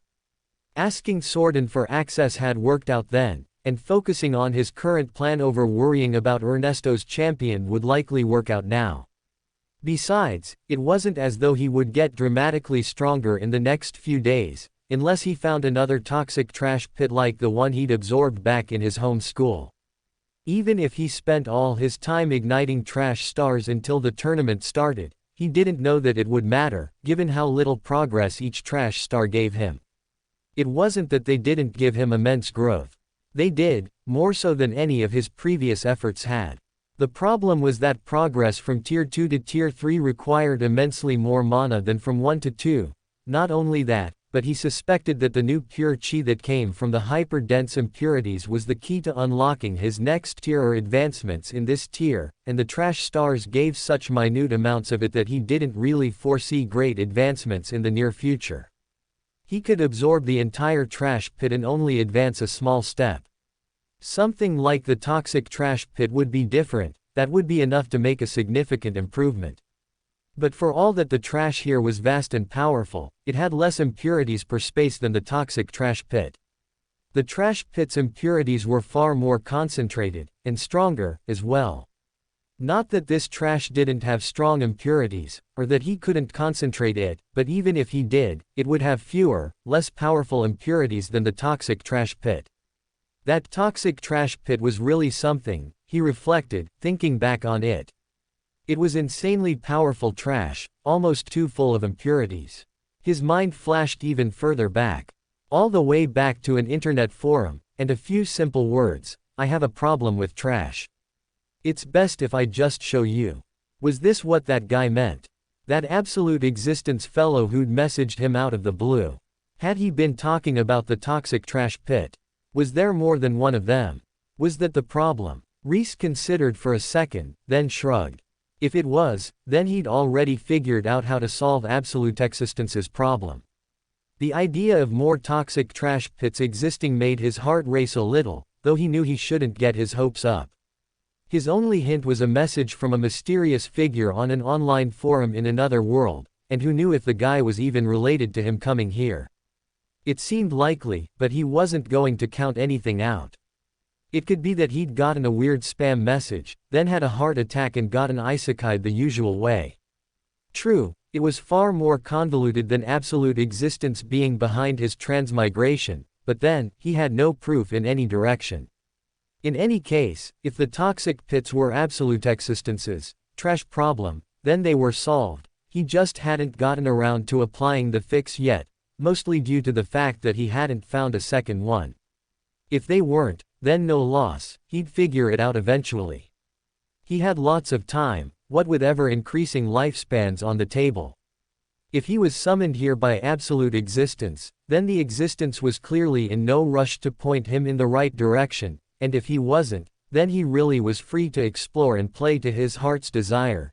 Either way, he'd clean up the trash problem by the simple fact of it being his path, if there was such a problem, and if there wasn't, then he'd simply be doing the world a service. He had things well in hand, and he was doing fine, as far as he knew. Which meant he was free to apply himself to the present issues, like the furnace under his hand.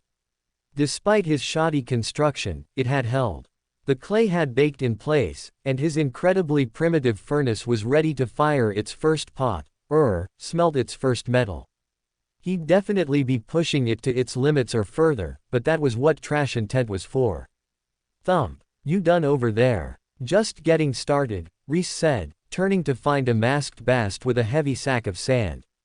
He grabbed up his pot and scraped the metal bits he'd found into it, pulled out the surface-level impurities with his trash skills, the dirt, bacteria, and filth accumulated during a long time in the trash, then set it into the furnace to heat. He nodded at Bast. Dig a pit about 6 inches deep and about, he gestured at the cauldron, tall, and pour the sand in. Bossing me around. Do you know who I am? Bast asked, pulling himself to his full height. He'd always been taller than Rhys, and somehow, he'd grown during the time they'd been apart. Rhys, too, had grown for once, but Bast maintained his lead. Yeah, I do. You're the dude who's gonna be filthy rich when this pays off. So dig us that pit, Rhys replied, not even looking up from feeding the furnace more fuel to melt the metal. I like the way you think, boss, Bast said, tossing a salute at Rhys's back. Taking off his mask, he stuck it in his robes, then swapped robes from his white ones to more plain ones and got to digging. Without a good place to put the bowl inside the furnace, he simply placed it into the ashes directly. The metal slowly melted down. With the help of trash intent, Rhys kept the furnace from cracking, or the pot within it from breaking down under the immense heat. It stretched the limits of his skill, but he welcomed the training. The more skilled he became with trash intent, the more he could use it for, and consequently, the more powerful it became. He squinted his eyes against the headache and pressed on. A little more. A little more. Dug the pit, boss, what next?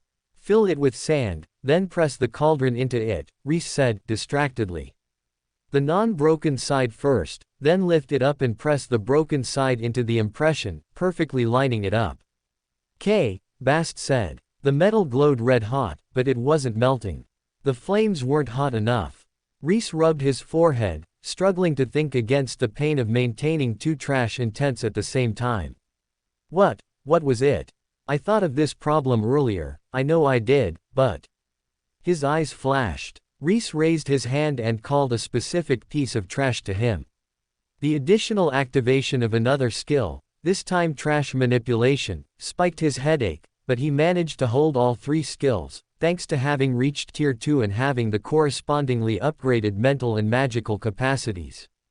The trash tore out of the pile and landed in his hand. Bast looked up, still in the middle of setting the cauldron into the sand, and squinted. "You about to play us some music?" "Gods, I hope not," Rhys muttered. He looked at the accordion in his hand, turning it over to get a better feel for how badly damaged it was. It was mostly intact, save a gaping hole on one side of the bellows, and gunk had accumulated over the keys and the internal mechanisms. It meant that air gushed out, and some of the keys would produce no sound at all, but that worked for him. In fact, better if none of the keys produced sound.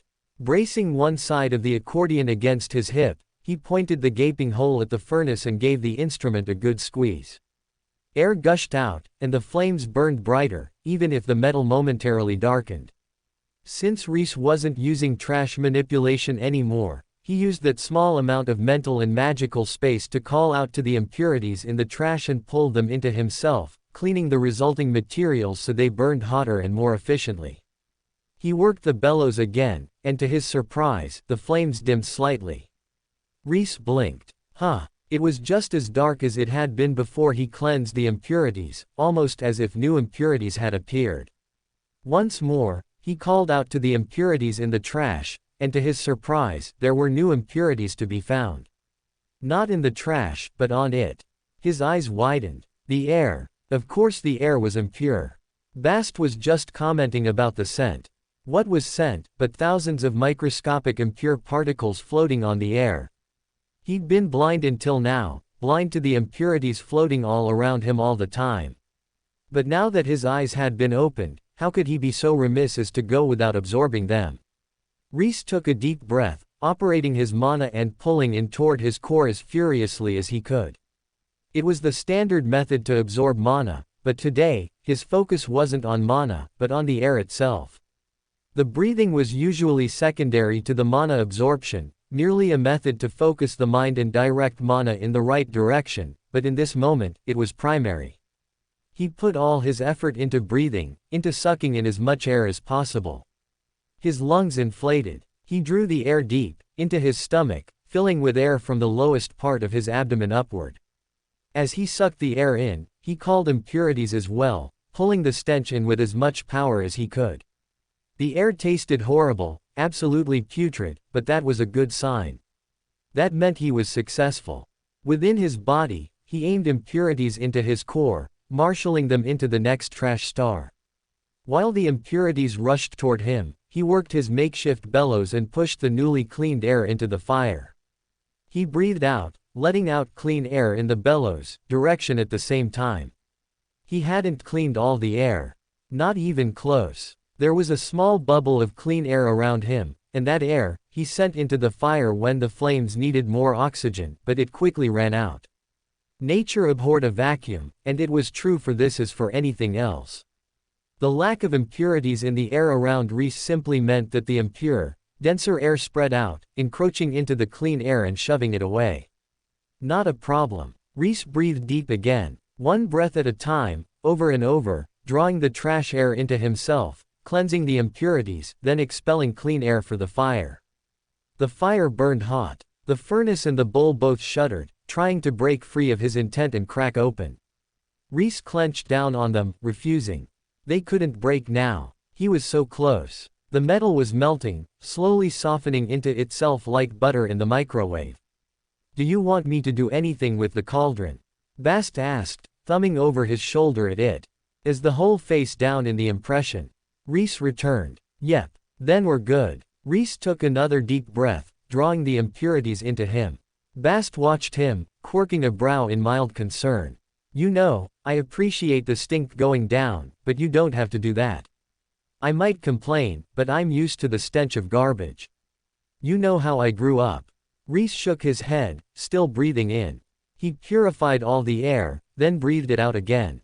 No, this isn't for you. It's for the metal. I'm cleaning it so the metal doesn't get impurities in it. Got it. I'm not that important, huh? Bast said, sitting back and nodding.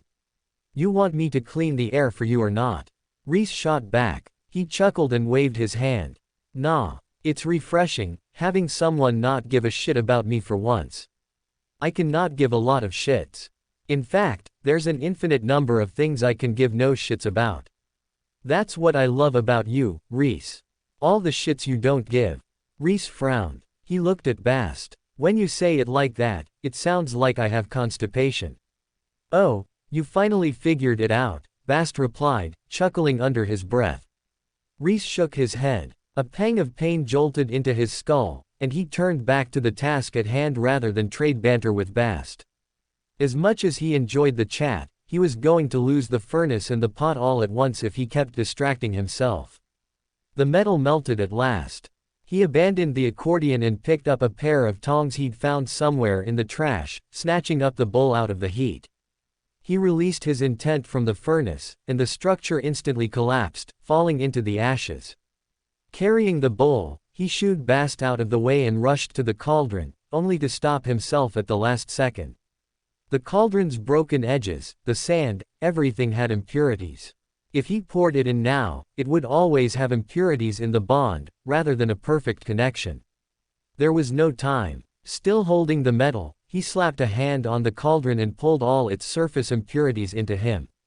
The impurities resisted him, but he simply didn't let them get away with it. They were impure, trash, and therefore they belonged to him. The black patina lifted off the surface. The gunk in the nooks and crannies of the crack rushed into his skin.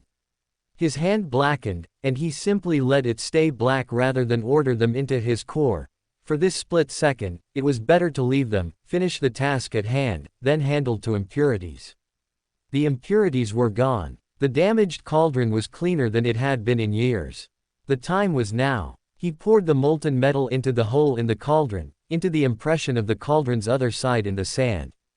The metal cooled rapidly, settling into the gap in quick order. Rhys released his intent on the bowl, and it, too, shattered, raining down tiny bits of molten metal and shards of pottery onto the ground. He instead gripped the still soft metal and enforced his will onto it. This metal was no longer several different cauldrons, it was now the wall of this cauldron, and it would merge into it. To his surprise, the metal didn't resist him at all. The heat had washed away much of its intent, and what little remained was ambivalent to its final form. When it had been metal, it had been reminded of the other times it had been forged. Some pieces remembered being other things before they were a cauldron, while others had only ever been a cauldron, but remembered their time in the deep dark places of the earth, before they had been given form. Their intent had softened with their physical form, and the molten metal was ready to take on new form, new intent. Interesting. Was this something true of all materials? If he personally worked them the traditional way as well as enforcing his intent onto them, did they become easier to enforce his intent upon? It was something to ponder for later. For now, Rhys simply impressed his vision onto the metal, a sturdy, solid wall, merged so smoothly into the existing cauldron that it was impossible to pick out a single piece of metal with no gaps or weak points. No, even better, a patch stronger than the original, a fierce shield that repaired the cauldron so ferociously that the cauldron became the weak spot in comparison to the perfectly merged, perfectly forged patch. The metals shifted according to his will. He wasn't a master blacksmith, but he didn't have to be. The metal itself knew what it needed to be. The different metals mingled together, sharing their strength freely amongst themselves. They merged into the cauldron's broken walls, warming the edges of the cauldron so they could melt it slightly and bond with it. Rhys reached out to the cauldron as well, calling upon its intent.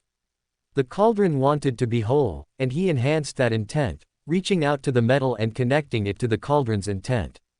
The cauldron knew it had been weak there, and it was glad for the reinforcement, for something to finally plug the gaping hole where its weakness had been exploited by some long-forgotten potion making.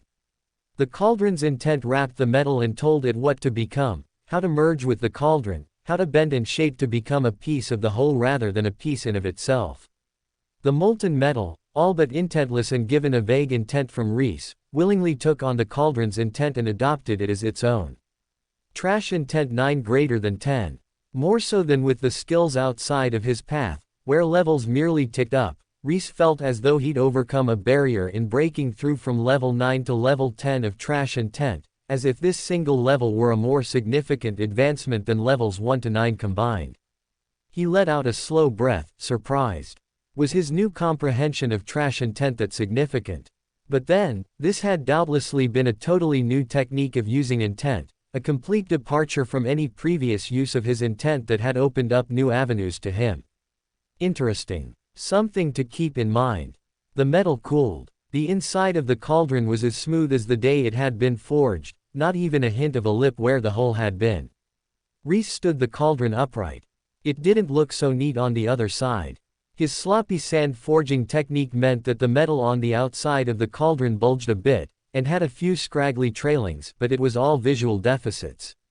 He scanned the cauldron with his mana, and found it solid as any cauldron he'd ever encountered. Rhys nodded to Bast. Try it. What do you think? Bast laid his hand on the cauldron.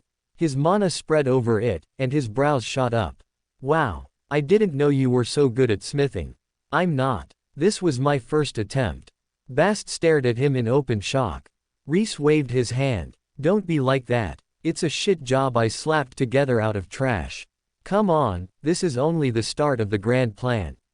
He went to put the cauldron in his storage ring, only to get a refusal from the ring.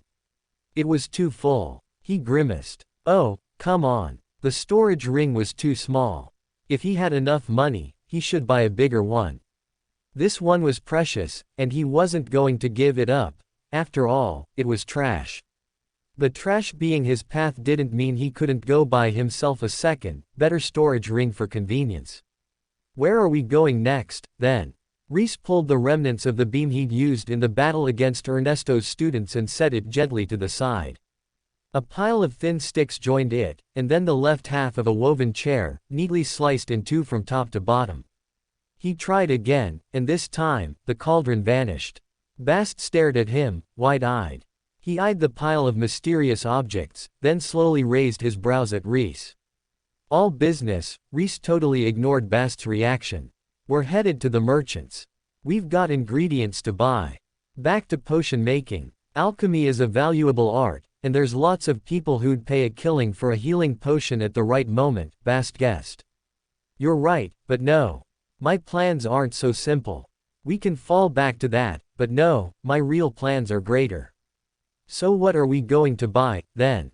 Complicated alchemical ingredients are out, in that case. No, we need complicated alchemical ingredients, too. But most of all, we need something simpler. Baser. Something overlooked until this moment.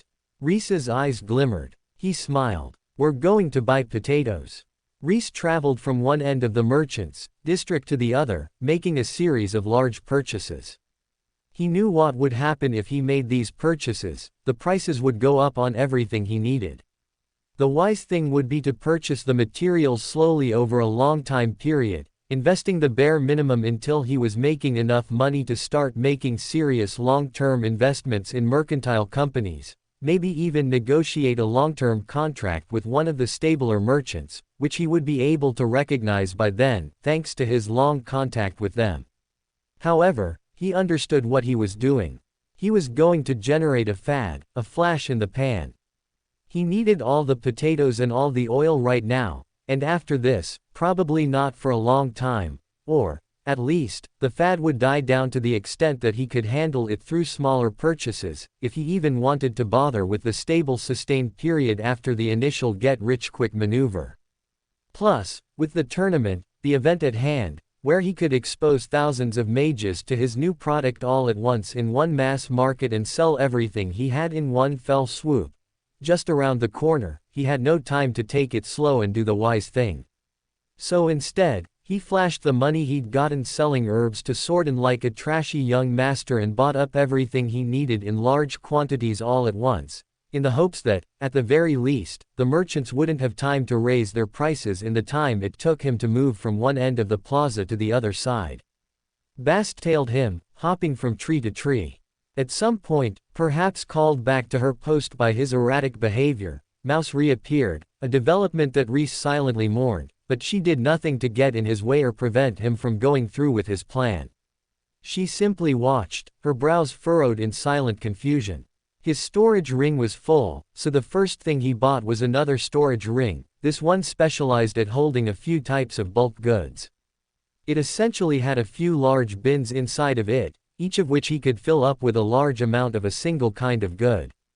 As he wandered the plaza, he then filled those bins with his few simple ingredients, potatoes, cooking oil, and salt, plus a few herbs that he either wanted for potions, or wanted for refining his recipes. He also purchased a set of cooking knives and a whetstone for sharpening them, a cutting block, a sturdy table, and a very simple, large cauldron with no finery on it, nor feet, nor decorations around the rim. The rest he could make up with trash. When he was done, he returned to the trash heap. The heap didn't smell nearly as bad as it had before, largely due to his efforts at cleaning the air. Mouse looked downright startled at the development. She turned slowly, sniffing the air, her eyes widening as she discovered mostly clean air. It made her look even more mouse-like than she usually did, not that Rhys was going to point it out. "Hey, Mouse, how'd things go with the library?" Rhys asked, as he started setting up his cauldrons. The schoolmaster told me not to waste his time, and that he knew what was going on, and had no complaints, she replied, clearly still baffled by the outcome. "Oh, okay," Rhys said, unworried. He'd never been particularly worried about Az, since Az was far stronger than him and usually seemed to know what he was doing, but he was particularly unworried about the man now. He nodded at her. "Are you okay with that?" Mouse trembled at the question, and Rhys knew he'd hit the nail on the head. She was clearly bothered by it, deeply perturbed. He would be too, if someone had just shown up at his library, vanished Az, and then Aquari had waved her hand and said it was all fine. If he didn't know Az, he probably would have been bothered in Mouse's behalf, even knowing nothing about her library. As it was, he wasn't that worried, since Az was too lazy to seriously harm anyone who hadn't specifically pissed him off, but given that Mouse didn't know Az, he understood her being worried. Setting down the cauldron he'd been manipulating, he sighed and stood, dusting his hands off. "Listen, Mouse, you don't have to stand around and watch me set this up. It's fine. I'm going to be here this whole time, doing nothing but working on my cauldrons. You can sit around and watch a fellow student make some boring potions, or you can go investigate the library and figure out what happened with your librarians." She stepped toward the exit, then hesitated. "You won't leave?" No, I'm busy. Look at this." He gestured at the cauldrons, the piles of potatoes, the cooking oil, and the trash. "I've got my hands full getting all this in working order before the trash taints it.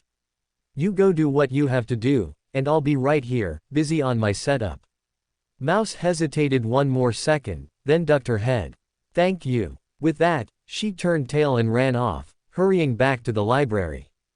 The second she was out of sight, leaves rustled, and Bast descended from a nearby tree. My, who'd know Rhys developed a way with women while I was gone? I did not. Come on down and help out, you lazy lout.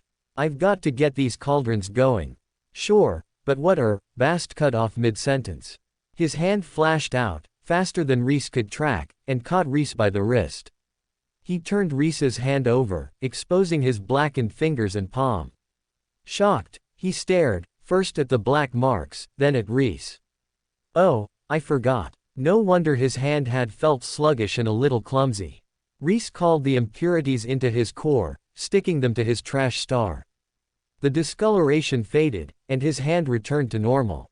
Bast wouldn't let go of his wrist. He stared at Rhys. It's harming you. You shouldn't spend so long in the trash. You'll cut off your future. Don't be ridiculous. I'm fine, Rhys said. He yanked at Bast's grip, trying to pull his hand free. Bast tightened his grip. Between the two of them, he won when it came to grip strength. You won't. Impurities impede progress. If you have enough of them inside you to blacken your skin, you're all ready. Rhys forcibly twisted his hand free and walked over to the trash. Looking Bast in the eye, he slapped his hand down on the pile and pulled trash into his core. Bast lunged, but too slow. Rhys had already reached critical mass. He ignited the trash star, and a wave of growth and mana rushed through him. Another tiny droplet of powerful mana collected in his core. What? Bast muttered, startled. He put a hand on Rhys's shoulder and scanned him, and his brows furrowed. The impurities. They're gone. It's my path. It makes sense to me, but I don't know that anyone else would understand, Rhys explained. Bast stared at him. Can you absorb impurities from people? Huh. I can from rats. I guess I haven't tried people, Rhys allowed. Bast offered his hand. Rhys took it and called out to the impurities inside of Bast. His mana couldn't enter Bast directly, there was something preventing that, some kind of barrier, but he could extend his influence over impurities inward, as long as he had direct contact with Bast's skin. Rhys reached out, scanning Bast for impurities. He raised his brows, shocked. Whoa. Bad news? Bast asked, watching his face. No, I've never seen a mage's impurities before. I was just startled, Rhys replied honestly. He didn't know if what he saw within Bast was good or bad, since he had no gauge. He himself wasn't much of a benchmark, since he was constantly loading up on impurities, igniting them, and refreshing himself, and it wasn't like he made a habit of going around scanning mages, but there were a startling quantity of impurities within Bast. Mostly small deposits, maybe as big as a grain of rice at the largest, and all of them made up of tiny impurities clustered together, but there were hundreds of those deposits, scattered all around Bast's body. Some of the impurities within the deposits he faintly recognized as coming from their hometown and the garbage pit there. Some of them were herbally scented, and some of them simply seemed to exist without a source. All of them stirred, but resisted his call. Bast's mana instinctively protected them, recognizing them as a part of Bast, rather than foreign objects. He couldn't see into Bast's core.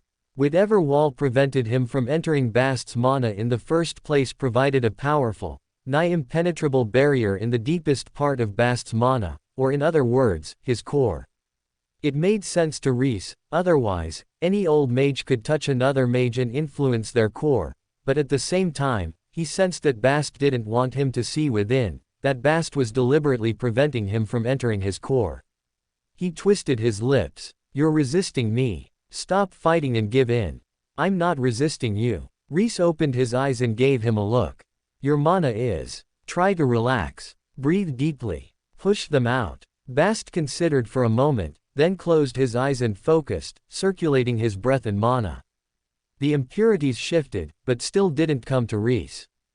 It's harder than I thought. As he spoke, he slowed his heart rate and breathing, entering a deeper state of meditation. In this state, his mana slipped away from the impurities as Bast finally recognized them as foreign objects and expelled them. Rhys acted in concert, calling the impurities toward himself as Bast released his grip on them. One surface-level herb-scented impurity lifted up, wiggling free of Bast's mana. Rhys pulled on it, accelerating its exit, and it flew toward him. Another set of the surface-level impurities began to come free, and Rhys called more powerfully, willing them his way. One at a time, pulling the rice grain deposits free of Bast's body. Deep breath. I can feel them, they're coming my way. I'm getting the hang of it. Hold on. One after another, the surface-level impurity deposits flew free of Bast and crossed into Rhys's body.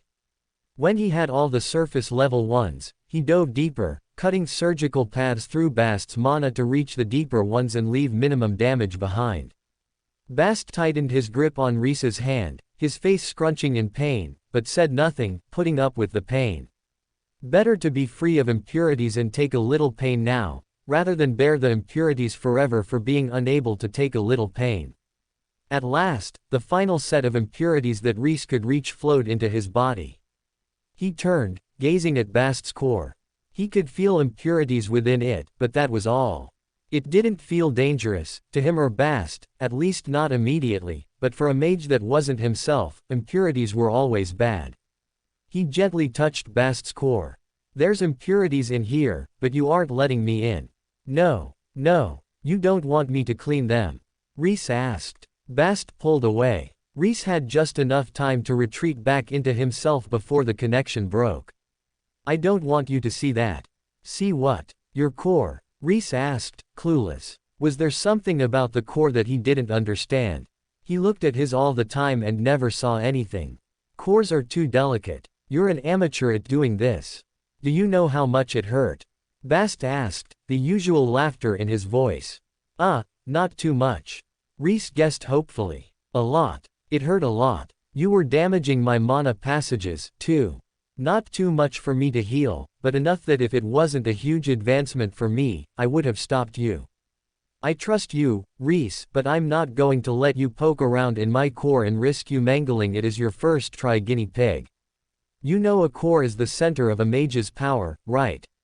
If it's broken, or ruined, or pierced, it can either limit your potential, or completely end your future as a mage. I know, Rhys said. He wasn't stupid. He'd read enough manuals to figure that out. All right, I get it. I won't play around with your core until I figure out how to safely extract impurities from cores. Agreed. He offered his hand. Bast grinned and took it.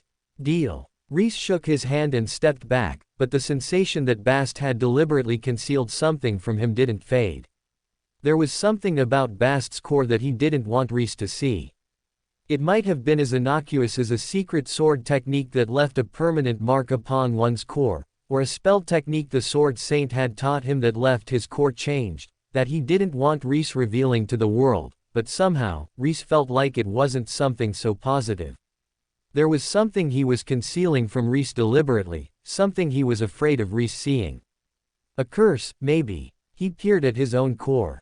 Aside from the next trash star already accumulating within it, he had two curses circling his core. One, the frozen hands that dragged the opponent into the earth, and the other, a single bone from the horse and rider he'd fought in the depths of the pit. He'd tried to activate that back on his home peak, but it had refused to answer his call. Whether he didn't have enough bones, or hadn't collected enough curse power, he couldn't say, but now that he was here in the enemy's territory, he couldn't even consider collecting curse power to activate either of the curses. Still, curses had a distinctive chilling, creeping sensation, like fingertips on the back of one's neck in a dark alley at night. He hadn't sensed anything like that from Bast. No, instinctively, he felt that it wasn't a curse that afflicted Bast, but something else. Something he was ashamed of, perhaps. Well, if it was a curse, he'd already peeled one off of Walter's core. When Bast was willing to give him a look, he'd be able to deal with it easily enough. If it was something else, then he'd do his best to help his friend, whenever his friend was ready to show him. He shouldn't worry about it too much. Everyone had secrets, whether they were shameful or merely embarrassing, and who knew? Maybe Bast was simply too embarrassed, or too wary, to show him his core. It was the innermost part of a mage's power. Bast was right, if he interfered with the core in any way, he risked permanently harming or even destroying Bast's magehood. He would never do such a thing, not even risk it, but hell, would he allow a first-time amateur to poke around at his core and try to figure out how to extract the impurities from it? Hell no. Not that he'd want such a thing in the first place, but even assuming he did, it was like letting your neighbor play brain surgeon. There was a reason neurosurgeons practiced for decades before they were set loose upon the populace, and in this world, messing with someone else's core was just as risky, if not more risky, than brain surgery. No, Bast's complaint was completely valid. Honestly, if not for the sticky feeling at the back of his mind that something wasn't quite right, he wouldn't have doubted Bast's excuse at all. As Rhys considered all this, Bast lowered himself into a stretch, extending his left leg, then his right leg. He jumped in place a few times, then set off at a run, powering back nearly as soon as he'd left. He drew his sword and slashed at the air a few times, marveling at his own speed and precision, then laughed aloud. Rhys, this is insane. Huh, is it? Rhys asked, startled out of his contemplation. You have no idea. All these impurities have been subtly holding me back for years. I've been working on expelling them, but it's a long, slow process. You just accelerated decades worth of effort into a handful of seconds. I could have spent years and years on trying to expel these. And look. He struck with his sword, a blaze of robes and shining steel. I've been struggling with that twist for months because my wrist had a subtle weakness in the bones, where impurities made my wrist click and weaken at that particular angle. Now, it's no problem. Happy to help. Rhys smiled to see his friend so eager and excited.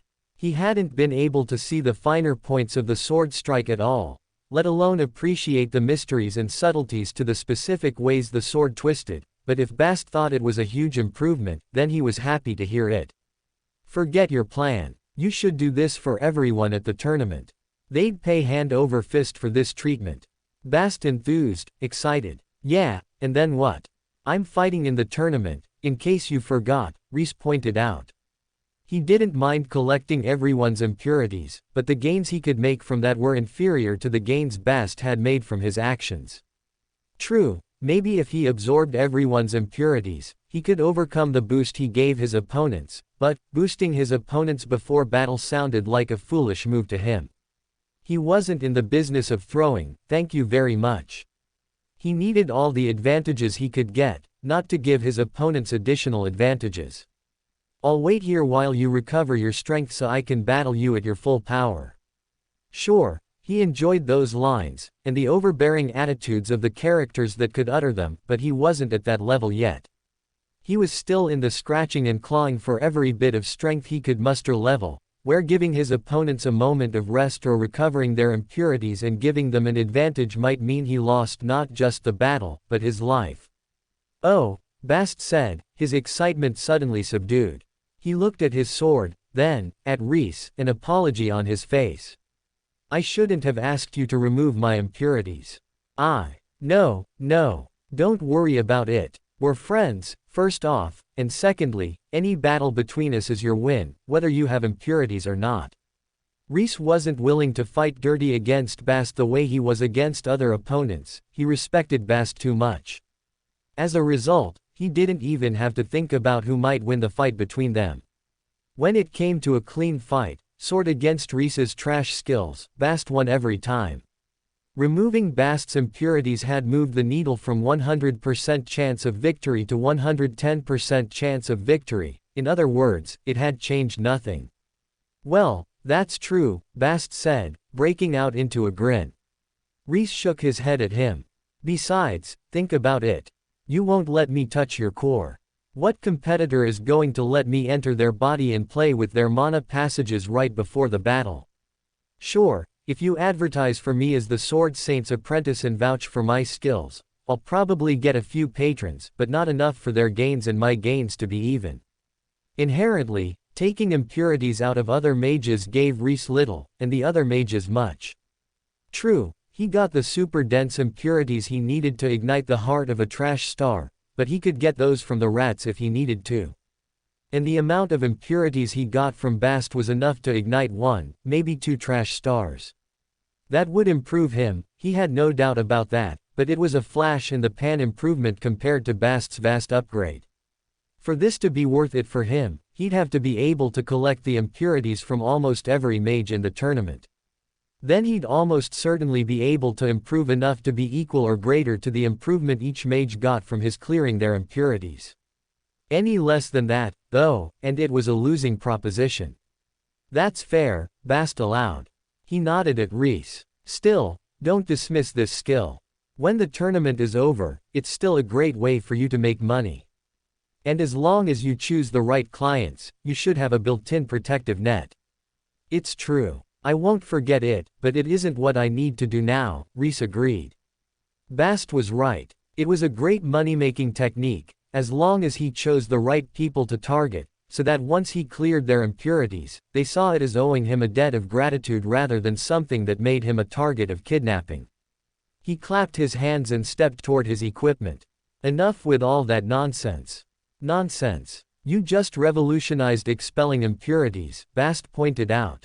It's time for the real deal. The true money-making goldmine of our era. It's time to make potato chips. Make what? Bast asked, lost. Rhys handed him a knife. Do as I do. You'll figure it out. Potatoes are going to make us rich. I know, right? I was startled, too, Rhys said. Startled that they had potatoes, anyways. In his world, those were New World foods, relegated to the far-flung American continent. But why not? Although he'd recognized lots of the foods, there were still lots of roots, herbs, and flowers he didn't recognize, a great variety more than even what he'd been aware of in his world. It was as if the mountains they lived in were cold-weather rainforests, so diverse were the plants that grew upon them. With such a diversity of plants at their fingertips, why not a potato? Or at least, a starchy root tuber that was roughly equivalent in starch content and flavor to a potato.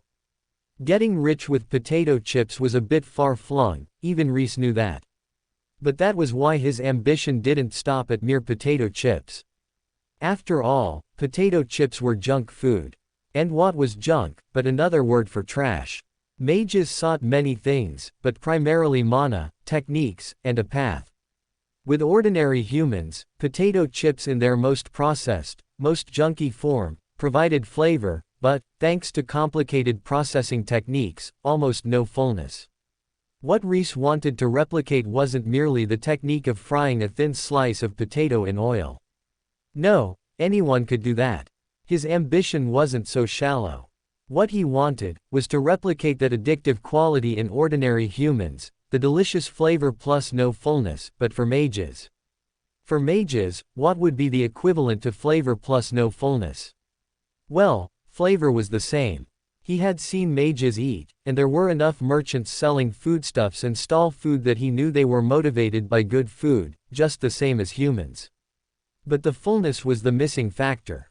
Mages didn't need to eat, so food didn't connect to their satisfaction sensors the same as it did for humans. They would either eat unendingly, or eat a small amount for flavor and no more, since they didn't need to eat for survival. Targeting not feeling full was pointless, because that wasn't part of the condition for mages. No. Instead, he had to look at what mages sought. Mana. Techniques. A path. Junk food was trash, he could imbue it with the hints of a path, namely, his path, such that the chips would seem to have depth and mysteries to them, but would not be comprehensible to anyone except for himself, or anyone else who could understand the path of trash, which, he doubted existed. Junk food was trash, so it was easy for him to impress mana into them. Just tiny slivers, tiny flickers so small that the mages wouldn't even be sure where the mana was coming from. He didn't want them to actually realize that the chips were giving them mana, after all. No, he wanted them to feel good when they ate the chips, but not realize why, and simply associate the chips with feeling good rather than with getting mana.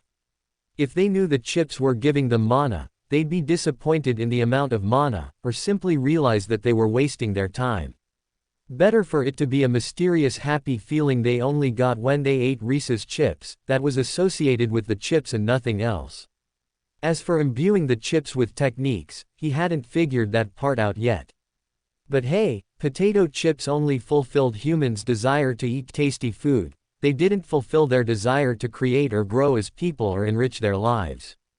He'd definitely experienced that for himself. If potato chips could have fulfilled his entire life, he would have been the happiest man on his old planet. He didn't need to fulfill everything that mages wanted in order to craft an addictive treat, he just needed to trigger enough pleasure centers in the mages' brains to get them to keep buying potato chips. After all, that was the essence of junk food. Not being delicious, or providing nutrition, but simply tricking human psychology into bending over backwards to pick up more of it, despite offering no benefits whatsoever. That was what Rhys sought to emulate. That was what was going to make him rich. If he could crack that code for mages, he'd be swimming in gold. Ultimately, the potato chip itself was immaterial, compared to figuring out how to make junk food for mages. Once he figured out the addictive formula, he could apply it to anything. Pure sugar candies, delicious chicken nuggets, chocolate, pretzels, French fries and hamburgers. Anything he could use to trigger the same fulfillment in mages that junk food did in mortals was valid as a target to him. It was just that potatoes were available, and potato chips relatively easy to make without industrial processing materials. If he nailed this, the cost-to-value ratio would be absolutely insane, and then he could look at upgrading to even better junk food, like candies and chocolates. Of course, a nice coincidental side effect of this was that he would have potato chips and maybe, eventually, chocolate in this world, but his real objective was gold. Those were merely happy coincidences. Or, in mage terms, as he'd often seen in the manuals he sped read, the harmonious byproduct of working toward a virtuous goal. Bast lifted his hand. Wait. What do you mean? You were shocked. And how are they going to make us rich? Rhys opened his mouth to begin, and felt the exact emotion absolute existence must have felt when it had said, "It's best if I just show you." How could he explain potato chips to someone who'd never had any junk food, let alone a potato chip? How could he explain the pure joy that was a potato, sliced thin and quick-fried in oil, then sprinkled with salt? The addictive quality of cracking open a fresh bag to find those golden discs staring back at you, sucking down chip after chip, until your fingers were salty and oily and the bag crinkled with empty sadness, only to dip a finger into the bag and lick the last of the chip crumbles and salt off your fingertip. Rhys turned and found all the raw ingredients lying there, waiting for him. The potatoes, the knives, the oil, the salt, even the newly repaired cauldron, ready to be heated and for potatoes to be fried within. So he turned to Bast and said, "It's best if I just show you." "Sure," Bast said, gesturing. Rhys searched through the trash until he found a large bowl, only a little dented. Using his Tier 2 strength, he pushed the dent back out, then drew the impurities off the bowl and into his core. Down to the riverside, where he washed the bowl under the approving eye of the local raccoon, then filled it with fresh water, once more drawing the impurities out to ensure it was clean. He retreated to Bast's side and set the bowl in the shade. "Do you have any ice techniques? It's cold enough that it should work, but a little ice wouldn't." Bast drew his sword. He took a breath, then slashed out. A thin film of ice formed on the surface of the water, and cold air sent Rhys's hair into a flurry. "Go amiss, thank you, Bast." Rhys punched the ice into the water, then turned to the potatoes. They, too, were covered in impurities and dirt, but that was all trash, as far as Rhys was concerned. He sucked them into his core and pulled a good, strong, flat board from his core.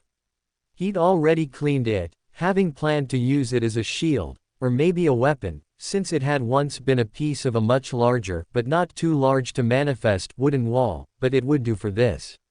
He set the potatoes on the board and drew one of the knives. Bast delicately plucked the knife from his hand.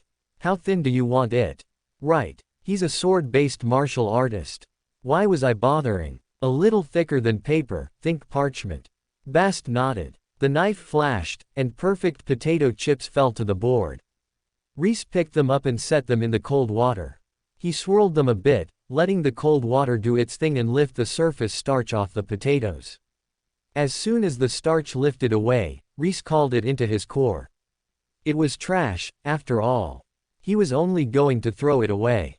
And if he drew the starch out of the cold water, not yet saturated with starch, was better at drawing further starch out of the potatoes. With this accelerated process, the potatoes were soon ready to fry. He laid out a particularly fluffy piece of cloth and set the newly distarched chips atop it to dry. Turning to the cauldron, he poured the cooking oil in, letting just enough pool at the bottom, and set some trash underneath it. With his usual method, he lit the trash, then stood nearby, constantly pulling the impure smoke into himself rather than let it taint the oil. He lacked a thermometer, but his senses as a mage were far more finely tuned than they had been as a mere mortal, and when the oil began to bubble, he knew it was time. He grabbed the dried chips and tossed them in, then realized, I have nothing to take them out with. Oh, Rhys muttered. What? Bast asked. I forgot to find something to remove the chips. Any kind of wire basket or strainer or spatula will do. I forgot to find it, Rhys said, on the verge of panic. The chips didn't need to fry for long. They were probably already good to go, but he had nothing to remove them with. Bast gave him a look. Can't you remove them with magic? With what spell? Don't all you mages know a simple manipulation spell for small objects like that? Sure, for trash. But these are, Rhys stopped himself mid-sentence. Yes, potato chips were delicious enough to qualify as a nationally celebrated food, but were they trash? Everyone agreed, potato chips were junk food. He highly valued them, worshipped them, even, but he loved trash, so of course he did. No, that was right. Potato chips were trash. Bast, you're so right, he finished. He turned back to the pot and gestured, using trash manipulation, and the potato chips rose out of the bubbling oil, gleaming perfect golden brown in the sunlight. Back they went onto the fluffy fabric to dry from the oil. When they dried, Rhys drew up the cauldron he'd bought, the larger one, and put the chips and some salt in the very bottom, where he gently swirled them around until the salt evenly coated the chips. Only then did he finally taste one. Sublime. Perfection. His eyes closed as ecstasy rushed over him.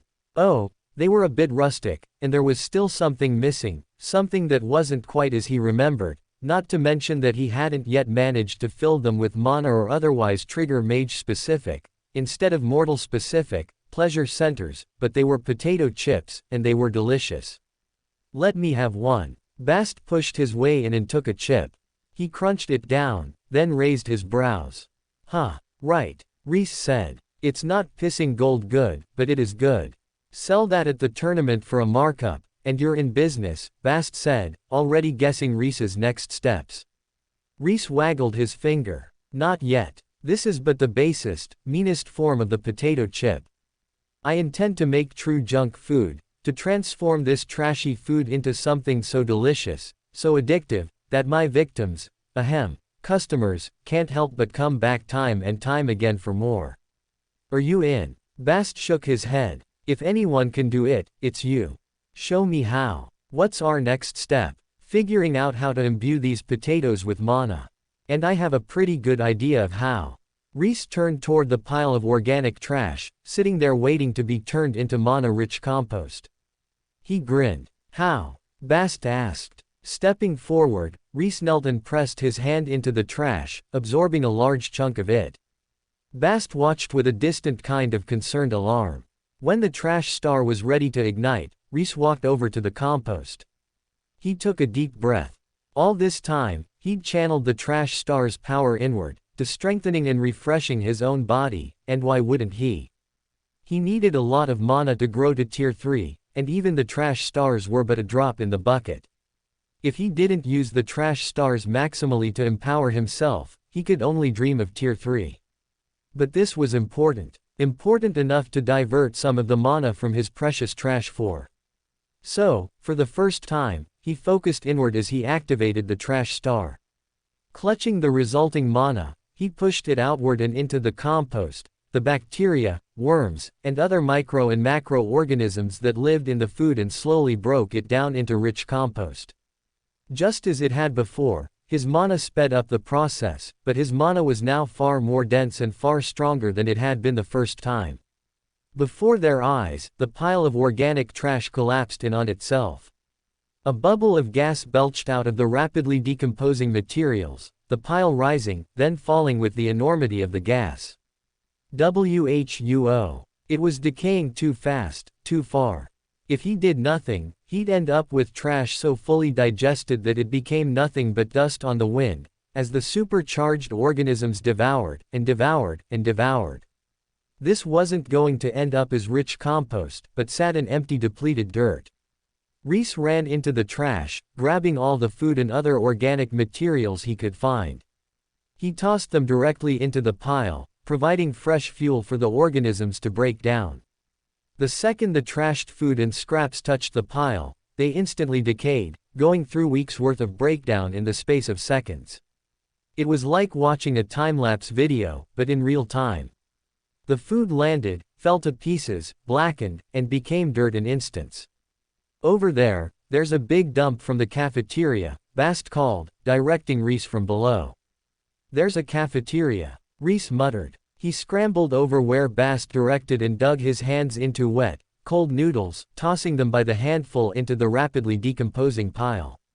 That wasn't fast enough, so he grabbed a whole armload and tossed it into the decaying lump. Armload by armload, he tossed the cold, slowly rotting food into his rapidly rotting pile. Bits of sticky and dried food stuck to his robes, but he kept going anyways. If he was going to become the ultimate trash, he had to absorb the trash, dwell in the trash, become the trash, be covered by filth and soaked in trash. He couldn't hold back because he might get a little bit dirty. If he was going to become ultimate trash, and he held back because he might get trash on him, he wouldn't get very far. The cold and squishy texture was horrifying, and the noodles sunk in between his fingers. Mysterious, half-rotten food gave way when he gripped it, his hands breaking through a hard shell to reach a soft, cold but gooey inside, and Rhys barely suppressed a shudder. "Don't think about it, don't think about it. Gross," Bast commented from the ground. "Oh, shut up." He tossed the armload onto the pile and kept going. Even with tossing fresh fuel on the decomposition, he still couldn't keep pace with the enhanced process. Rhys wrinkled his nose. He extended his hand, activating trash manipulation to call trash to him, but only organic trash. Instantly, the skill strained. It shuddered, then broke, or rather, opened up. All the trash appeared before Rhys, all of it ready to be called. He couldn't see everything about the trash, but he could sense certain things about the trash. Hardness, strength, the mana held within. He closed his eyes, attuning himself to the trash. His awareness expanded, and the difference in the types of trash opened up before him. "Rhys, it's gonna eat itself," Bast warned him. He reached out to the trash pile and scanned it. The fresh set of rotten food melted away, but he got a sense for it before it went. Volatile, full of organic particles and gas, ready to decay, in fact, already decaying. That was what he had to look for. Then, everything like that, let's pull it to me. Rhys reached out and grabbed, yanking the trash with that signature toward him. A great lump of trash welled up out of the garbage near where he'd been digging out cafeteria food. The food decayed beyond recognizability, but not beyond the stage of compost. Rhys threw that into the decay and reached out further. Another pile opened up higher on the trash, deep and old, full of mana and trash potential. Eyes still shut in intense concentration, Rhys gripped it and pulled it, too, toward him. It stuck, moving slowly, so he put more power into it, yanking with all his might. From below, Bast watched the pile shake. It shuddered. Bits of trash shook off the pile, tumbling down past Rhys. High above Rhys, a broken dresser fell out of the shifting pile, rolling head over end toward him. Lost in his technique, Rhys stood in its path, unmoving. Bast narrowed his eyes. His sword flickered, flashing silver for but a moment before it vanished back into its sheath. The dresser tumbled one more rotation, then split into two, the two halves falling harmlessly on either side of Rhys. "Did something happen?" Rhys asked, momentarily distracted. "No. Keep going." Rhys turned his attention back to the great lump of organic garbage under the pile. He strained, pulling with all his strength and all his mana. His veins stood out on his face and limbs, and his eyes glowed faintly under his closed lids. From out of the depths of the garbage rose a great lump of half-rotten food, stinking, reeking, and dripping, trailing a length of tangled roots, noodles, and other garbage behind it. His hands trembled. The weight of the garbage pressed against his body as though he himself lifted the trash. He gritted his teeth and pushed, putting all his mana into it, but it wasn't enough. His mana passages ruptured, unable to bear the load. His control trembled, on the verge of breaking. "No, I refuse." Rhys pushed his foot down and absorbed the garbage around him into his core. Thanks to him absorbing the condensed impurities from Bast, the rats, and everything else, he still had plenty of fuel for the heart of the trash stars. One after another, he ignited them, putting all that power into strengthening his own body and mana passages so that he could keep lifting the organic garbage. It held. Barely, but it held. He rotated, taking the garbage with it, then dropped it into the rotting pile. At last, panting, drenched in his own sweat, Rhys opened his eyes. The hypercharged compost pile eagerly devoured fresh fuel. The already half-rotten organic waste quickly blackened, transforming into rich compost, and the hypercharged organisms sped upward, devouring the whole lump. When they reached the top, they finally slowed, back down to the speed Rhys was used to, then even slower, until it finally slowed to a halt. Rhys wiped his brow. Phew. Bast stared at the pile of compost, then chuckled under his breath and glanced at Rhys. Think we have enough? Rhys looked it up and down as well. The compost towered over him, easily 10, no, 15 feet tall, and about as wide. He laughed. I think we might. With compost and potato scraps from his making of the potato chips both secured, Rhys could now turn to the next step of his formula, supercharging the chips to make them not just delicious but also dangerously addictive. Delicious was good. Delicious was a start. It would make him a popular mom and pop type shop. But delicious wasn't the extent of his ambitions. He wanted that addictive, trashy content that could capture the hearts of the entire world. That truly inoffensive yet tasty, neutral yet deep flavor that could get millions to all agree that yes, this was delicious, that yes, this was worth buying over and over again. He wasn't trying to make the most delicious, standout, perfect potato chip, because that relied on his taste, and the tastes of other mages. What he wanted to make, was that processed, engineered, studied, perfect flavor, that was no one's favorite but which everyone wouldn't mind finding on their plate. That potato chip, he couldn't merely match the flavor and texture. Mages weren't food motivated, since they didn't need to eat. If he made the perfect potato chip exactly according to his world's recipe, he wouldn't generate the world-wrapping phenomenon that potato chips were back in his world. He needed something more. Something that would bring mages back again and again, something they craved. Mana. Techniques. Enlightenment. He hadn't yet figured out how to imbue the second two into potatoes, but he knew how to get the first one done, so, with aplomb, Rhys got to work setting up a field to grow the potatoes in. The earth around the trash heap was soaked in impurities, but it was a simple effort to remove them, and once he did, he found himself facing unworked, soft earth, lush and ready to take crops. He took the potato cuttings, all the eyes and other bits not fit for human consumption, and pushed mana into them. As soon as they started to sprout, he placed them into the earth and heaped compost on top. Mana to push them to grow faster and compost to feed the potatoes as they grew, sprouting and sending forth leaves, stretching roots into the earth, so that they had plenty of nutrients to grow big and strong, and more importantly, create mana-dense potatoes.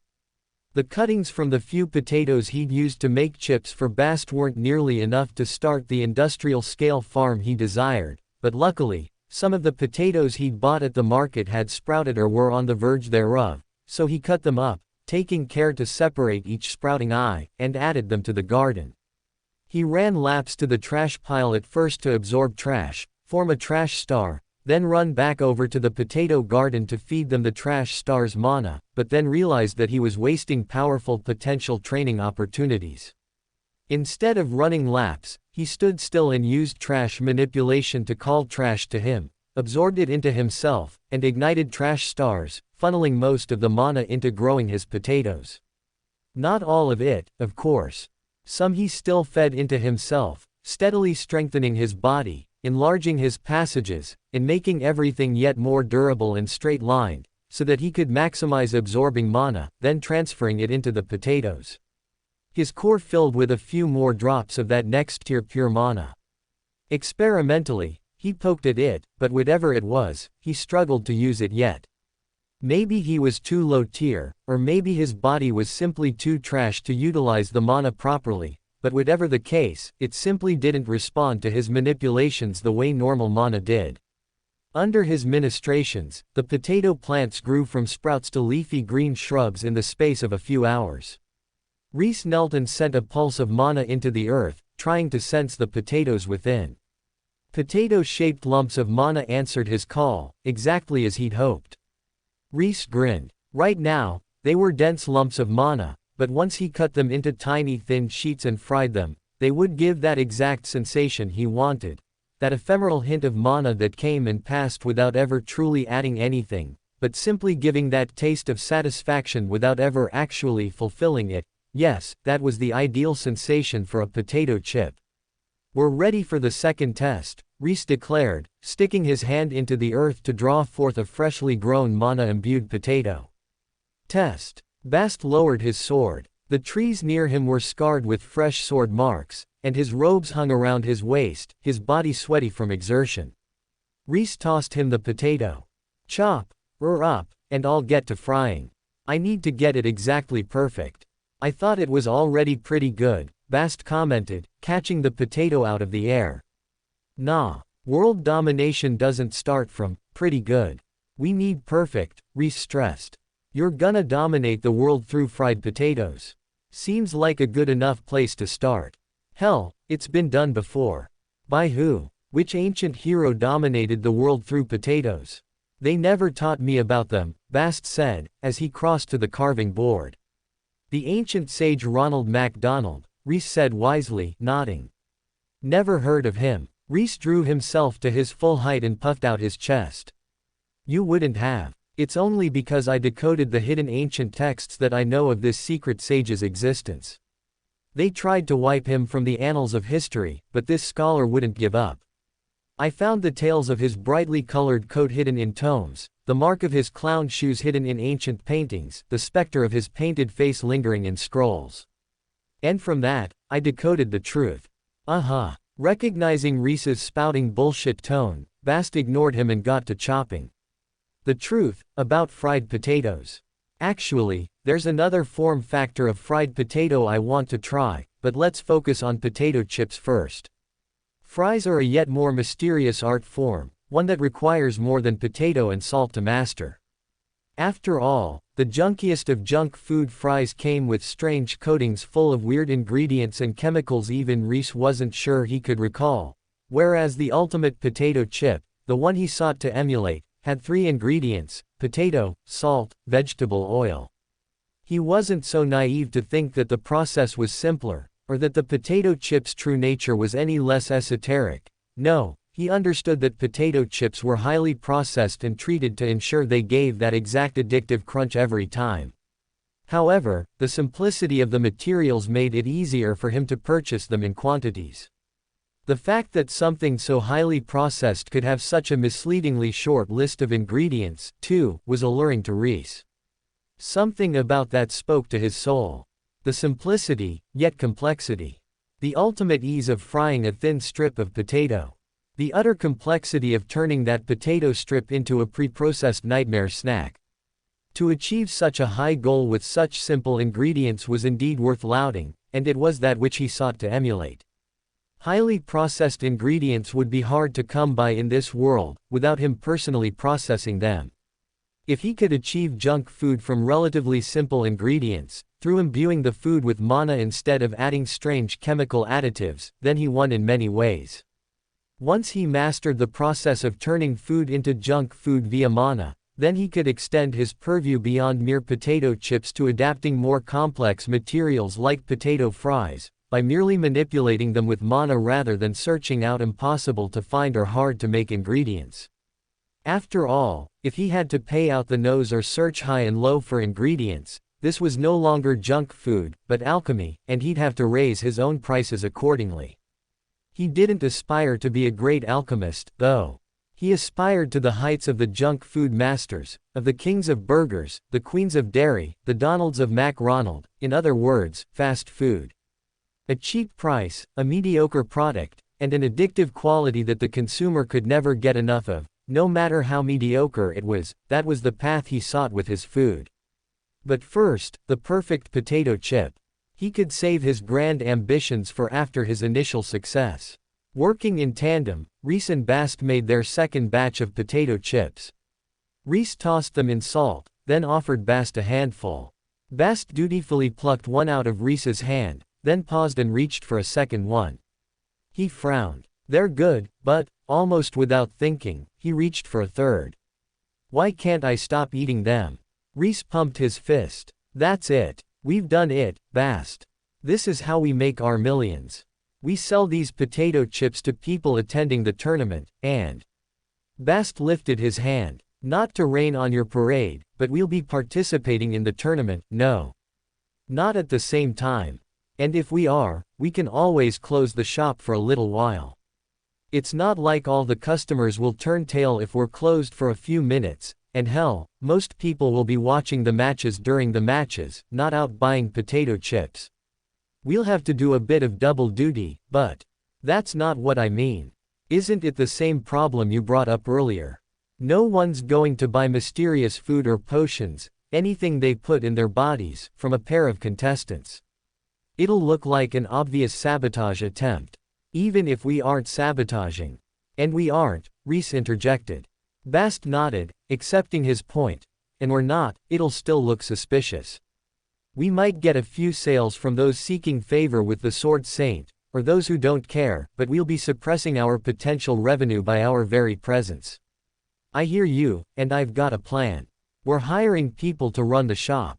Bast guessed. Rhys gave him a look. And handing our recipe out to just anyone. There's going to immediately be imitators. We need to stay ahead of the game, Bast. This kind of foolish thinking would get us no money, but simply immediately bought out and taken advantage of. Bast shook his head and backed away a step. Fine, fine. This is why you're the boss. You think of these things. So, what is our plan? Rhys gave him a devilish grin. You're not going to like it. I don't like it already, Bast said, eyeing up Rhys's expression. Rhys stood on his tiptoes and whispered in Bast's ear. Bast narrowed his eyes at Rhys.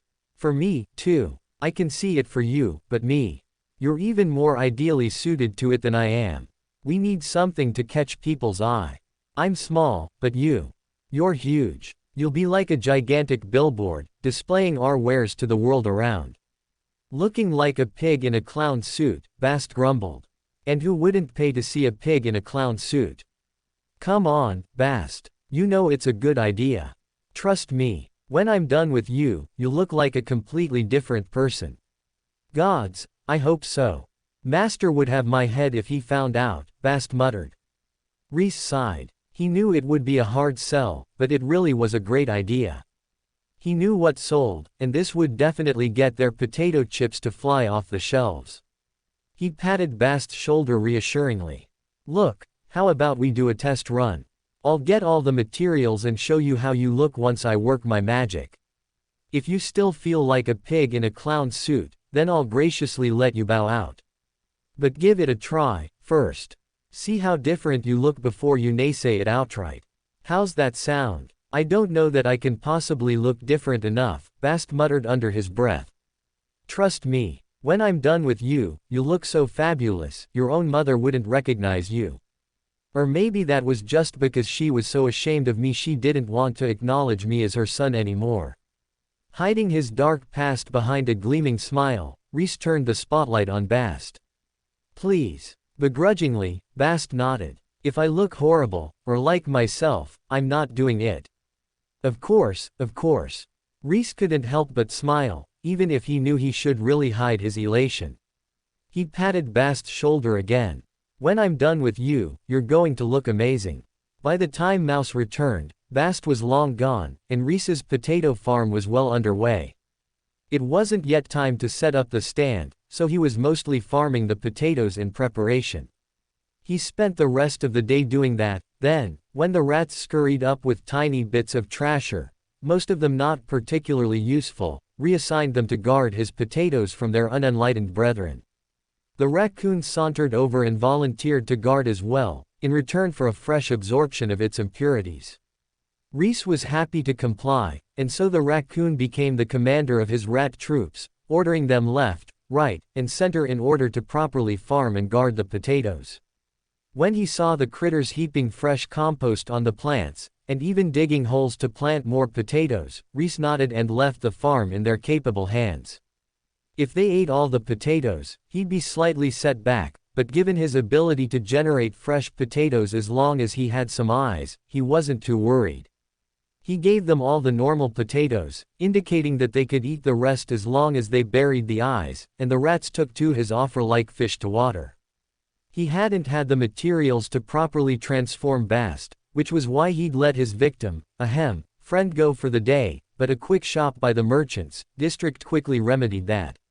Seeing him come, the merchants quickly clamored for his attention, showing him fresh deliveries of potatoes, salt, and oil, but Rhys already had all of those that he wanted. Instead, he visited the perfume shops, makeup stores, and clothing stores, gathering all the gear he'd need. He could have fished things out of the trash, but this was important, and besides, he wanted to make sure he was up on the latest fashion, not accidentally crafting bumpkin robes from the tossed-out scraps of last year's robes. They had to look good. That was essential. A pretty face always sold more, whether it was male or female, and he was determined to sell the most of all. Fashion, makeup, jewelry, perfume. These were their signboards, the posts upon which they staked their business. People ate with the eyes first, after all, therefore, Rhys intended to give them some eye candy before they made their purchases. The salesman who pooh-poohed fine attire, a bit of makeup, a good scent, and tasteful jewelry pooh-poohed a significant portion of his profits. As someone who previously hadn't been blessed with an attractive face or a body that didn't sweat like a pig, Rhys had experienced just how much of a difference a handsome face could make to a sale. Now that he had those things, he was determined to put them to their maximum usage. Of course, there was a limit to what a handsome face could do, but he was willing to find that limit, rather than have to fight the current with a less than handsome face.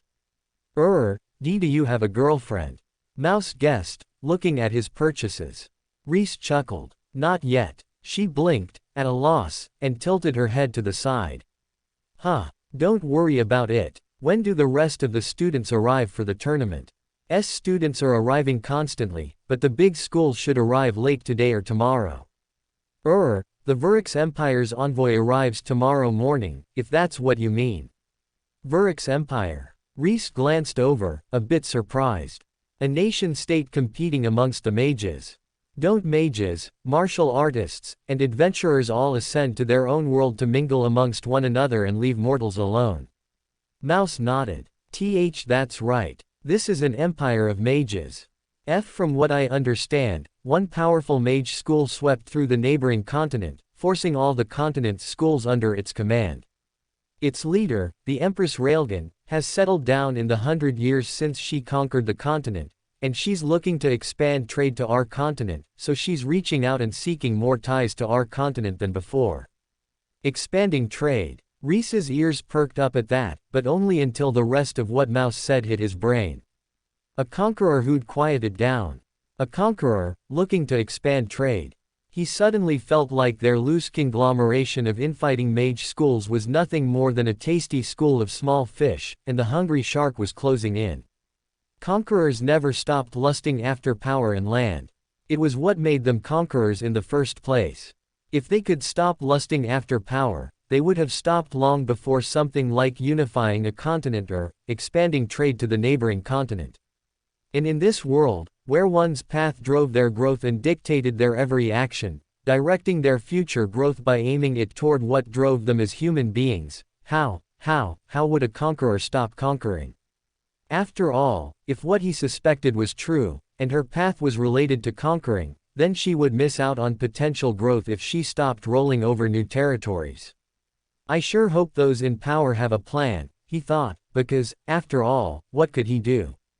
He was a Tier 2 trash mage, not some world-shattering hero.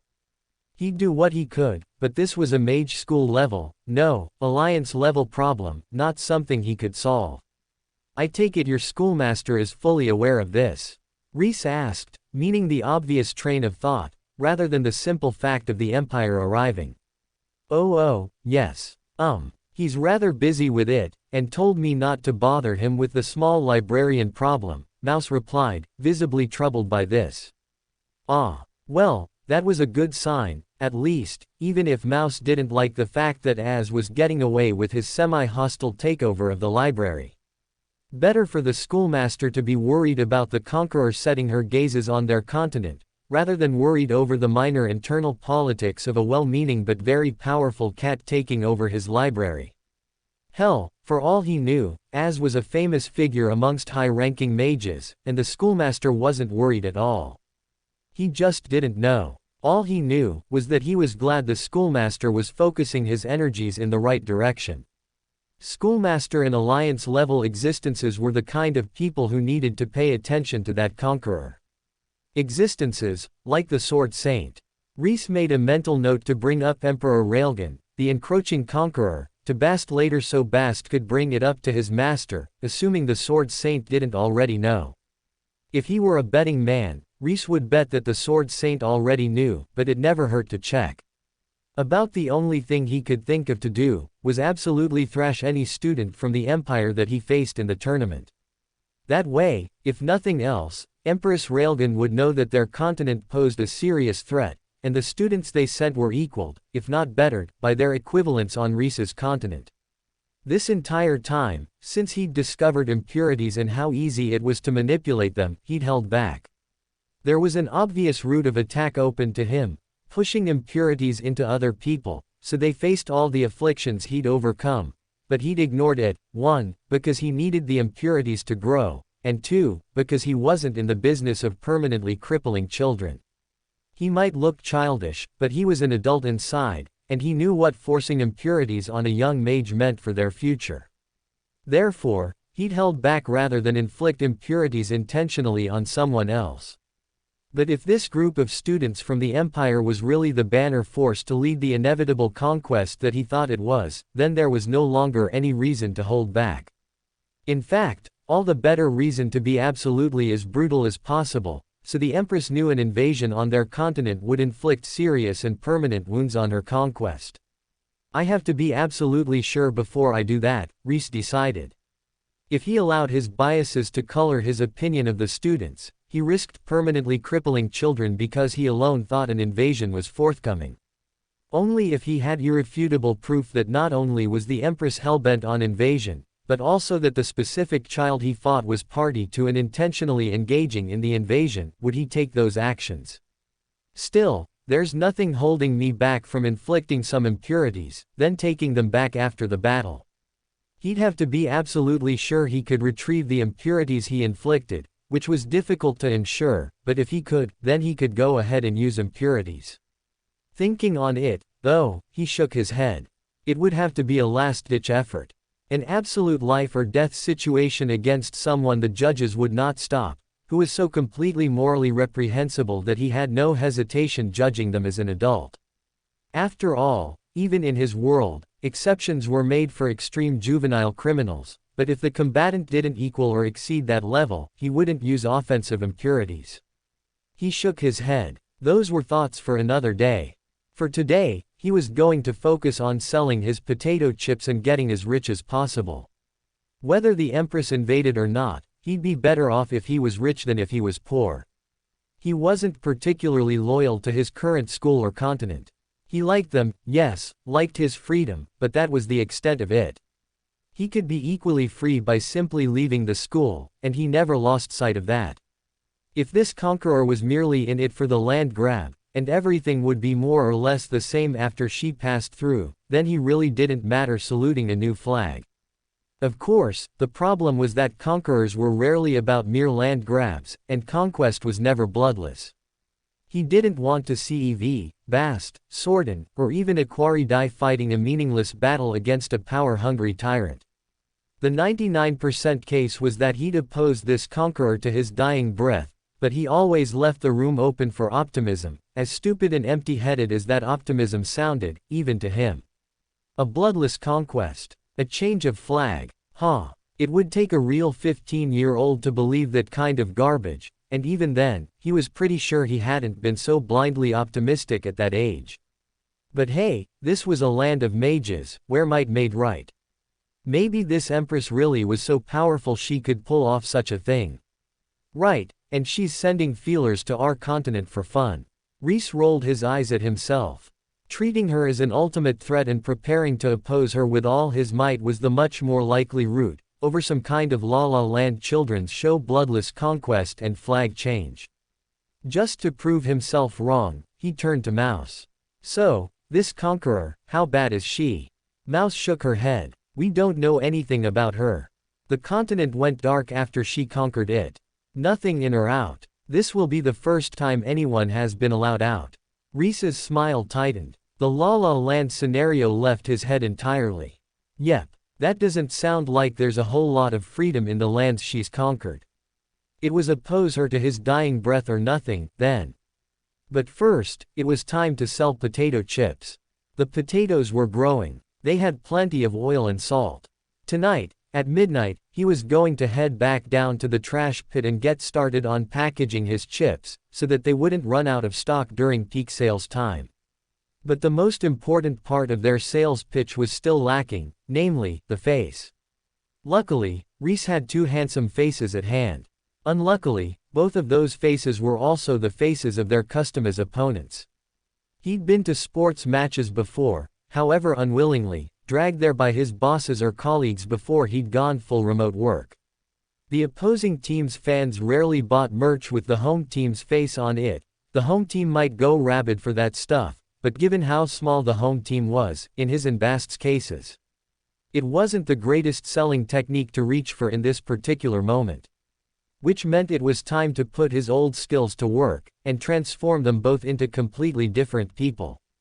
He couldn't completely shuck Mouse this time, but Bast solved that problem by quietly approaching her from behind and knocking her out with a swift blow to the back of the head. They'd set her in a nearby tree so it looked like she was watching them. Rhys said a quick, quiet prayer that the long-term side effects of concussions were easily solvable with mana in this world, drew his curtains, and got to work on the task at hand, namely, transforming Bast. Although he would prefer to make small modifications to the base formula, as it were, put him in a wig, slap some glasses and makeup on him, and call it a day, they were going up against mages, who were far more perceptive than mortals, and not only that, but they would be put in the spotlight, their faces broadcast all over the town, and the center of interest squarely on them. Plus, Bast was the Sword Saint's apprentice. Even if he wore a mask the whole time, and that was all that anyone saw in the matches, there were still plenty of sycophants who'd memorized his face before he'd thought to hide it. According to him, whether he wore the mask or not, he risked recognition, so he wore the mask in hopes that the worst of them would eventually forget him. All that to say that merely disguising Bast wouldn't be enough. His face was too well known. He had to craft a whole new character, give Bast a new look so drastic that no one would be in the same headspace as thinking about the Sword Saint's apprentice. Bast had to start from something so radically different, that even if they recognized his facial features, they'd be in such a different manner of thinking that they put it down to an odd coincidence, rather than start wondering if they'd seen through a disguise. It had to be a transformation, and not only that, a transformation that completely moved people's mental paradigms into a different realm. Fortunately for Bast, Rhys had a lot of experience dressing other people up. Are you done yet? Not yet. These things take time. These clothes are itchy, and my back hurts. You'll get used to it. This is stupid. I can't believe I'm letting you do this. You're letting me do this because you know it's a good idea. I'm not so sure about that. Ow. Rhys gripped his chin. Hold still. I'm almost done. There was silence. No sound but the soft touch of a brush. At last, Rhys stepped back. What do you think? Bast stared into the mirror in outright shock. How are you so good at this? Don't ask questions you don't want answered. Bast turned his head left and right, getting a better look at himself. Who is that? That's not me. No way. That's exactly the reaction I want. Rhys said enthusiastically, giving him a thumbs up. If Master finds out about this, I'm dead, Bast grumbled. But he won't, so you're safe. Bast looked up at Rhys. Or rather, a blonde-haired beauty looked up at Rhys. He'd played into Bast's larger frame to give him an Amazonian style, with long blonde curls, natural, makeup, and a rather aggressive dress with a single high-thigh slit. He didn't have the materials to go all out with a latex bodysuit in this world, so he hadn't been able to risk hip slits or anything that might show off the padding he'd stuffed into the hips and rear area of Bast's leggings. A fine stuffed bra filled out the upper half of the dress, which had a high-necked closure and demi-sleeves, just enough to hide the fake tatas from being seen through from all angles. Since they'd be doing sweaty work, and he wasn't sure how waterproof the makeup was in this world, he hadn't tried doing cleavage lines or contouring the chest, instead opting for high necklines.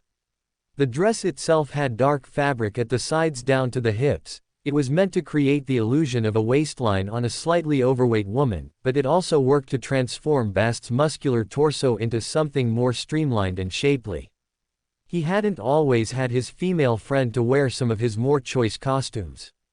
Back when he was still small and delicate, before the massive weight gain as he'd gotten as an adult working a 60-hour workweek, he'd been able to squeeze into a few of them personally.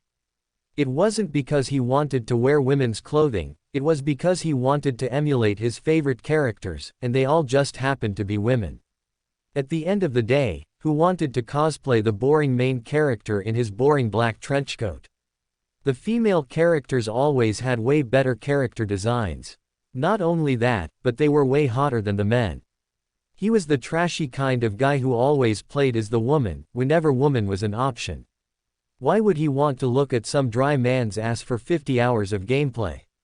Way better to look at a fine female rear for 50 hours. It was the same exact thought process when it came to cosplay for him. Why dress up as some boring-ass dude in boring-ass clothes, when he could become a hot lady? Everyone liked big tatas, so why not put some on himself? He couldn't imagine anything better. Some people didn't understand it, but that was alright. There was always someone who didn't understand, whenever anyone was passionate about something. Whether it was food, sports, games, or dressing up as women and flaunting around conventions with giant titties, there would always be someone who didn't understand. He accepted that, even if he disagreed with it. He hadn't done it for people's understanding. He'd done it for his own satisfaction. Of course, when he was finally too big to fit into any of his silicone bodysuits anymore, he hadn't stopped working on makeup. He'd helped his female friend with hers. She was good at makeup. He didn't mean to imply in any way that she was inadequate. When it came to making a character look natural or human, she was unmatched. His special skills laid in making people look like anime characters or game characters, that kind of overblown over-the-top makeup that wasn't anyone's everyday makeup. It was a whole different set of skills, putting makeup on someone else, and he was glad he'd had the chance to practice it before he tried on Bast. No way would Bast have put up with his trial-and-error efforts that his female friend had. Once more, Rhys felt immense gratitude toward his female friend, and sorrow that he couldn't clearly remember her face or name. This world had wiped a lot of the finer details of his homeworld's memories away from him, and that was one that he regretted deeply. "What about you?" Bast asked, nodding at Rhys. Rhys nudged him out of the way. "Give me about half an hour. We're really going out like this. We're going to sell potato chips like this. Of course we have to go out like this, don't be ridiculous. Remember, just act confident. You're a woman. You've always been a woman. Exude that energy, and strut." Bast took a deep breath. He looked at Rhys. "I still can't believe that's you."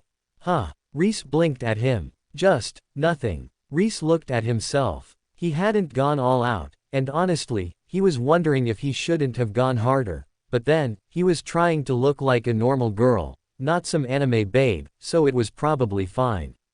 He'd had to work far less hard to soften the contours of his face than he had Bast's. For once, his younger, less mature body had worked in his favor.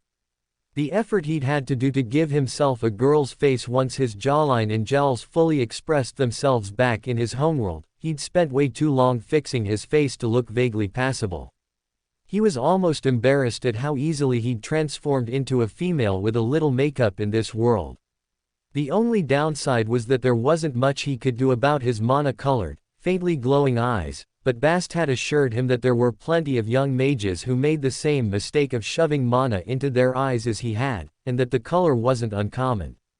He wasn't sure they'd come about their eyes the same way he had his, but at the very least, he didn't have to worry about having two distinctive eyes.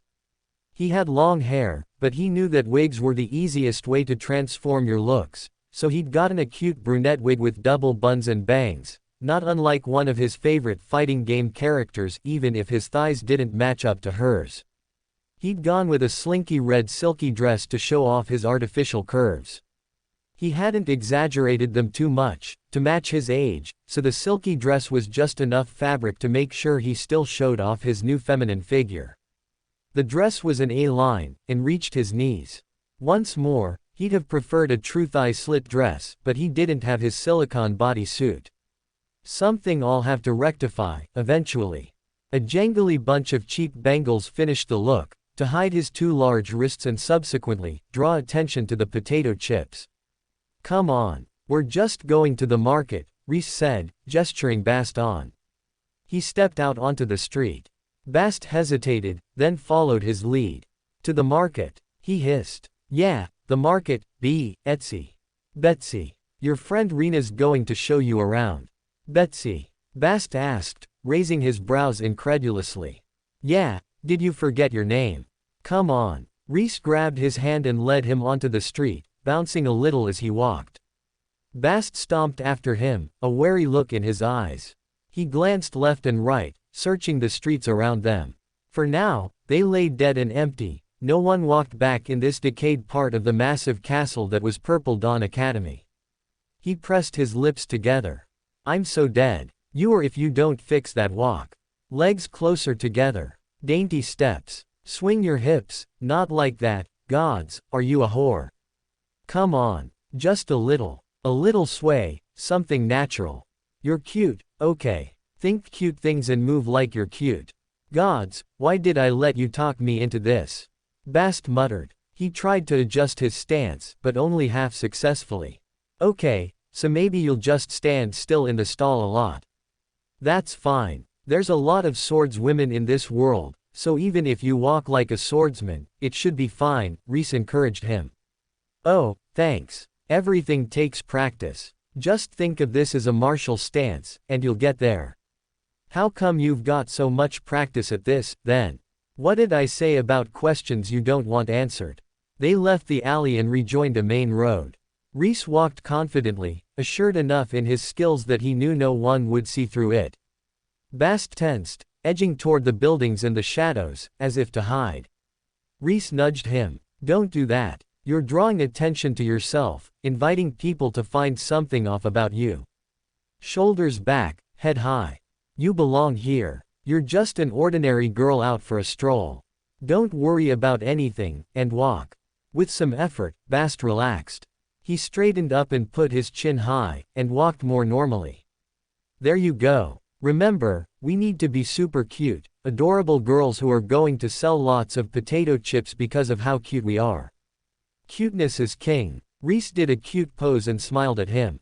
Bast shoved him. You're being ridiculous. I'm not, Rhys replied, all business.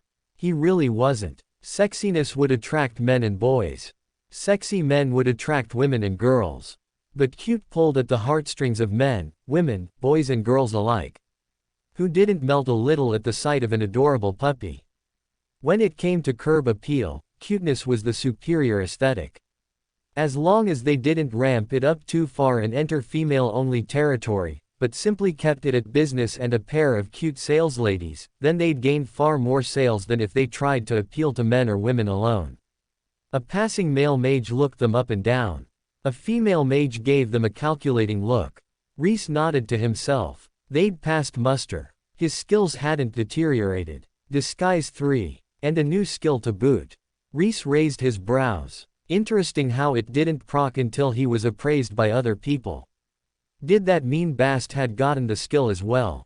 He glanced over to find Bast similarly gazing at the area where a message would pop up for him. It seemed so. Handy for his intended purpose, where both of them would need to be disguised for this to work. He nudged Bast. We'll just do a quick walk around today to get you used to looking cute, and then head back to the kitchen. The nice thing about potato chips is that you can make them ahead of time. Of course, we'll be cooking them right in front of our patrons, too, but that's just for show, and so the delicious scent of potato chips can capture their hearts and draw them over to us. We'll be selling the prepackaged ones. Isn't that devious, to be cooking fresh ones right in front of them, but sell the old ones? Bast asked. Rhys waved his hand dismissively. Sure, but not meaningfully. The old ones will still taste exactly as delicious as the new ones, as long as we seal them in airtight bags. Besides, deviousness is the root of salesmanship.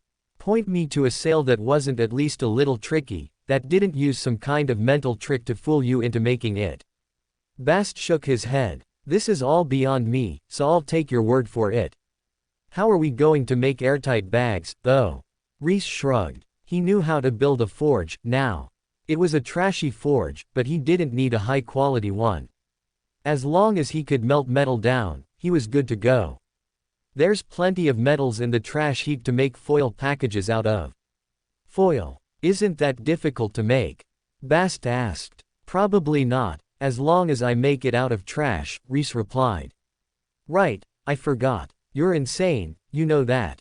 I do know that. And also, says the guy who can cut brick walls with a sword. That's not supposed to be possible, just so you know. Bast shook his head. I couldn't do half the things you can do. Martial might isn't everything. Ain't that the truth? But with the upcoming tournament, it might as well be. Rhys nudged him on the shoulder. That's why I'll still be counting on you to be my muscle, even if you're all dolled up. Of course, Bast replied. He cracked his knuckles in a very unladylike fashion, a dark light shining in his eyes. I look forward to it. Now come on. Time's a wastin', and those potato chips won't cook themselves. The rats should have got enough potatoes started growing by now. It's time we head back down and get started. The, what? Rats. Don't worry about it. Oh, speaking of, there's something I need to talk to you about. In the garbage pit. Of course. The two of them headed out of town once more, out into the forest. They shucked their disguises in the forest, storing them in their rings. The stream near the trash heap served as a good enough place to wash their faces, and the usual two gremlins returned to the site of Rhys's burgeoning potato farm. On the way, once Bast had assured him no one was listening or following, and his own senses detected no trash or impurities in unexpected places, Rhys explained his plan to find straw. Bast nodded along, immediately on board.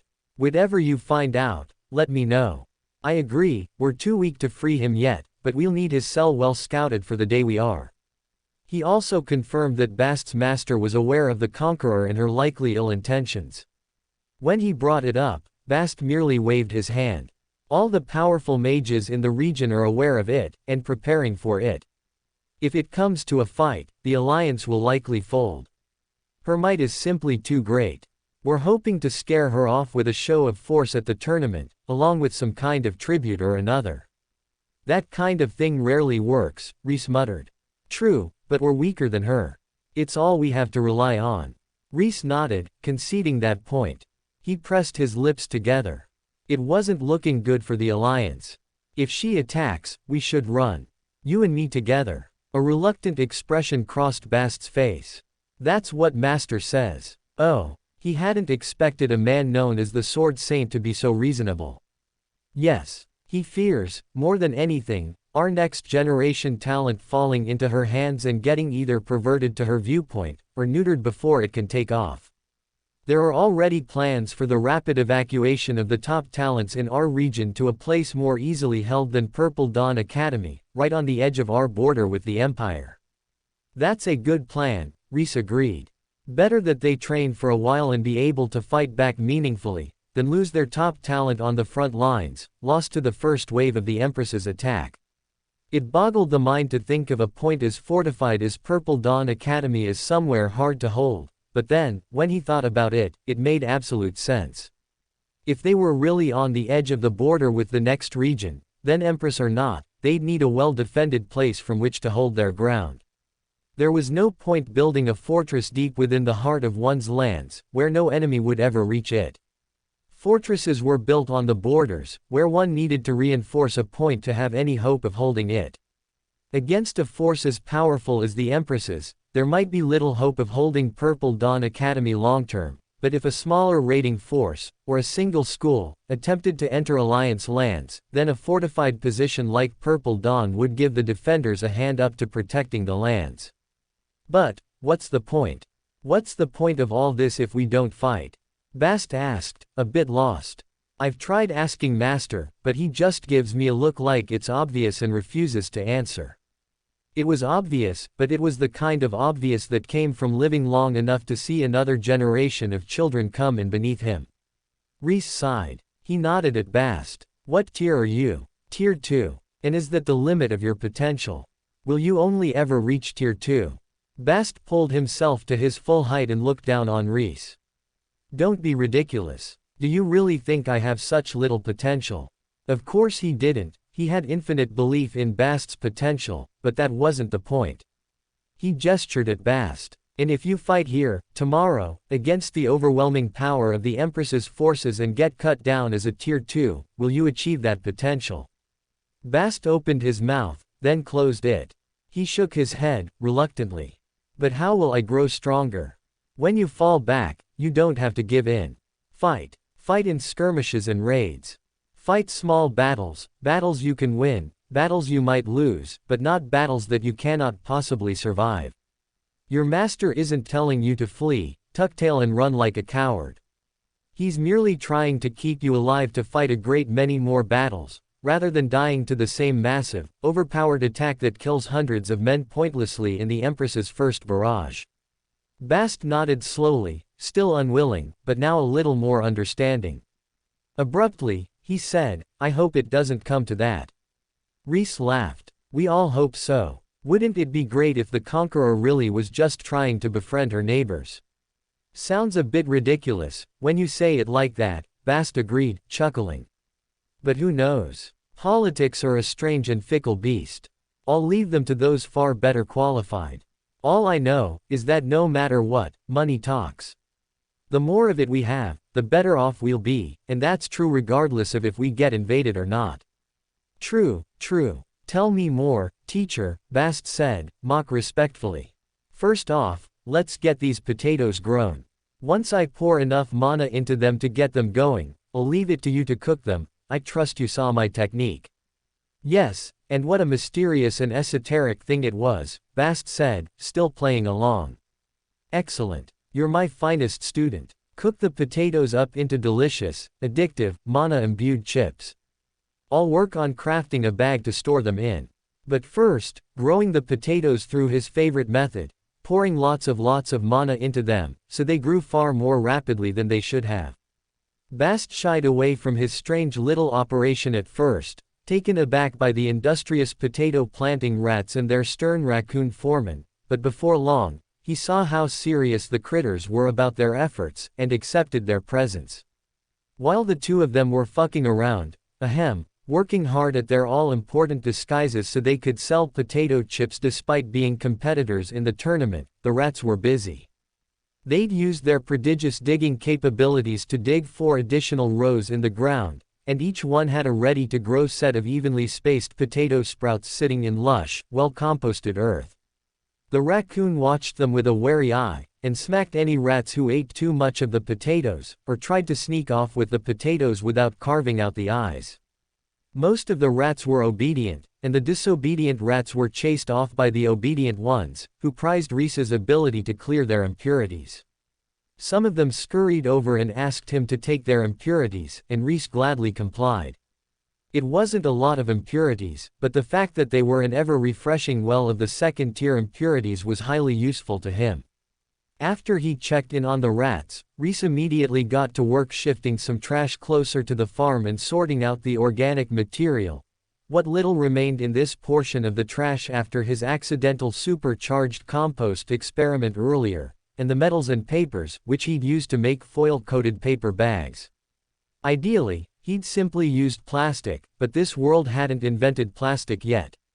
Given how much of a bane plastic was upon the average modern human, he didn't exactly want to try his hand at inventing it, not to mention, it would simply be a raw material then, and not trash at all, which would make it contrary to his path, and consequently harder to deal with.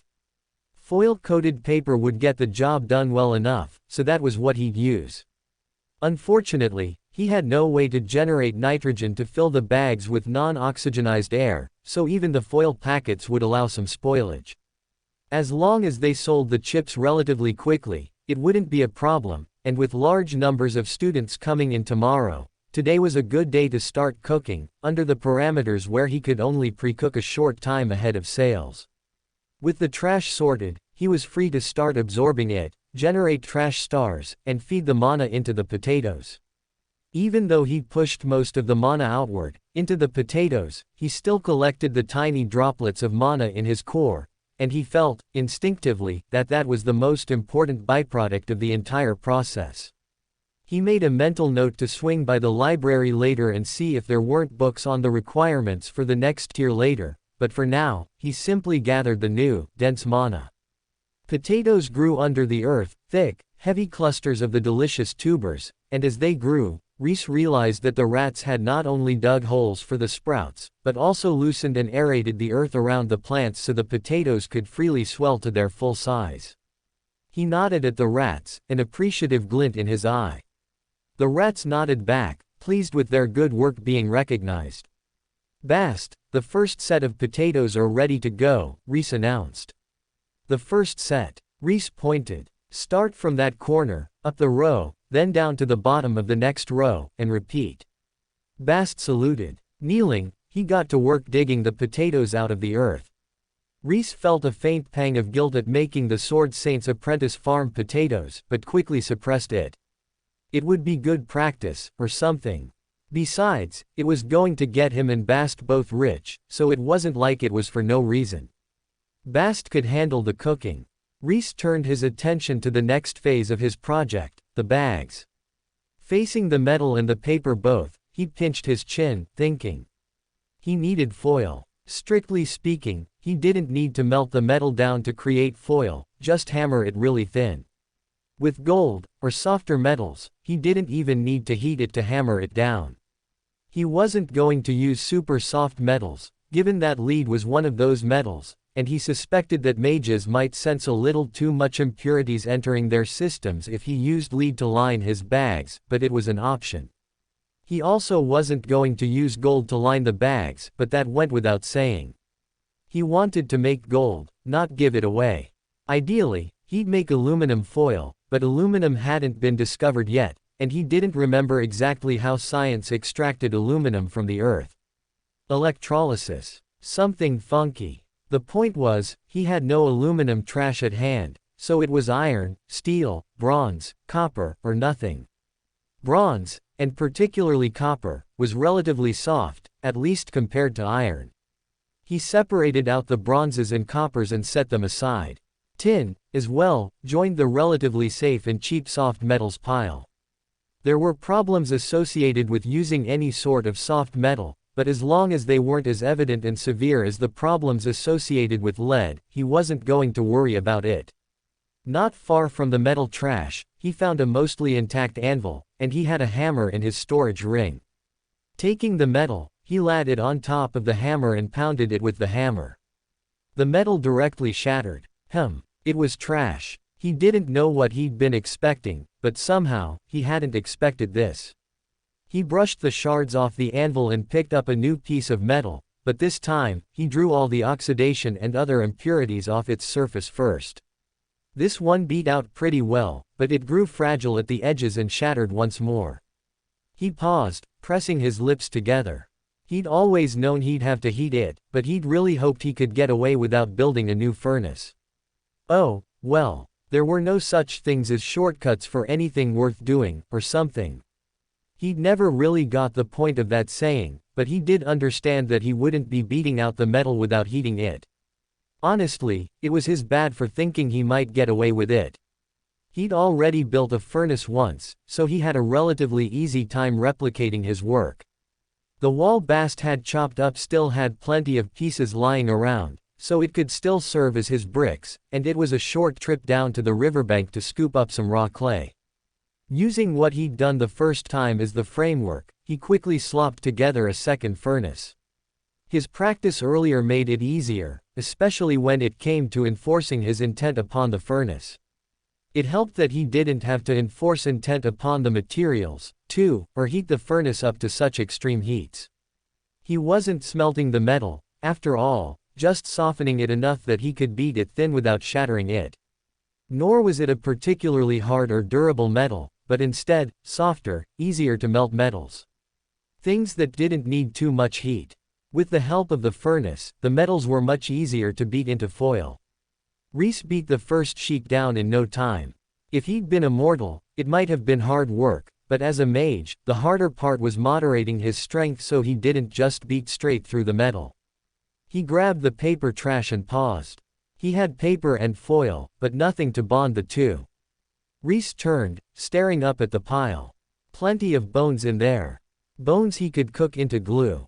Come to think of it, he'd need glue to adhere the bags shut, too, so he'd really just stumbled upon an inevitable problem a little sooner than he'd expected to.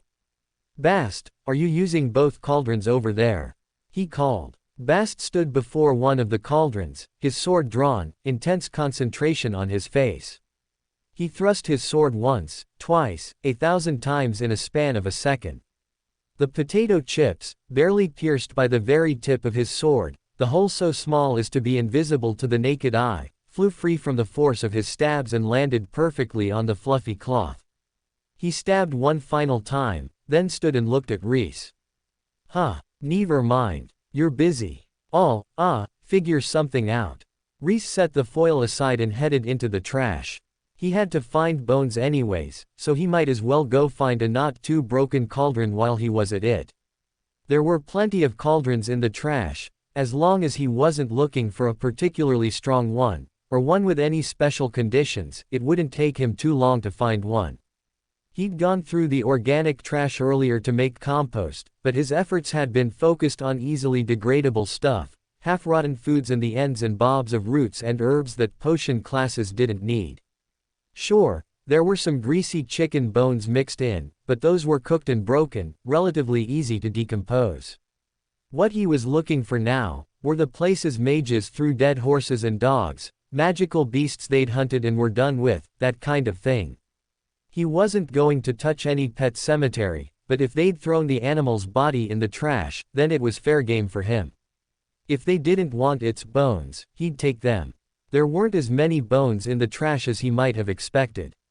The few magical beast remains he found were well picked over, and for the most part, it seemed mages buried their pets and rarely used horses. Even so, there were bones here and there, fish bones, snake bones, discarded goat carcasses and the half-mummified remains of things he couldn't even recognize. He pulled the flesh off the bones and tossed the bones in a slightly misshapen cauldron that had seen better days. It had been laden with filth, the blackened remains of failed potions sitting in its depths, its sides bulging outward from a near-miss explosion or two, but once he'd absorbed the impurities, it was good enough to cook glue in. Glue didn't tend to be explosive. As long as the cauldron held up to a reasonable amount of heat, it would be fine, and for all that it was misshapen and blackened, it didn't look to be any less able to hold a few hundred degrees than before. The whole time he searched, he kept his intent active on the furnace back at the cooking spot. It was good training, 1, because it forced him to hold an intent active for a long span of time, and 2, because it forced him to hold an active intent at a distance. He'd thought it would be hard to hold an intent active without touching the object, but when the time came, he'd lifted his hand off the furnace and walked half a dozen meters without realizing it before the mental strain kicked in, and he was forced to face what he'd done. "I guess that's tier 2 for you," he thought, looking at his hand. Or maybe that was the difference that came from pushing the skill over the level 10 threshold. He'd felt the skill change and grow stronger at level 10, unlike his non-path skills, which didn't appear to pay any attention to level thresholds, except to continue to slow down the pace at which they leveled. He stared at his hand for another few seconds, then shrugged. He could figure it out later. Now, he returned to a flickering furnace with a cauldron full of bones. He set it down near the furnace, jogged to the nearby stream to get some fresh water, and dumped the impurity-extracted water into the pile of bones. A bit of combustible trash under the cauldron, and the bones started simmering. Rhys pursed his lips, looking at the bones. It would work, he could eventually cook glue this way, but it would take so long. There were big ships full of students coming tomorrow, who would certainly be eager for a new location and a new experience, and ready to try new things. Plus, they were his enemies, not that they knew it, and if the potato chips got them addicted on junk food and full of potato chippy impurities, that was their problem, not his. He needed this glue cooked down today. Ideally, right now, so he could start building his bags and bagging the chips Bast was cooking. I wonder. Rhys knelt by the glue cauldron. He injected mana into the water and bones, even tried to push the intent to become glue onto the bones, but nothing took. His intent slid right off the bones.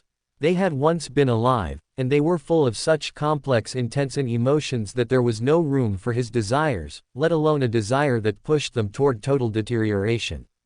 It was a truth that gave Rhys other ideas, but for now, he put those ideas in the back of his mind. He was already flirting with curses and curse power. He didn't need to add necromancy, trash romancy, to the pile before the all-important tournament where he had to fairly beat Ernesto's champion.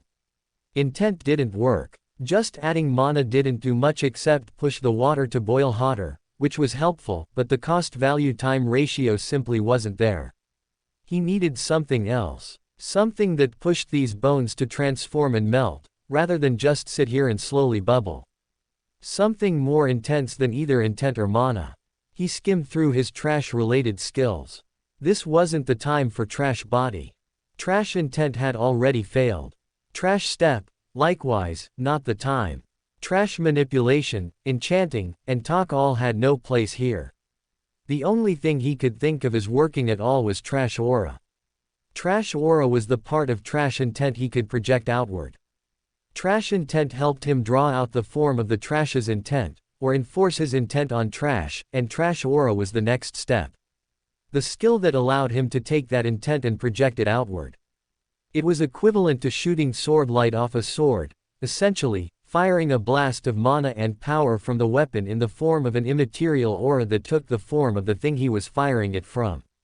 Therefore, it was the next step of trash intent.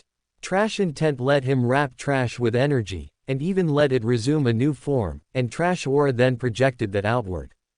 Given that he couldn't use trash intent on the bones, trash aura seemed to not fit, but on the other hand, wasn't it ideal in this situation? If he didn't try to use trash intent to enforce his will on the trash, but simply let it assume any form, then fired off that intent into the pot. Rhys hovered his hand over the bones. The two skills activated in quick succession, trash intent, then trash aura. The bones all took the forms they wanted to in thin energy projections, whether they longed to be whole limbs, whole bones, or even a whole skeleton, all of them crammed into the tiny pot, then shot that energy into the pot, depleting their own intent to fire the aura. The auras slammed into the bones, and the bones broke. It was like using 100 mortars and pestles all at once to hammer the bones into pieces, but he let the bones do all the work for him. Again, and again. As the bones broke into smaller pieces, the combination grew more effective, and the bones broke down smaller and smaller, until Rhys couldn't grip them with intent anymore. It no longer mattered, at that point. The mana-enhanced boiling water quickly softened the bone shards, and he used the mana, and trash manipulation, to crush the shards even smaller and churn the gruel into paste. When the granules got too small for that to work, Rhys stirred the glue with a scrap of wood, using trash intent to extend the stick into the sticky mixture so it couldn't cling to it. He grabbed the paper, took a bit of the glue, and laminated the foil onto the paper. It was the pages of an old book, with bits of some kind of scripture on it, not that Rhys cared. Taking another page, he repeated the actions, then added a bit of glue to the very edges and glued the two together. Rhys looked up, glancing over at Bast. "The chips ready yet?" "Got a few," Bast replied, thumbing over his shoulder. A veritable mountain of chips piled atop the fluffy cloth. "Now that's mage-worthy efficiency. Gods, if I could bring the Industrial Revolution here, then again, it wouldn't do anything, would it?" The Industrial Revolution was all about working together and using machines to accomplish what one man could not, but Bast had just done an industrial quantity of chip production in an hour or so, all on his own, as a martial artist and not even a mage. If he added machines, he would probably only slow Bast down, rather than speed him up. At best, he'd unlock a marginal speed up, some real diminishing returns level of breakthrough. If he didn't have Bast, or any helper, it might have been worth it just from a laziness perspective, but as it was, he might as well use this whole scenario as training toward the next tier, using techniques and skills, exercising his mana, and expanding his speed and dexterity, rather than waste his time building machines that would do nothing to raise his tier. Rhys tried one. Tingle of mana, perfectly salted, delicious. He nodded. Good work. Holding his bag open, he used trash manipulation to put a quantity of chips inside, then sealed it shut with a bit more glue. He handed it to Bast. Open it with a minimum of strength. Bast nodded. He gripped the bag and tore it from the edge. The foil and paper ripped easily enough. It was easy. Shouldn't be a problem. Even if it is, I guess everyone carries swords, Rhys commented, half to himself. Although he'd never been a carry a knife everywhere kind of guy, he could see the utility of it now that he was a carry a sword everywhere kind of guy. He glanced down at his empty hip. Even then, he preferred to keep the broken sword's hilt in his robes, and he kept the strange sword he'd found at the bottom of the trash pit in his storage ring, unwilling to use it carelessly, though that was more about preserving it than hiding it for strategic advantage, since the thing was more rust than sword. He wasn't a weapon-carrying person. It just wasn't his style. Now, that potion full of impurities he kept close to hand at all times, that was just a training tool that he didn't use anymore and just happened to carry around with him everywhere he went. Definitely not a glass-covered grenade full of filth and impurities. Yep, totally reasonable behavior. He snorted at himself. Whether he wanted to admit it to himself or not, he'd become a weapon-carrying kind of guy. He couldn't afford not to be, in this cutthroat world. Rhys? Bast asked, frowning at him. Ah. Bags, Rhys said. Right. He'd gotten lost in the sauce, when he needed to get lost in the bags. He saluted to Bast and rushed back to his raw materials, cranking out bag after bag. Bast stared after him. After a few moments, he shook his head, snorting quietly to himself. He took the finished bags and filled them with chips, sealing the tops shut afterward. Like that, the two of them worked through the night, filling bags, cooking new chips, growing new potatoes, and making new bags, until the sun began to rise. The second the light filtered over the horizon, Rhys pushed Bast into the forest, and the two of them changed into their alternate personas. Carrying a huge net full of bags so large that it extended out a few feet to his left, right, and over his head, Rhys led the way toward the arrival plaza, while Bast followed with a bag full of potatoes, the knives, some oil, some salt, and the repaired cauldron. The two of them quickly constructed a 4-post stand with a colorful cloth top, a kind of simple tent/awning, and a table out front, both of them constructed from bits and bobs in the trash. There were a few other stalls set up in the plaza, mostly offering snacks and souvenirs from Purple Dawn. The hoary old merchants eyed up the two of them, cute young, unsuspicious girls with their enterprising, fresh new wares. They weren't trendy yet, Rhys knew that. But they would be. He planted their flag out front. Potato chips was scrawled down it in the biggest text he could manage. He could only whip up black ink out of the trash on short notice, but he'd found a good length of red cloth, and once he'd removed the impurities from the tablecloth, folded it in half, and stitched a double row hem for the pole to slide through, it made a passable flag. No one even knows what a potato chip is, Bast muttered, his final protest among many, which Rhys mostly put down to jitters from a first-time crossplayer who hadn't yet experienced the adrenaline rush of fooling hundreds of passerby and getting envious looks from girls who usually wouldn't give him the time of day, but at this latest one, he nodded emphatically. Precisely. And that's why we're gonna cook up a big pile to show everyone exactly what they are. Rhys hurried to the back and lit the cauldron, adding oil and potatoes. It was time to enchant everyone with the same trash tactics every fast food chain used, smell, advertising, and novelty. And if it worked, they were going to be very, very rich. An enormous pair of ships floated into the dock. One was a quad Tier 5 mast ship, hundreds of cannons bristling from its many portholes, its sails and hull enchanted with heavy defensive enchantments and a massive four-egg pointed dead ahead along its center line, the gold sun and a crimson field flag of the Empire fluttering atop its main mast. The whole ship was whitewashed, as austere and severe as it was pristine, its black cannons a sharp counterpoint to the pure white hull, masts, and sails. A single adornment of a gold sun with scintillating rays beaming from it glimmered on its rear cabin, a nod to the flag overhead. The other was an enormous pleasure ship nearly as large as the Empire's warship, laden with draperies, fresh flowers, and delicate carvings.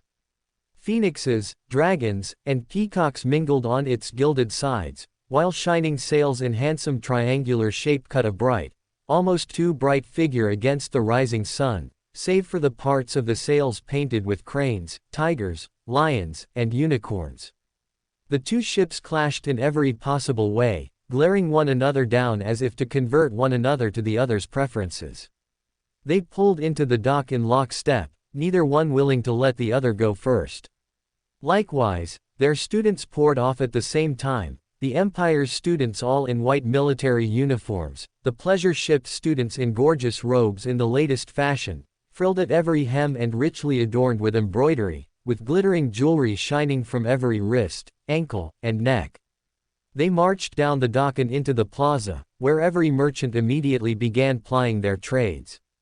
The Empire's students marched straight ahead, following their captain, a boy with pure white hair to match his pure white uniform, tied back into a perfectly straight white ponytail, perfectly straight white bangs falling to either side of his face. The pleasure ship students, from the uninhibited Wealth School, were led by a girl with curly brown hair that fell around her shoulders in waves, whose robes were so ostentatious and laden with jewelry that it hurt to look at her, like a rainbow-colored disco ball in a snowfield at midday. She glanced at the boy in white, and he glanced at her, and the two of them shared a mutual HMPH as they turned away from one another. Annabelle, the leader of the uninhibited Wealth School students, went to walk away, all her trendy students behind her, but she hesitated. A delicious scent caught her nose, and a flash of gold caught her eye.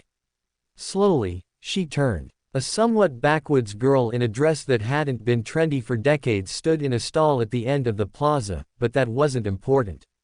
What was important was the pile of delicious, coin-like discs beside her, and how fantastic those brilliant things smelled. Beside her, the boy in white, Laurent, leader of the Empire's trainees, blinked. His eyes were big, and his mouth watered. It had been a long time since he'd seen snack foods. The Empire prohibited such pathetic, unhelpful foods, that weren't useful for raising one's tier or advancing one's martial and magical power for martial and mage trainees alike. But this was a special occasion. Surely it was permittable. Besides, he was outside the Empire's training facilities. He was meant to experience the world. And that girl, he'd never seen a girl so cute before. Girls in his world were austere, uniform-wearing, cold beings, not warm and friendly like this girl. Her big friend was a little bit scary, but he could overlook that. He had the martial might. He could protect her. Even. Annabelle strode in front of him, taking the first steps toward the stall. Laurent startled, jumping ahead. How dare she? He'd seen that girl, those chips, first. They belonged to him, and consequently, the Empire, not some tacky goddess in gorgeous robes who was his enemy no matter how feminine and attractive she was. Laurent had been raised by the Empire in an excessively strict environment, where intersexual relationships were stringently watched over, with adults always present to ensure that nothing untoward happened.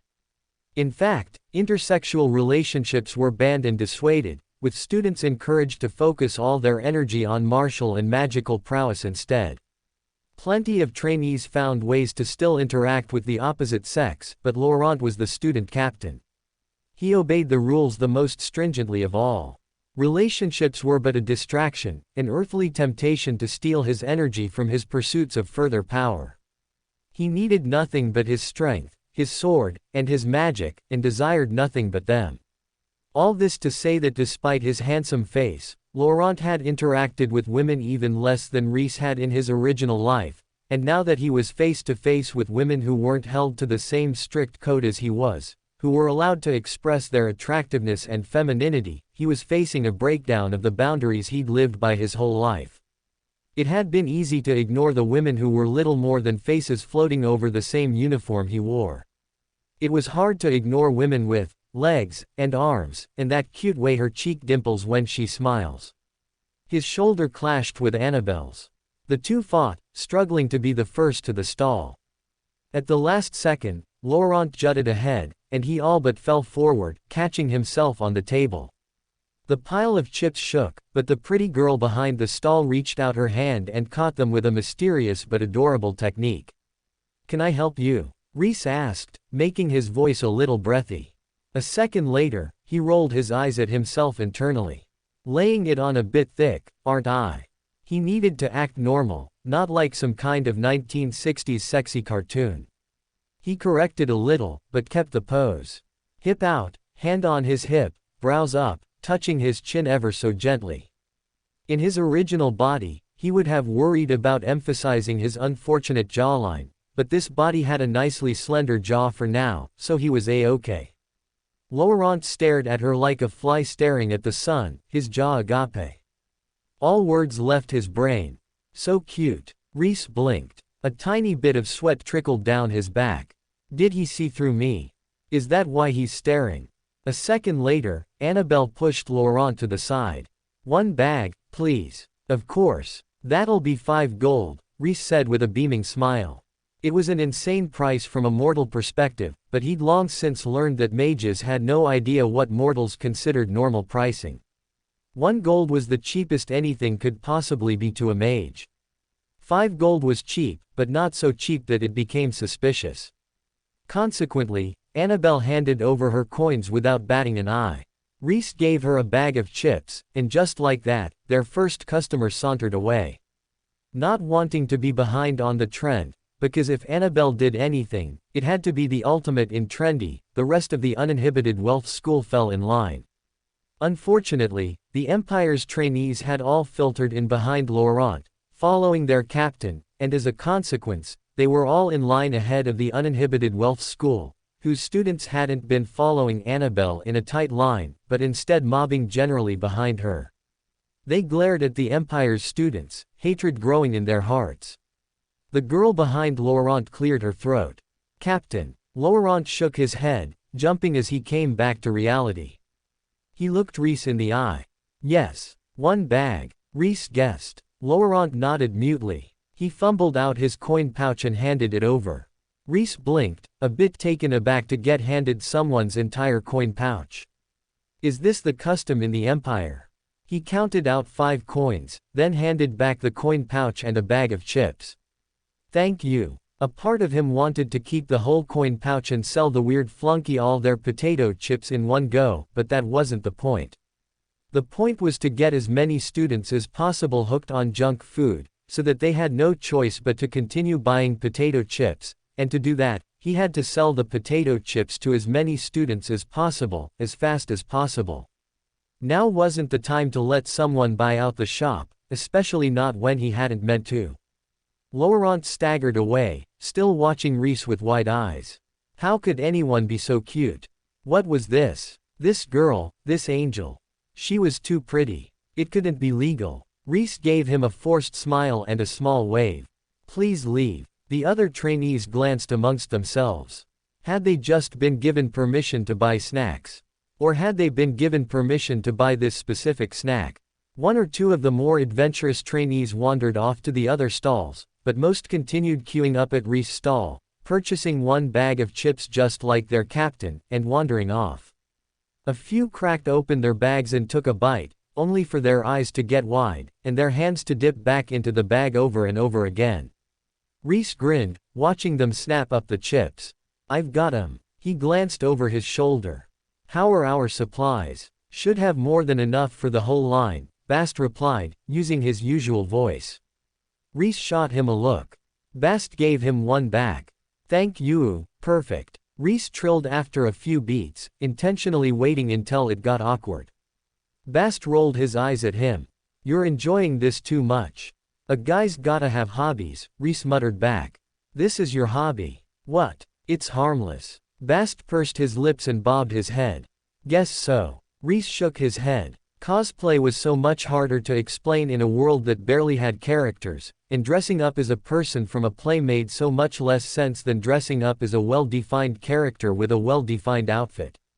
He'd tried to explain it to Bast a few times earlier, but it was like water off a duck's back. Bast just had no frame of reference to understand what he was trying to do. Ultimately, it didn't matter, since Bast had agreed to do it anyways, but he would have been happier if his closest friend had understood a little bit. Well, I'm used to not being understood. If he wanted to be understood by society, he wouldn't have started cosplaying. He turned to the next customer, beaming. All that mattered was that the customers saw what made them want to keep buying more chips, and what better to sell chips than a cute girl. If it worked in his homeworld, it'd work here. In fact, it was working here. "Next customer," Rhys called, and the line crept forward. In one day, potato chips went from a total unknown to the talk of the town. Everyone wanted them, or knew someone who'd tried them, or had seen them somewhere, improbably peeking out from between the foil-lined pages of an old book. Purple Dawn students swore up and down that they'd had them for weeks, long before the new students showed up, while at the same time desperately clamoring to get their hands on a packet.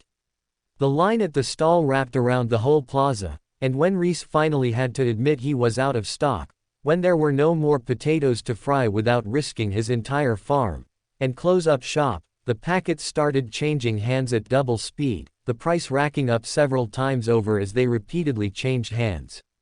Rhys, freed of his disguise, busily built more bags, while Bast cooked more chips. He absorbed the impurities from the trash fire lit to cook the chips at a distance, practicing absorbing impurities from further than ever before, but at the same time, he thought. The potato chips were working for now. Imbued with just enough mana to trick the mages into loving them, delicious enough that everyone had to try them. The problem was that he wasn't sure he'd nailed the addictive angle. If the mages figured out the mana thing, it would all be over. Hell, he risked it all ending in a week or two, when the trend died and everyone had had enough potato chips. Mages were fickle beasts, and the fact that they didn't need to eat made it inherently harder to trick them into getting addicted to food. He needed something more, something to keep it fresh. Not for right now, but for when the trend began to fade.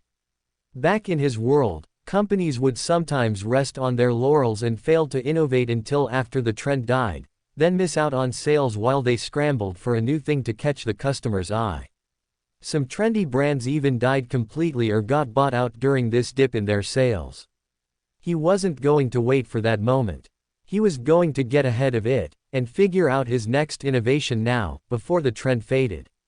There were two obvious directions to go, three, but one was mage-specific. For potatoes, he could either swap up the form factor and try tornado potatoes or potato fries, or swap up the flavor and add herbs and spices to make different flavors of chips. Between the two, he leaned innovating on the form factor over the spicing. Everyone accepted a plain chip, no one could agree on their favorite chip flavor after that. He'd have to do serious market research. Figure out what flavors were acceptable and favored in this region, find out what people liked with salty foods, or he could simply innovate the next form of potato and improve sales by diversifying his form factor into another universally beloved form of potato, rather than try to determine if people of this world would like salt and vinegar, barbecue, cheese, or ketchup-flavored chips better. Ketchup, it was unfortunate, but he hadn't seen any tomatoes in this world. He'd have to go without for now. That was fine, though. Mayonnaise and vinegar were also popular on fries in certain parts of the world. If this region didn't have tomatoes, then they wouldn't be used to tomato flavor, and they'd probably be happy with mayo or vinegar. He'd have to stick with a basic fry for now, too, without any of the specialized coatings, but once he had the fry nailed down, he could figure out the coating step relatively easily. Better to start with simple potato chips, then move to simple potato fries, then move to complex potato fries. Hell, he could toss a tornado potato in there or, in other words, a single potato twisted into a long thin line, then pierced on a skewer, to essentially make potato chips on a stick as a neat trick to draw the eye in his stall's front display. Innovating the form factor was one thing. That would buy him days, not weeks, months, or even forever.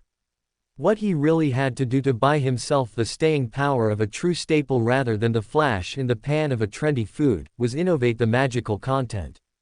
Mana was enough for now, to give the potatoes that addictive kick that they couldn't quite place, but before long, the more perceptive mages would see through that. He needed that next stage of magical additive to tickle the mages, pleasure centers in a way they couldn't see through as easily as mana.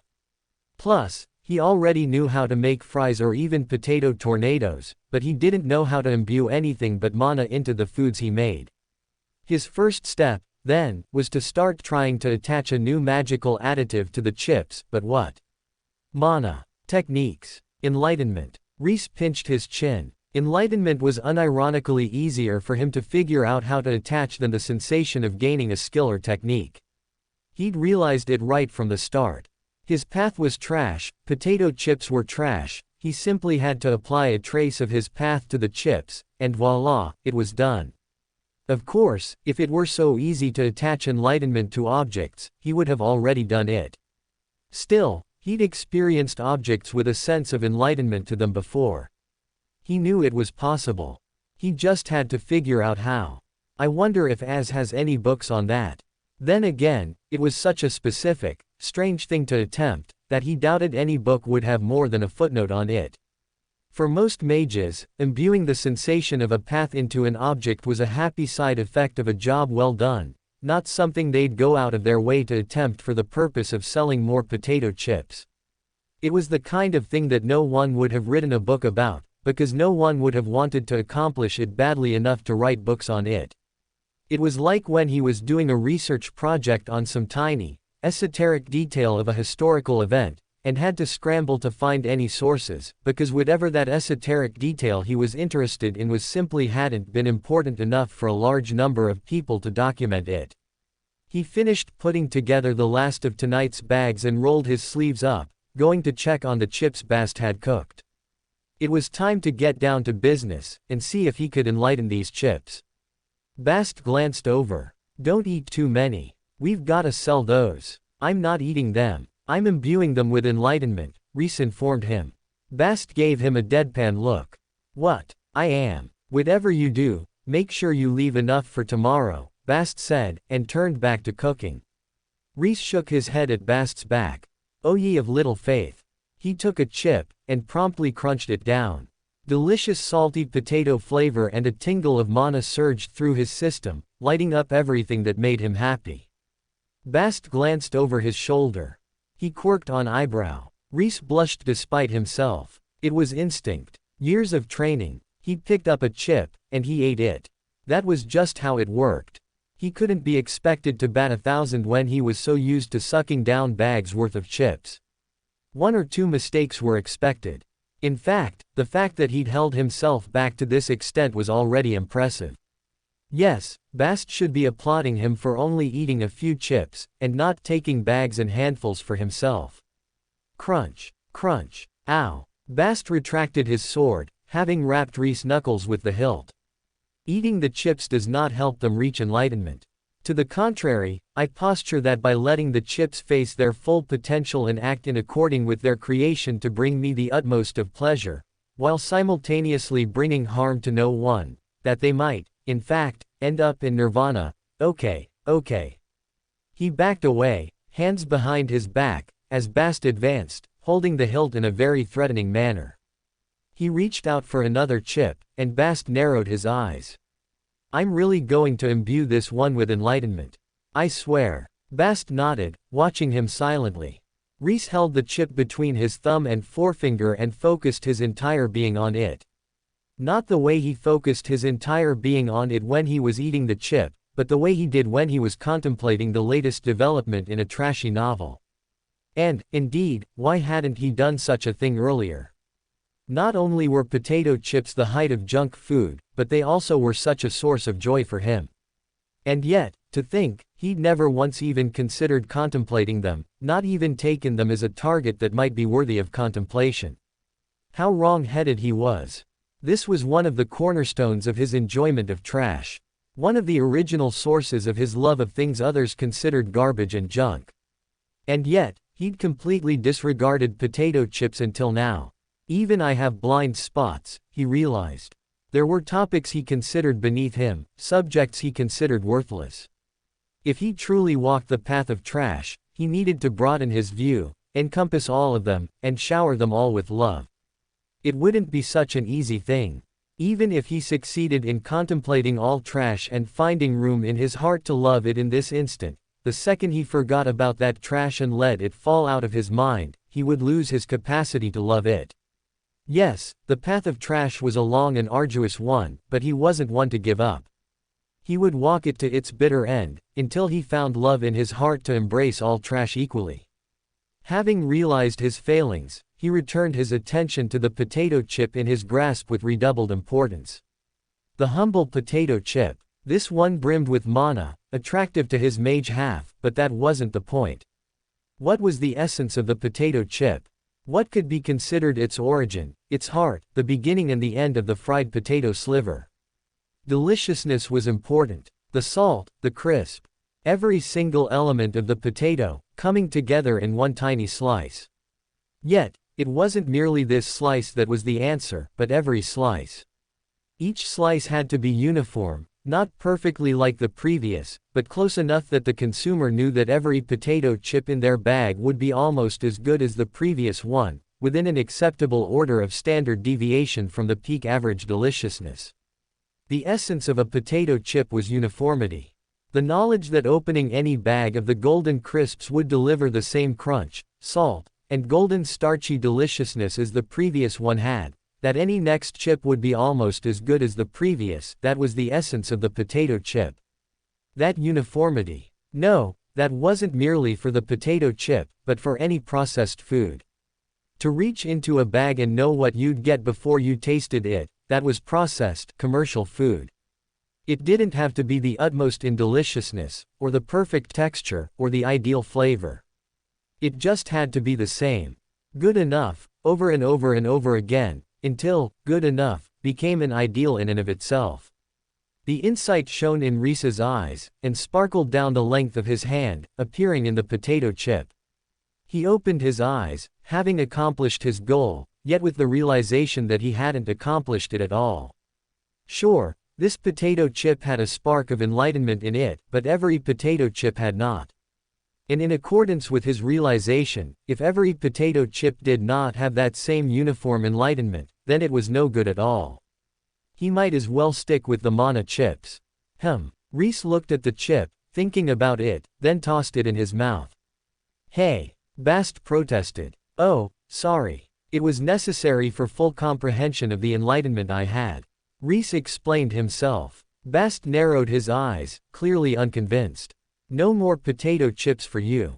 Come on. I'm gaining enlightenment here. Isn't that the ultimate goal for any mage? I'm not sure you're gaining anything but more potato chips. Rhys snorted. He had sensed the enlightenment imbued in the chip on the way down, and sharply, at that. In conclusion, it was a completely incomplete product. In no way could this be considered the final item. Not only was it a realization that consistency was required that he could only imbue into one, or a few, chips, but on top of that, the evidence of enlightenment was too obvious. Anyone could eat a chip and realize that it had a hint of a path in it, and beyond that, realize that the hint of the path was not their own. Not what he wanted at all. He wanted it to be ephemeral, almost unnoticeable. A path that could be anyone's, so subtle it could barely be felt, a subtlety that would have them reaching for one more over and over again, consistently spread across all chips. He turned, taking in the pile of golden crisps. Now that's going to take some doing. Obviously, he couldn't manually imbue each chip with enlightenment. It would take too long. They simply wouldn't be able to produce chips at the scale they were required to, in order to sell them to their many, many customers consistently. Because that was another place fad foods failed. If they couldn't succeed at scaling up to match customer demand, then they were nothing but a flash in the pan. Oh, they might be hugely popular in a small region, or hugely popular for a short time, but if everyone couldn't get their hands on the chips, then they were destined to fade into history. Rhys didn't want a fad. He wanted market dominance. He would have been satisfied with a fad initially, but that was before the Empire started looming over the picture. Now that he knew what he faced down, he knew he had to have the vast power and money that only market dominance could achieve for him. If he had any less, he'd be just another ant ground under the great shoe of the Empire. If he had market dominance, though, he'd either be rich enough to successfully flee, or powerful enough to stand his ground as a business disconnected from any petty local politics during the takeover. Not his ideal stance, no, but a stance that might let him protect his friends and those close to him for long enough for them to mount a proper counterattack or, preferably, escape. He wasn't a coward, but he was a pragmatist, and he knew what it meant when a vastly larger power decided to take on a weaker, smaller, fragmented region with infinite internal politics tearing it apart. The ultimate decision might go either way, but the people on the ground at the border were guaranteed a bad time. He wasn't foolish enough to think he could prevent Bast from fighting, nor did he want to, but as he'd already expressed to his friend, he didn't want Bast to die meaninglessly. Let him fight and die in a battle that meant something, if he so desired. Hopefully he wouldn't die at all, but regardless, Rhys would do everything in his power to make sure he secured a route to keep Bast alive through the first strikes. All that to say, that what he absolutely did not need, was the ability to manually imbue singular potato chips with enlightenment. He needed the ability to mark every single potato chip with a scrap of his path, just tiny enough that he could trick the eater into triggering their pleasure centers, but not clearly enough that they knew where the happiness was coming from, or why, except that his potato chips were the only way to accomplish it. He turned again, taking in the large cauldrons in which they fried the chips and coated them in salt. Still rotating, he took in the field, where the potatoes were lovingly raised by himself and his rat army. A hand raised to his chin, as 1,000 thoughts churned behind his eyes. How? When? But the cooking process. What are you looking at me like that for? Bast asked, frowning. Nothing, just wondering. Do you think it's better to imbue the potatoes with a path as they're growing, or when they're getting fried? Bast squinted at him. What? For more thrilling fanfiction stories like this, check out my channel Fanfic Audiobook. Dive into epic adventures, mysterious realms, and legendary journeys brought to life through immersive storytelling. Don't forget to like, share, and subscribe for more amazing audiobooks.